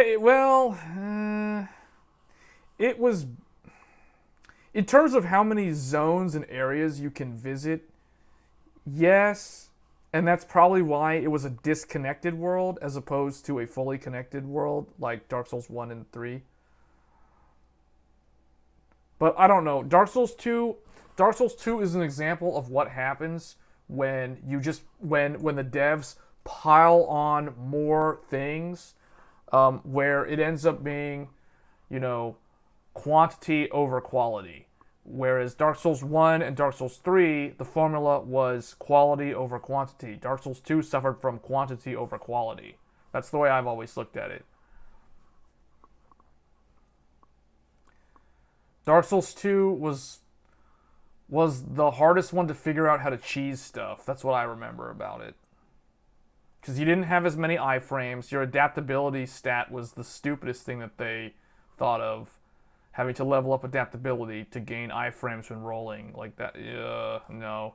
I'm glad they didn't bring that back.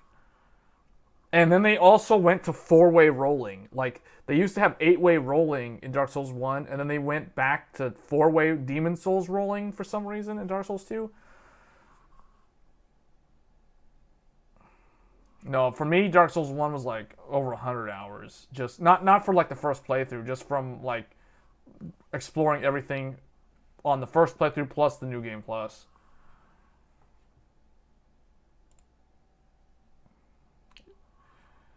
Yeah. Yeah. And Dark Souls 2 had a lot of stupid, like, you walk past like a gate and then it closes behind you and you're like stuck, and then they just like throw mobs at you continuously. Yeah, and the world didn't make any sense. Like, how does going from a poison area, you go and take an elevator ride up the mountain, and then you end up in a lava-filled castle? What? How does going up lead to lava? How does going up in elevation lead to lava when you could clearly see the sky before you took that elevator up, and then you end up where there's lava? Somehow, it's like we found Mount Doom in Dark Souls 2, and there's like a greater demon bathing in lava the whole time. Yeah, no. There's a lot of reasons. They try. What I'll say is Dark Souls 2, the devs definitely experimented in a lot of unconventional ways, to the detriment of the people who ended up playing the game. But, you know, like, they had stuff like Victor's Covenant to make everything harder. Like, interesting things like that I think were pretty innovative. But some of those things were good in theory and bad in execution or bad in practice. So that's Dark Souls 2 in a nutshell. Like, it's definitely my least favorite. If I had to rank the Dark Souls games, it's tough because, like, Dark Souls 3's combat is so much faster than Dark Souls 1's combat that anytime I go back and play Dark Souls 1, it just feels so slow. Everything about it just feels slow. So Dark Souls 3 kind of ruined Dark Souls 1 in that regard. But I don't know. When I think of Dark Souls 1, just Dark Souls 1 has the nostalgia factor. Ultimately, I think Dark Souls 3's combat is better than Dark Souls 1's combat. But if I had to rank them, I'd say Dark Souls 1. I think I like Dark Souls 1 a little bit more than Dark Souls 3, and then I like Dark Souls 3 more than Dark Souls 2. In that order. But I think I like Demon Souls more than all the Dark Souls games. By a little bit, by a tiny bit. I think Demon Souls edges out Dark Souls 1 ever so slightly, because Demon Souls was so much more constrained in its scope, to the point where it doesn't feel as fatiguing to play for an extended period of time. Demon Souls had so much ways to cheese things, though. Like, Demon Souls, you could literally, like, the rolling skeletons off the cliff, you could stand in a certain way and hold the shield, and the skeletons would literally roll off the cliff and they'd kill themselves. You know, Demon Souls had a lot of, like, cheesy things. Like, the AI, the pathing of the AI was kind of dumb. Because obviously it was the first game, so, you know, it's the least refined. But I don't know. Demon Souls had a lot of cheese. Like, you could literally wear the thief ring and stay in soul form the whole time, so your feet don't make any noise. And then you would literally you could just walk past pretty much everything unless you were literally right next to them. And the thief ring made so many bosses so much easier. Like, if you wear the thief ring and you fight Flame Lurker, he can't, like, you have to literally be within like 5 feet of him or something for him to actually see you. And then same thing with Old Hero. Like, when you fight Old Hero, I remember, like, wearing the thief ring and casting cloak and then, like, just walking around slowly, and then I would just, like, spam soul arrow and then, like, walk to the side, and Old Hero would, like, walk to where I was, but he's blind. So, and you're not making any noise, so it's like he can't find you. So, but part of me thinks that that's cool, though. One thing I like about Demon Souls is that you could use the tools that they give you, whereas to some people watching you play, they think that you're just cheesing all the bosses, and you're just cheesing the whole game. But the fact is, you could use those tools to make the difficulty of the game more manageable. So I always found that a good thing about Demon Souls, because I felt like Demon Souls, you could abuse that system way better than you ever could in any of the Dark Souls games. You want to hear the music of Demon Souls? You play any Armored Core? I've never played Armored Core. Is that supposed to come out this year? I think Fighting Cowboy did something about that. Armored Core. What is it? Armored Core 6 or something? Yeah. Oh, it is coming out this year. I don't know anything about it. Bandai Namco. Okay, so this is the game. Is this like mechas or something?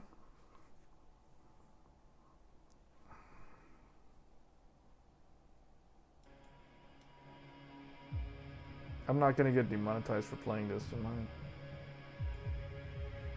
Maybe I'll just leave it muted.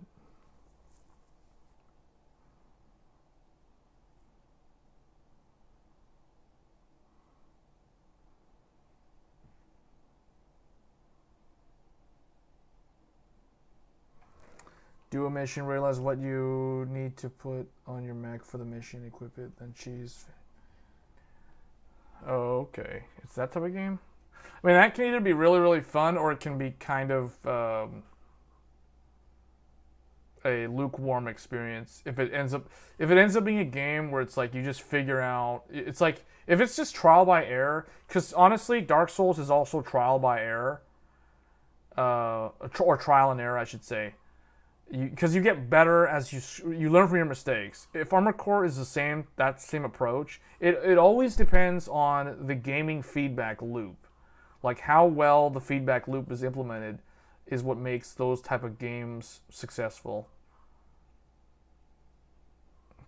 Okay, but it's From Software, so I'm pretty sure it'll be fine. I'll play it, because it's a From Software game, I'll play it. So this is another game that is going to be on my list that I didn't even consider. It looks good. I mean, this is just a trailer, but it looks good. You know what? This is that game that Miyazaki hinted at years ago. Because remember, there was one interview. I can't remember when the interview took place. I think it was after Dark Souls 3. But after... Oh, yeah. It was after Dark Souls 3. Because people were interviewing him asking, is he going to make Dark Souls 4? And at the time, his response was, if there is enough demand for a Dark Souls 4, I'll consider it. But to be honest, I want to explore different genres, different types of games. And one of the themes that he alluded to was sci-fi. He mentioned sci-fi specifically because I remember everybody talking about like there's like memes about Star Souls and like Star Wars, but it's Dark Souls, that kind of stuff. People talked about that for a while. Everyone thought he was going to make a sci-fi or like a Dark Souls game set in like outer space, exploring galaxies. Like different planets would be different worlds. Like World 1 of Demon Souls. Think of that like that would be like one world that you would travel to. Then it'd have its own set of bosses and levels and stuff. And then World 2 would be like Stonefang Tunnel. World 3 would be like Tower of Latria. Basically, a lot of people thought that Miyazaki, when he said he wanted to explore the sci-fi genre, he was going to make a Dark Souls game based in outer space, or based in like, in the future, a sci-fi universe. But then, of course, Sekiro came out, and, that was different. And then, Elden Ring came out recently. So it's like, the sci-fi thing was always kind of there on the back burner, and here we go, Armored Core, so that's it. So that's the sci-fi game then. So now it makes sense. So, a mysterious new substance was discovered on the remote planet Rubicon 3 as an energy source. This substance was... Now, granted, Armored Core 6 is... this is a franchise, so it's a numbered franchise. The substance was expected to dramatically advance humanity's technological and communications capabilities. Instead, the substance caused a catastrophe that engulfed the planet and the surrounding stars. So basically, when was Armored Core 5? How long ago was that? 2012. It's been more than a decade. And this was a From Software game from 2012. I didn't even know about this. It was on PS3 and Xbox 360. It says from the developers of Dark Souls. This is the last one in the series.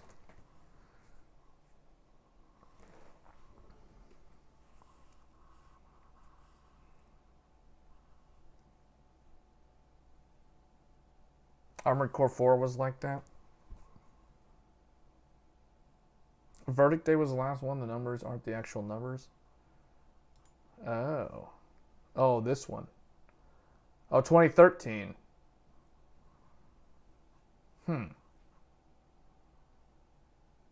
So this is the other set of games that they work on? I had no idea about. I didn't even know they made this stuff. Like I learned about it recently, you know, from the Game Awards. It's like, hey Martin, I want to dedicate this award to, you know, we all know the meme. I'm not gonna say the whole thing, but I learned about it from that, from the VGA or the Game Awards. The Jeffs. Everyone's calling them the Jeffs. Jeff Keighley. So that's how I learned about it. I didn't even know about Armored Core ever since or before then. I mean, it looks interesting. So that looks cool.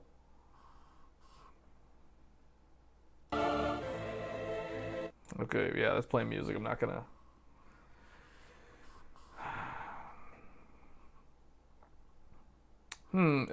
If the combat is like very fast-paced, that's gonna be really interesting. It looks almost like those Gundam games. Like, there's a Gundam game, I forgot the name of it. I have the Gundam game on the PS4. Gundam something EX or something like that. It looks kind of like that, only it looks more like Metal Gear Solid mixed with Gundam. That's what it looks like to me. If I had to summarize it in a few words.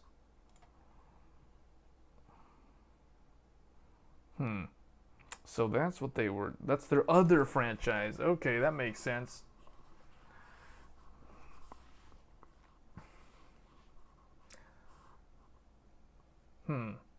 I'll have to look more into that. So I guess, when is this coming out? Oh, it just says to be arranged, so we don't know.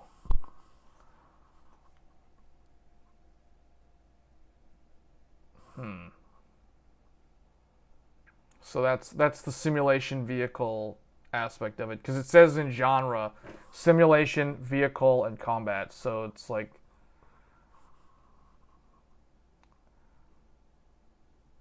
oh, and all that stuff plays. Oh wow, okay.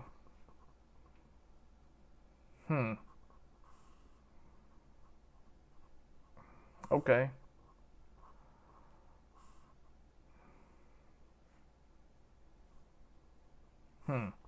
Okay, well that's definitely one I don't, because it doesn't have a release date. I can't. It's gonna be harder for me to track, because typically what I do is I stick the release dates on my calendar so I know when they're coming out. But this one, so it's this year, so I'm gonna guess that it's second half though. So Q3 or Q4, maybe Q4. We'll see. Although, yeah, when was the last time From Software launched a game in Q4? It was actually Dark Souls. Dark Souls was in October of 2011. Man. From Software typically launches their games in the spring. Usually it's in the spring. Dark Souls 3 was in April of 2016. Dark Souls 2 was in March of 2014. Sekiro was March of 2019. Bloodborne was March of 2015. So they have a history of launching games either in March or April. The only exception, well, Demon's Souls was like, I don't even remember when. Demon's Souls was like September of 2009. October of 2009. I almost had that right. But the Japanese release was like before that. But still, you know, like. And then Dark Souls 1 was October 4th of 2011. I think. So maybe Armored Core is coming in April or March. But I doubt it. I doubt it because we would already know. We would already know. It's too close. I'm going to guess this one's probably going to be October then. They almost never launch games in the summer, and they almost never launch games like in the late summer. So it's usually Q4. If it's not Q1, and if it's not early Q2, it's probably going to be Q4. It's probably going to be October. Because that's when that seems like that's their other window. I guess one way to look at it is when did the last Armored Core verdict day? Like, let's see. What day was this? September 24th, so almost October 2013. So I would plan on a fall release. This is going to launch in the autumn, is my guess. They'll announce it at E3, and they'll probably announce date Q4, then delayed it. Well, they could do that. You're right. Well, I don't know about that because it says 2023. Although, I don't know. This could just be a placeholder that somebody who runs the website just throw that up there. So you're right. It could be 2024. But you got to look at it when their cadence of their releases. Dark Souls 3, 2016. Sekiro, 2019. Elden Ring, 2022. So basically 3 years between each game. So that would mean that this would be 2025, and I highly doubt that. It could be coming next year or late this year, Q4 this year at the earliest is what I would say.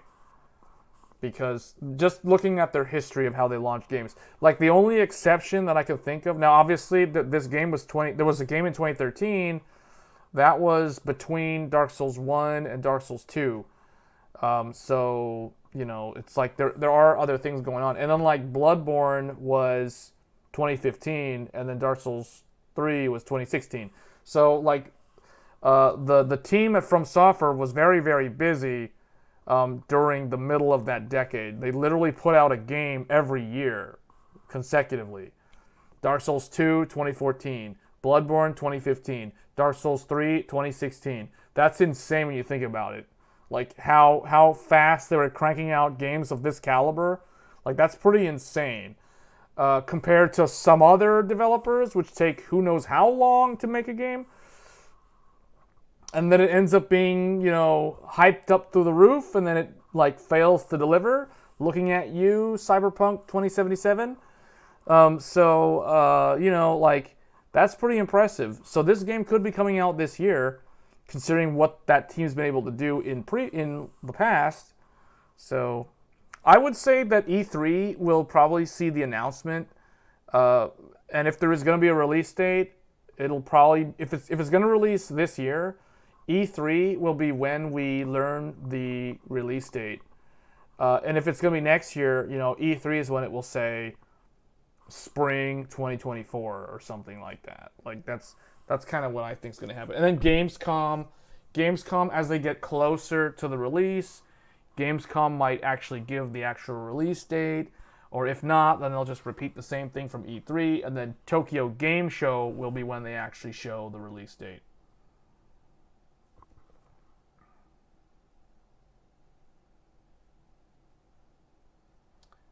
For all those were PS3? Yeah, that is pretty crazy to think that like PS3. See, to this day I still think that the PS3 saw a larger uplift in graphical quality versus PS2. Like the jump from PS1 to PS2 was a pretty big jump, but the jump from PS2 to PS3 was an even larger jump. Like such a big jump. Just think about games like Uncharted 2, Metal Gear Solid 4, Final Fantasy 13, like how those games look, how those games hold up today compared to like what PS2 games look like. Right? Like, and then PS4, from PS3 to PS4, the jump wasn't as substantial in my mind. Like, when I think of a PS3 game and I think of like an early PS4 game, yeah, the PS4 game does look better, but it's like not that much better. We're talking like the difference between 720p to 1080p, but it's still roughly the same art direction, roughly the same polygon like look to the characters and stuff. So that's why PS2 was the last gen made. Well, no, I mean PS3 is the one that actually is the last gen for CRTs because the PS3 could run on CRT. Like, in fact, I remember when I got my PS3, I had to use it with the composite cables that came with it, like the yellow cable, the red, and the white. I had to use it on a CRT TV when I first got my PS3. I didn't get an HDMI capable display until like a whole year or two after I'd already got the PS3. So yeah, no, I think it was the PS3. That's what I'm saying. Like, the PS3 was the generation that went from like CRT all the way up to like 1080p TVs. Like, you think about how much that generation saw in terms of change, visual change. And then remember, the PS3 also there was the whole like 3D glasses. Like, I remember like Sony released like a PlayStation 3D TV thing, or it was like what do they call it? The PlayStation display, and there was like glasses that came with it, and you could play Tekken Tag Tournament 2 in 3D. And I think there was probably some other, like Uncharted or something. There was like some game like Uncharted 3 or something to be played in 3D. I remember like there was a phase where 3D was a thing during the PS3 generation, and then there was also like the PlayStation Move. The PlayStation Move was also like a thing because Xbox 360 with Project Natal, which became the Kinect, I think is what it was called. What did they end up calling that thing? The Xbox Kinect or something like that. And then Sony had PlayStation Move with those Move controllers, which, interestingly enough, those things carried over for the PlayStation VR on the PS4, which is now also on the PS5. So it's like the PS3 is pretty epic in terms of like how much change happened in that, like how much mileage Sony managed to get out of that console.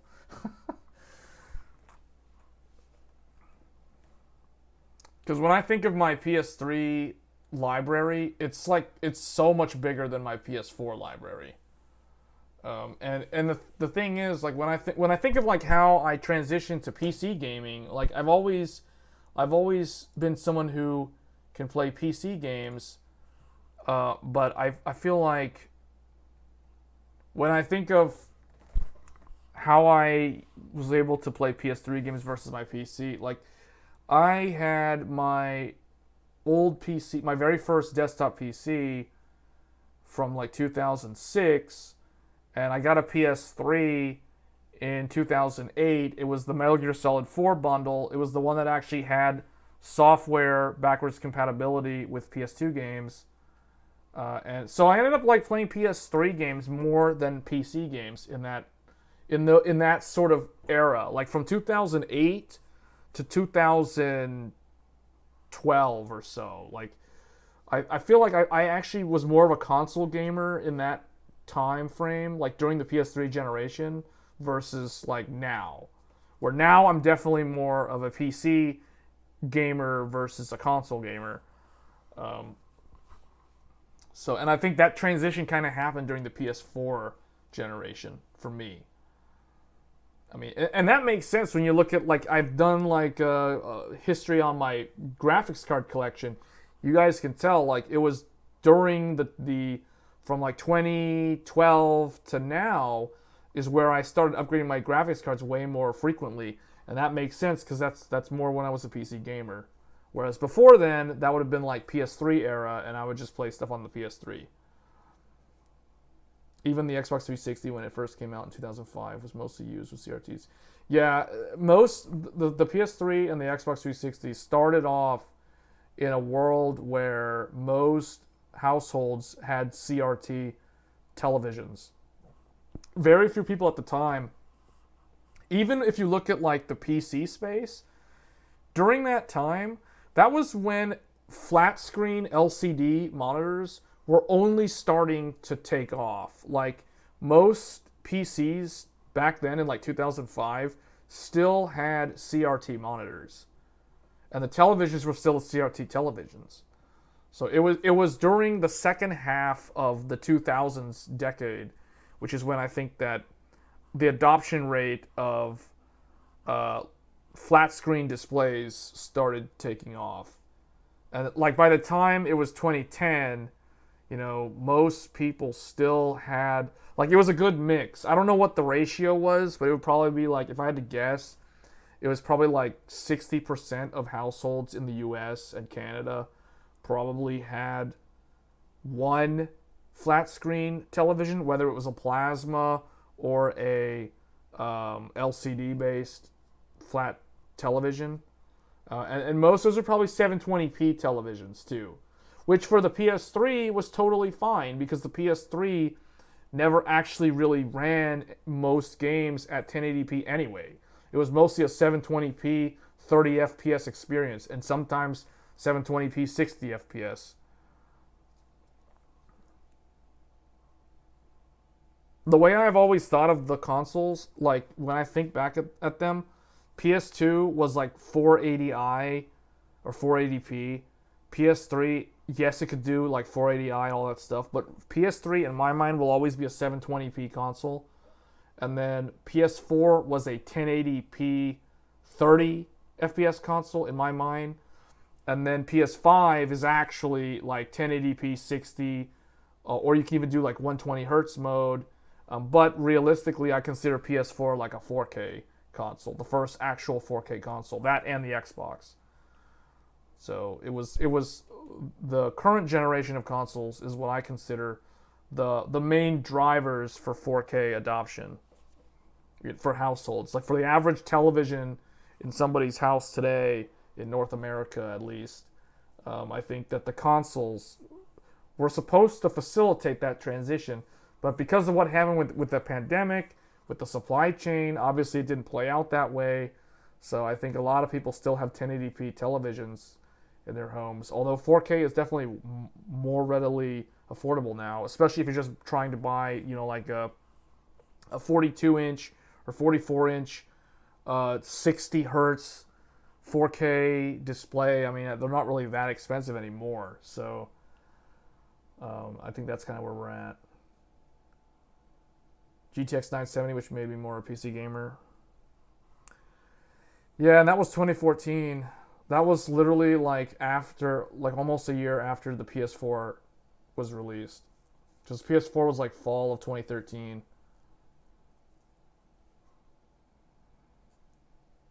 Yeah, because when I think of like the PS4, I don't really know. I'm just trying to think, like off the top of my head, what games did I actually play on PS4 that are memorable? Like Kingdom Hearts 3, which I never finished, and then I ended up replaying the whole thing on PC recently, like late last year, and then I finished it. That's a game that sticks out to me as a PS4 era game, which took forever to release. Tekken 7, but Tekken 7 I played most of that on PC. I guess Nioh 2 and Nioh, those were originally on PS4. They didn't run very well on PS4. It was more like a 30 FPS experience. Although they did have the uncapped mode, but it was kind of inconsistent. So I guess those games. Horizon Zero Dawn was PS4, but I never actually played it on PS4. And I think God of War, the God of War game, right? The original God of War from 2018 or 19, that was PS4. But that was toward the end of the PS4's generation, though. So I think,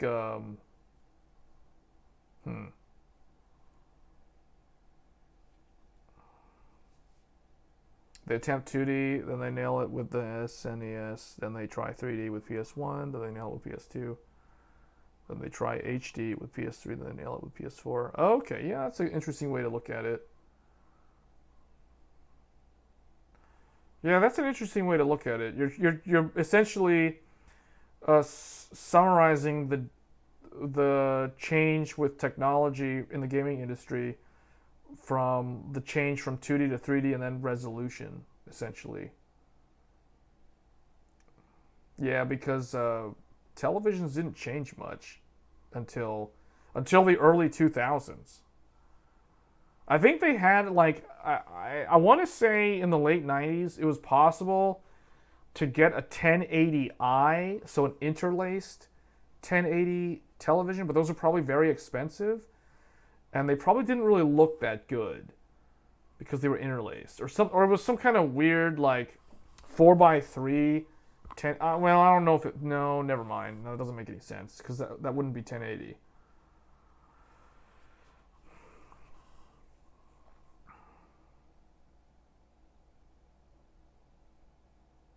Yeah, with all the tubes and stuff, the cathode and the anode. Well, I think I saw like an assembly video a long time ago. Hey Jason, your XTX VRAM is that idle with one monitor, 4K, 144. That's interesting. That's actually good to know because that indicates to me that they do have these intermediary clock speeds that I was talking about on the GeForce cards with one monitor. You know, maybe I'll do my own testing on that too, because like I could probably make a YouTube video talking about this topic about the high idle power and explaining how it actually behaves based off of the monitor refresh rate. And if you have more than one monitor, then it makes it run at a higher memory clock. Because see, mine is currently... I'll show you guys mine here. Let me just share... am I capturing? Okay, let me do this.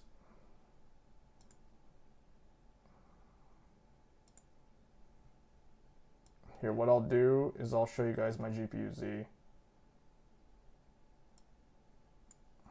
So this is my GPU, just kind of idling, doing really nothing except streaming. So idling with 3 monitors, with those 3 monitors you can see on the paint file right there. You can see I'm running at 47 Celsius, 52 on the hotspot. But see my memory clock is constantly 2485. Yeah, that looks really good actually. I didn't know. So I'll have to make a note of that actually. So with a single monitor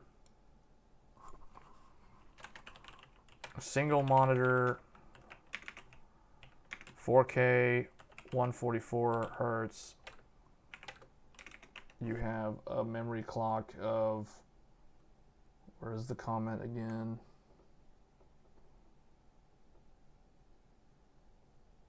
$909. So I'll have to test. Yeah, I'll have to test because you know what? I wonder if it's like different monitors also change it, like because the sub timings on the monitors are display specific too, so that could also play into it. It's high, but it's still not the maximum. See, like the maximum. Oh, and I guess I should have moved this because what I was saying, I typed it right there. I added your note right here because I want to test some of this stuff later, maybe for another video. But you can see, like, this is that GPU-Z that you're seeing on screen. That's basically the XTX reference card while streaming, and I have these 3 monitors connected, and they're all 144 hertz monitors.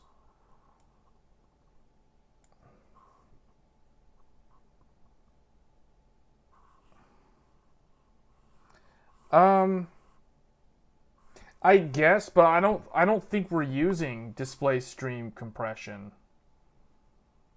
Cause like my monitors right now, the way that they're connected, so I have my DisplayPort cables so the middle monitor, so the way I have it done is the 4K monitor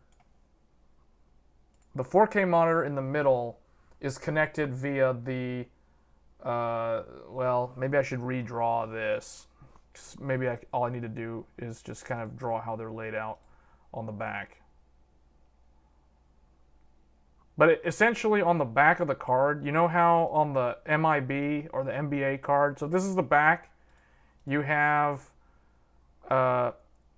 DisplayPort, and then there's USB-C, then there's DisplayPort, and then there's HDMI. Okay, so you've got these different display outs on the back of the graphics card. So this one is DisplayPort, USB-C, DisplayPort, and HDMI. So the way mine is set up, because the thing is ideally you want, so with AMD, it's very predictable. This is one thing that I really like more about Radeon versus GeForce. So the nice thing about Radeon, and Intel Arc behaves the same way for those wondering, the primary monitor in Windows will be listed as display number 1. So the way you determine what that is when you have the multiple monitors plugged in, Windows will always default to the primary display, which means it's the first one of these that will generate the output signal from the graphics card. So in the case of the Reference 7900 XTX card, and this is exactly the same for the XT card as well, the primary monitor is this one, I believe. And let me just make sure that I'm giving you guys the right info. So let me look at my display settings. So identify, 1, 2, okay. So yeah, so the primary one is going to be this one. And you got to think of it like you're looking at it at the back of the graphics card. So this is the back plate. So then you have the second monitor is going to be the USB-C. The USB-C is actually the second display out. Then the third one, it's literally 1, 2, 3. Now I don't know. Yes, so the in zone, that's where I'm going. So the in zone is connected, so the 4K monitor is connected to number 1 on the back, which would be this guy right here. So that's the in zone. The in zone's on a DisplayPort to DisplayPort cable. My second, so the way it shows up in my desktop is 1, 2, 3. So now you know how it's mapped. So I run a USB-C to DisplayPort cable into the second monitor over here on the left. That's how I have that set up. And then I have the third DisplayPort cable running into the other monitor. So I'm not actually using my HDMI. The HDMI is completely unused right now. It's empty.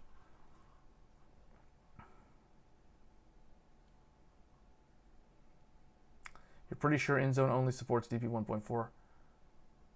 You know what? I think you're right. I think you're right. You know what? You have a good point there. I might have to look into that. Because, although,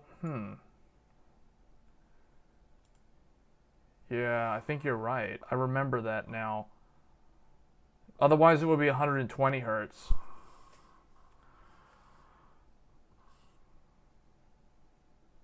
Okay. So I may need to further look into that. I don't know if that's a really good point that you're bringing up about DisplayPort stream compression. I did not think about that when thinking about, because I typically would think of it as the blanking intervals, the refresh interval, and the resolution.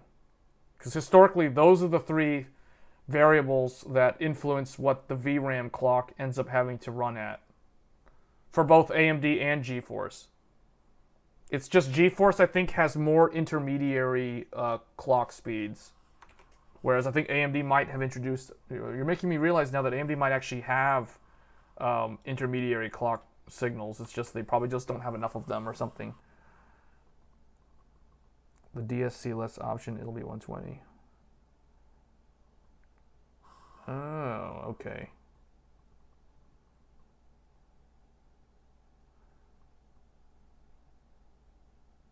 You know what's something interesting about the InZone?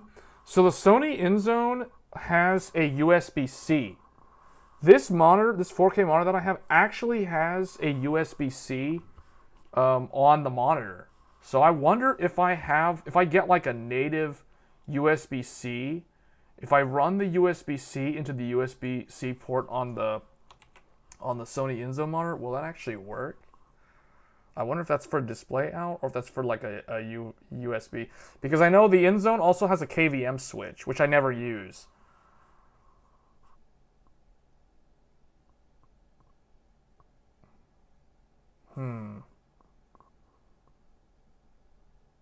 I may have to test that because I can also test running all three of these monitors at 120 hertz and to see if that makes a difference. The reason why I don't like 120 hertz, because for some reason the Agon monitors that I have, whenever I run them at anything that's not 60 hertz or 144 hertz, if I run them at 100, because they have the option to run at 100 and 120. If I choose one of those middle refresh rates on the Agon monitors, they have this weird issue where you can see, like, if I take a window and I drag it around with my mouse, I'll see like what looks to me like screen tearing at a certain point on the lower half of the display. So I always found that really, really annoying on the Agon monitors, so I always run them at 144 hertz. But maybe I should try playing around with it. I should probably like make the two side monitors run at 60 hertz, and then try playing around with the Sony, make the Sony run at like 120, or make all of them run at 120. Just try different combinations and see what happens. That's probably what I need to do.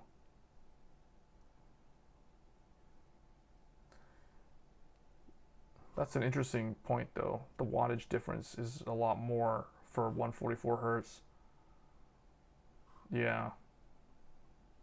And I personally don't. I like 144 hertz. I use it because it's the highest refresh, obviously. But I personally never really liked 144 hertz because it's not a multiple of, you know, like 60, 120, 240. It's not a natural multiple for the typical screen high refresh rates. It's always been this weird number, which I've always wondered, like, why 144 hertz? Like, who decided arbitrarily that should be a high refresh offered on high-end monitors? Like, I don't know. That's weird. And then there's also 165, which is just as dumb. Like, why can't, I don't know. Like, it should be like 120 and then I guess 180? Like, why 144 and 165? Because that, to me, just never made any sense. But yeah, I can also try one monitor. I could try like the Sony monitor with 60 hertz. Yeah, I'll probably have to do some testing. That'd make for a really good video. I might actually make a video about that. Okay.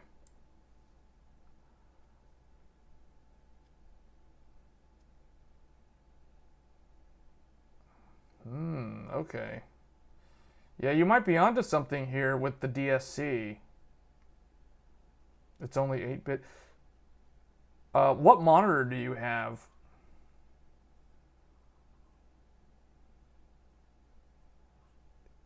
Is it the Gigabyte?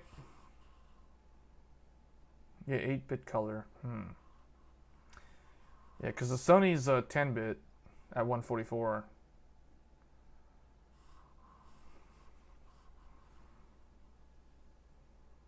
Oh, the LG.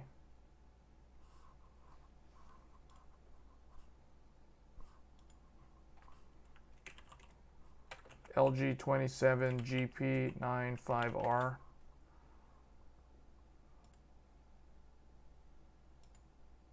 Is that the one that Hardware Unboxed always like recommends? With 144, 160 hertz overclock and HDMI 2.1.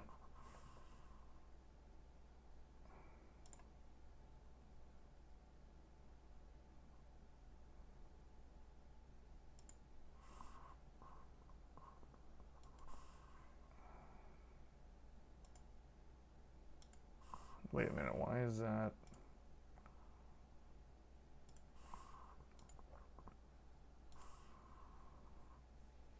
It's the same as 950 basically without the RGB LED. Okay.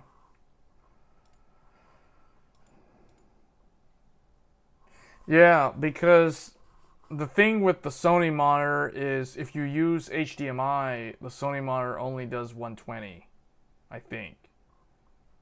I'm trying to remember. Like, I don't think the Sony InZone can do 144 on the HDMI port. 120, and I was getting the high idle. 0 RPM. It's an OLED TV. Okay. Okay, yeah, I'll have to do some research on that. That's interesting. I really didn't think of the DSC as a thing, but I'm trying to remember. Yeah, I'll have to do a couple of different tests. I'll try to test also without the 4K panel. Like, I'll test with just the two 1440p panels and then try those at different refresh rates as well. Okay, maybe it does do 144. I remember reading somewhere that maybe it was when it's connected with the PS5. I think it might have. Oh, you know what? I think it's because the PS5 doesn't do.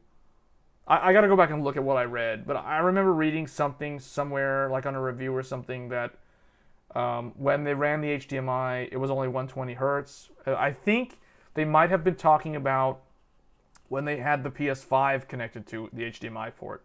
And I think the limiting factor might not be the InZone. It might actually be the PS5 can only do, up to 120. So yeah, I think that might have been what I read. So I'll have to go back and check. But anyway, that's actually really good. So I'm gonna make a note of that actually, because I'm probably gonna do my own further testing on that, because that's definitely something worth investigating further.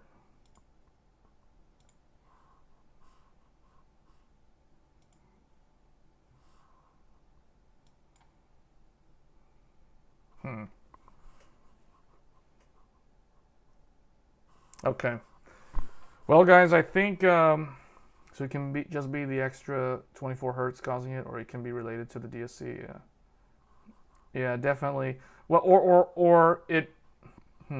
Yeah, I'll have to see, because with the multi-monitor is a thing by itself. Could be adding to the power, and then maybe, not using DSC might lower the power, but because there's still two other monitors there and they have different blanking intervals, that's probably still going to result in high power consumption. But definitely things worth testing, though. Yeah, because the multi-monitor has always been a thing. Like, even in previous generations with the Radeon cards, like the high idle power with multi-monitor has always been a thing. It just hasn't been as pronounced as it is now. And I think the reason why it's higher with this generation is because of the chiplet design. I think they're clocking more of the, the Infinity Fabric or whatever they call the interconnect for all the MCDs to the GCD. I think that's probably part of it. Having to run more power, more voltage through that thing to keep the memory clock high. So.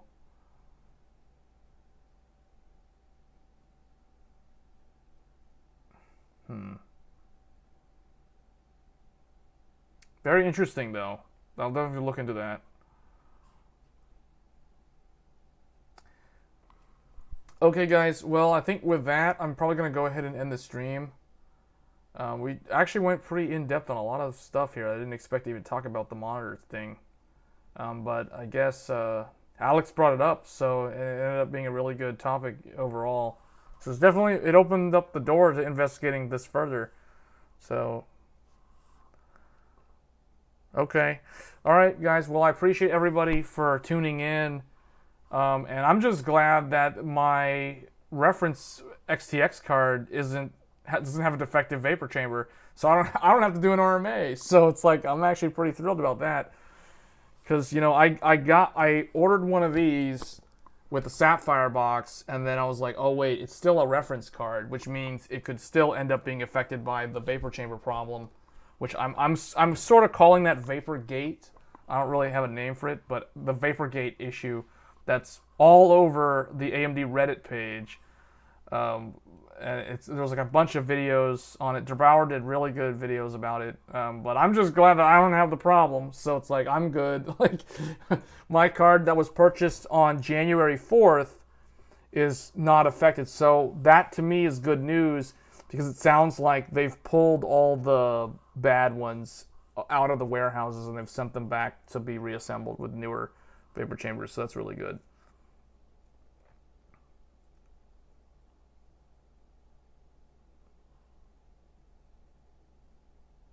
Laying it sideways isn't that easy for me. Oh, yeah. Well, mine's horizontal. It's just straight in the motherboard, you know, standard configuration, and it doesn't go above 86 Celsius so far, at least with my case and my case airflow.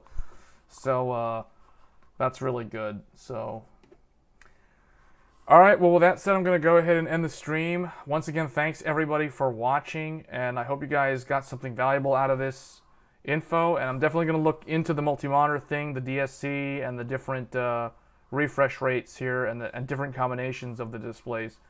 So with that said, I'm going to go ahead and get on out of here, and once again, thanks everybody, and I will catch you guys in the next one. Thanks.